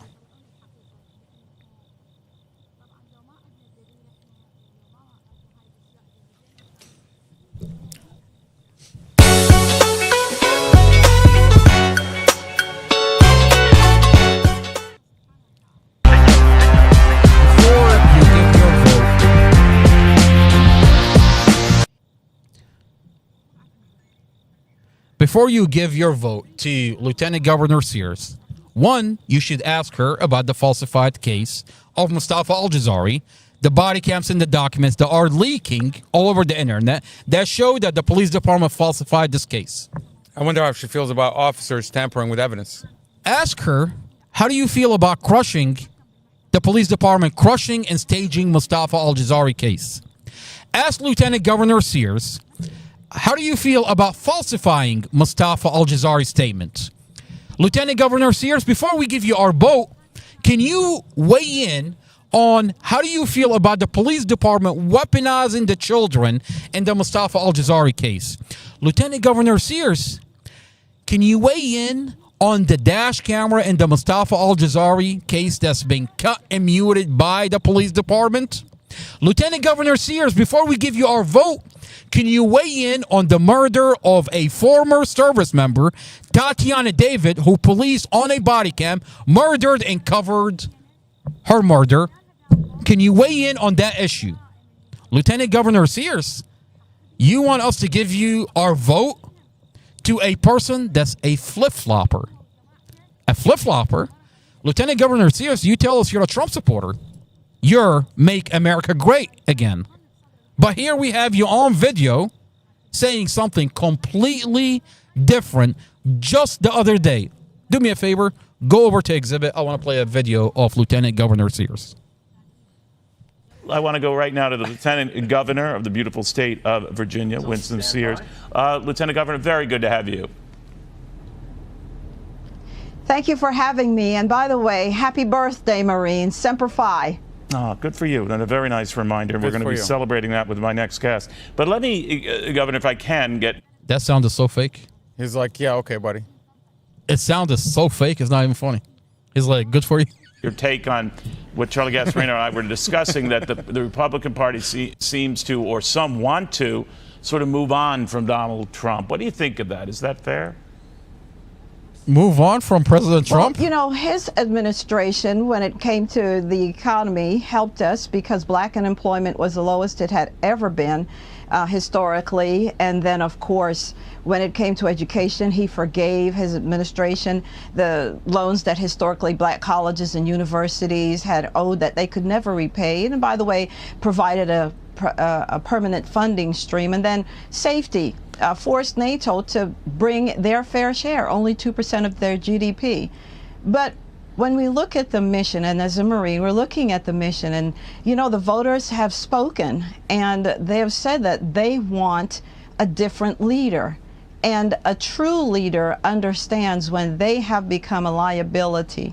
A true leader understands that it's time to step off the stage, and the voters have given us that very clear message. So does that apply within the Republican Party, Lieutenant Governor, to Donald Trump, that it's time to step off the stage? Yes, a house divided against itself cannot stand, and indeed that's where we are today. And as I said before, America is the prize. Why do we want to win elections? It's because we've got to learn to love each other, live together, govern together. And the voters are saying enough is enough. So enough is enough. She said enough is enough. Or some of the parties, such as yourself, Lieutenant Governor, maybe Governor Youngkin feels the same way. But talking about Trump, by the way, enough is enough. Speech next week that he wants to run for president. What would you think about that? I could not support him. I just couldn't, because we have seen, for example, in those states where he has endorsed the candidates, in fact, Republicans on the same ticket who he did not endorse overperformed, whereas his candidates totally underperformed by as much as 10 So she'll kick points. you when you're down. We have a clear... And when you're so winning, while he was getting indicted, while President Trump was getting indicted, while he was down, she not only kicked him in the knee, she stabbed him in the fucking back. And now she want to say that she's make America great. I say she's a flip-flopper because he's winning. I say she's a flip-flopper. And President Trump, if you're fucking listening, this lady stabbed you in the back when you were fucking down. When you were getting indicted, she not only stabbed you in the back, she kicked you while you were down and stepped on you a little bit. That's and now crazy. you want to endorse her? I say think again. And for this community, you really want to endorse a flip-flopper, a person that's fake, a person that cares about nothing and goes with the and flow. just goes with the flow. If you're winning, I'm with you. If you're losing, I'm against you. She's hashing out an issue that's always been there. She's talking about the bathroom issue. That's not a new issue. Well, I say she thinks this community is stupid. And she's avoiding the real issues that we have in our community. Instead, she wants to talk about an issue that's always been there.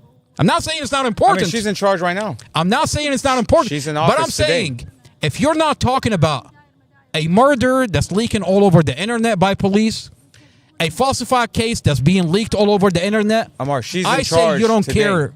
She's in charge today. She's in office. She is in charge today. I mean, and you want to make her as a governor? All she has to do is open the window and say, "Hey, Glenn Youngkin, what's going on with Tatiana David? What's going on with this Al Jazari case?" Okay, but she wants to tell you, "I have to win. I have to be at the helm to fix your bathroom issue."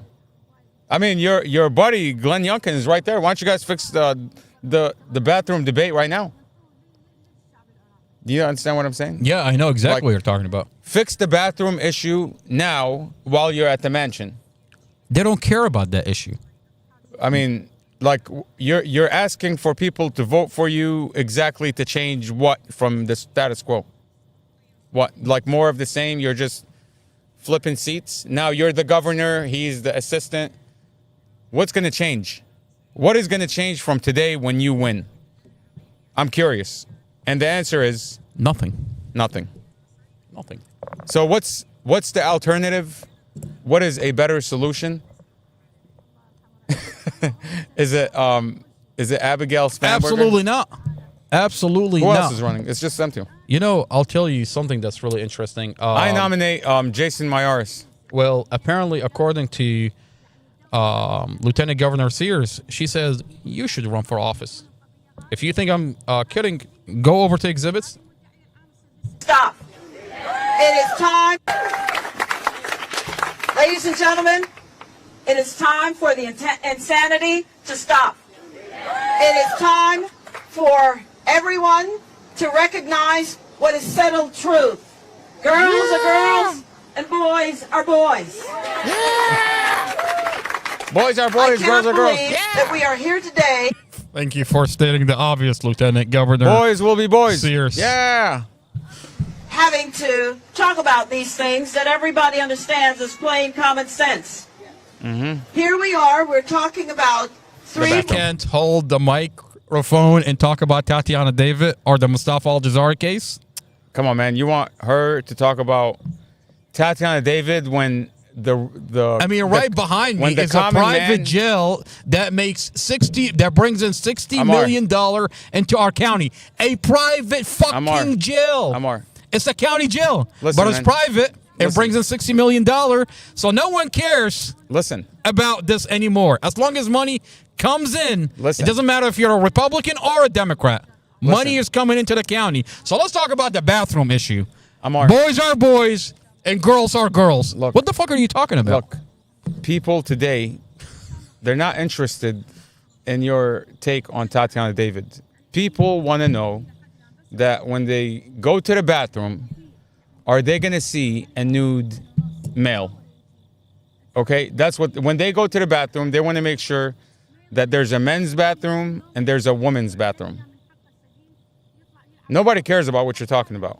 Okay, That's the only issue that we have in our county. People here, that's in Virginia, what they're worried that's about, all we have. according to Sears. According to Sears. That's what people are pressed on today. Here she is talking about the same issue. They're not worried about police corruption. Taxes will be lowered. Tampering Your with children evidence. will be safe because we're not going to have biological men in girls' sports or dressing full frontal nude in front of our girls. Elect me. We will stay safe. Our jobs will continue. You know, I swear to God, she reminded me of Sheriff Glenn Hill. Criminally, illegally here. Not on my watch. And by the way, my opponent, Abigail Spanberger, has voted for sanctuary cities. She voted against a safe and secure border. We have found right here in Virginia the number 3 leader of MS-13 in my opponent. What the fuck is she talking about? Wasn't he like go 2 days into his, this is when they actually let him go. And Bondi and FBI Director Kash Patel announced the arrest. We're following a stunning reversal by the U.S. Justice Department. 2 weeks after Attorney General Pam Bondi and FBI Director Kash Patel announced the arrest of an alleged MS-13 gang leader, the Justice Department has now asked a judge to drop those charges. The to refresh your memory here, has to drop the charges against a leader. They came out and say, "Oops, we got the wrong guy." But Lieutenant Governor Sears is stuck on him. She hasn't gotten an update. She started running ads. She thinks this community is stupid. I don't know I mean, this lady is so out of touch. You know what I think it is? I mean, they're undermining this community. No, man. I think she already paid for the ad, and she's like, "Oh my God, am I going to pay to have this redone and get this guy like removed?" Ah, fuck it. People are not listening. Let's just run it. That's sad. That is really Nobody's sad. really verifying. Just run the damn ad. I already paid for it. I think you're right. That's actually how it works. She already paid for the ads, and she can't take him down. They're not going to give her money back. She's like, people are not listening anyway. On that note, so what are you saying that? Well, I'm not going to ask you. I think just fucking ask me. I think the next time you happen to be in a town hall, a live town hall, or if you meet Abigail Spanberger in person, ask her, what have you done about the murder out of Prince William County of Tatiana David? If you see Lieutenant Governor Sears and you have the ability to ask her one question, ask her, what have you done about the murder of Tatiana David? What are you doing about police corruption, where an officer by the name of Chad Mason openly admitted in court that he tampered with evidence? What are you doing about the Al Jazari case? What are you doing about issues that is plaguing this community? What are you doing about a chief of police who refuses to hold his officers accountable? What are you doing about a dirty Commonwealth attorney who only seals murder and thinks that she's going to get away with it because people are too busy working 9 to 5? People don't have the energy to think about what's happening in this community. People want to go to work. They want to pay off their bills. They want to have a good life. And Amy Ashworth is taking advantage of that. She thinks that people are too tired to stop and ask, what the fuck is going on in my community? Because by the time you get off of work, you're so tired, you just want to watch the news. You rely on the news. You rely on the news. You rely on Julie Carey to give you the facts, when in reality, Julie Carey is sitting in Amy Ashworth's back pocket. The same Julie Carey that you talked to and showed her the forensic interviews where the children are weaponized in the Mustafa Al-Jazari case. We saw how the media flat out lied to you. Children being abused by the police department in the Mustafa Al-Jazari case. The same Julie Carey, who's nowhere to be found now that the file is leaked all over the internet. I mean, that showed police misconduct in the Mustafa Al-Jazari. A falsified case all over the internet. You and I were just talking about this. Apparently in Prince William County, you have to conduct your own investigations. Okay? We have to conduct an investigation for Mustafa. And it's almost like we have to tell the county, hey, hello, look over here. There's a piece of evidence. I think you should go get it. Look over there. There's a piece of evidence. I think you should go get it. You probably should not tamper with evidence. It's a bad idea. It's against the law. And Chad Mason's like, oh, I didn't know. Thank you for telling me, Amar. Al-Jazari's, thank you for telling me. 14 years with with the police department. I mean, what did he Drum wants say? to play dumb? What did Drum say? In his 18 years of experience, he's never had an independent expert come and do a reconstruction of an accident after him. Yeah, but he knows to tell the independent expert that prosecutor Sarah Sammy said, you can't touch the vehicles. That they've already chopped up, by the way. That they've already chopped up, crushed, and staged. You can't touch, and now even though you have a judge order. And now they're saying, now Sarah Sammy's telling the lawyer. He knows how to say that. I don't want the expert to come in because I don't want him to tamper with the dash camera. Lady, have you not been listening? Your officer is on the stand admitting. But that's the excuse, is that to violating department policy. Drum tells him he doesn't want the car manipulated after they fucked it up. And now Sarah Sammy's telling Brad Haywood, she's telling him, I don't want anybody tampering with the evidence, and that's why I don't want the expert to come in and look at the SD card and the dash camera. Lady, have you been listening to what's going on? Your buddy Chad Mason openly admitted that in court, and you questioned him, so you can't say you don't know. And we have you on audio questioning him and asking him. What's really disturbing that's coming out of this case is normally it would be your word against the police department, your word against Commonwealth Amy Ashworth.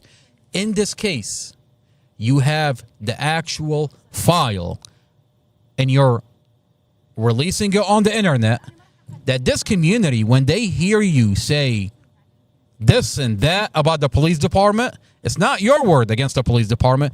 You have the body cam and the document that show this police department crushed and staged Mustafa's vehicle. This police department cut and muted Mustafa's dash camera. This police department weaponized and engaged in abusing the children in the Mustafa Al-Jazari case. This police department falsified Mustafa. Statement, this jail behind me, correctional officer, beat Mustafa to scare him and silence him from talking about and having his family not talk about the falsified case. Let me say this. You know, when your local government fails you, okay, I mean, what am I talking about here? You have an officer like Chad Mason who openly says, I tampered with evidence. We have Robert Drum, who's been caught as a liar, falsifying Mustafa's statement. Now, when the chief of police allows this type of behavior to go on, when the Commonwealth attorney allows this level of misconduct to take place and there's no accountability for it, generally speaking, you go above the chief of police, you go to the board of supervisors, who in turn hire the chief of police. And when the board of supervisors are paid by corrupt locals like Billy Bain Jr., who pays the police department because he doesn't like Mustafa. The strip club owner where the presiding judge is getting lap dances at his establishment. Okay, so we know that the board of supervisors are also compromised, okay, to where they're going to cover up for the cop, for the chief of police, who's going to cover up for the cop, who's going to cover up for this corruption. You expect your upper government to hold them accountable. Like, you have a governor for a reason. You have a lieutenant governor for a reason. You have a Virginia state representative. You have a delegate. These people are supposed to be for the interest of the citizen of this town, of this community, okay? But in this case, they're silent, okay? And I'll say that Prince William County, Virginia in general, really is lacking leadership. It's lacking leadership, I mean, like never before. Well, we're at a crossroad here because Mustafa's vehicle... It's very lacking. Mustafa's defense attorney is pushing hard in getting the evidence.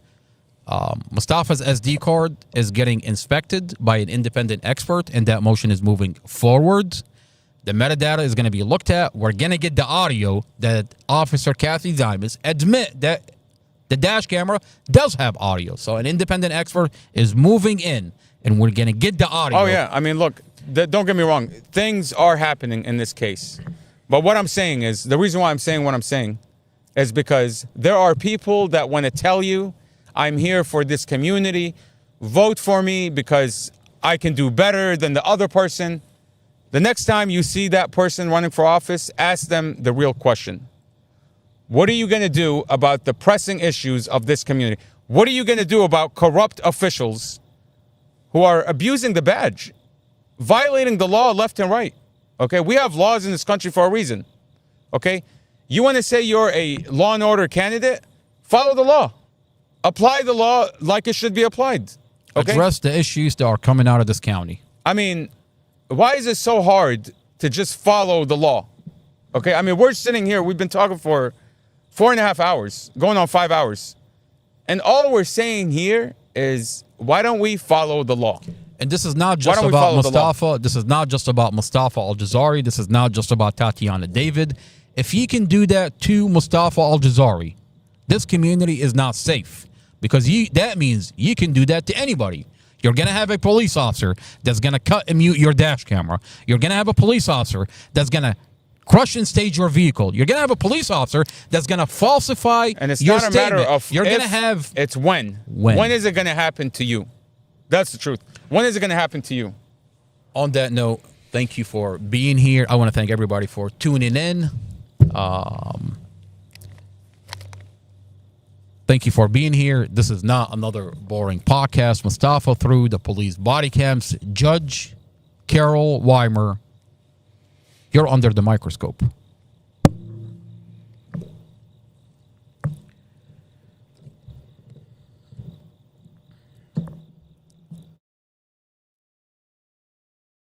The body cams where it shows police officer engage in falsifying police misconduct.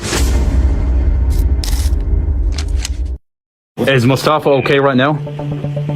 Yeah, no, he's not all right. There are new questions being raised in the case of a man charged with for a crash killed his girlfriend and her 5-year-old daughter last year. This is public area. Come after Prince William's police chief ruled the investigating officer had violated department policy. I'm not resisting. I am not resisting. The investigation revealed that Master Police Officer Drum violated department policy. Right rear tire, brake didn't engage.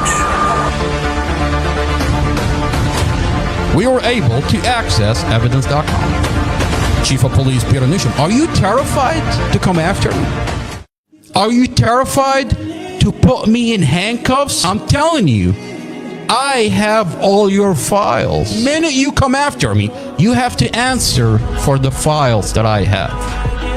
Files from Mustafa Al-Jazari, where every police report is falsified. I have the body cams where it shows police officer engage in falsifying police misconduct. Is Mustafa okay right now? Yeah, no, he's not all right.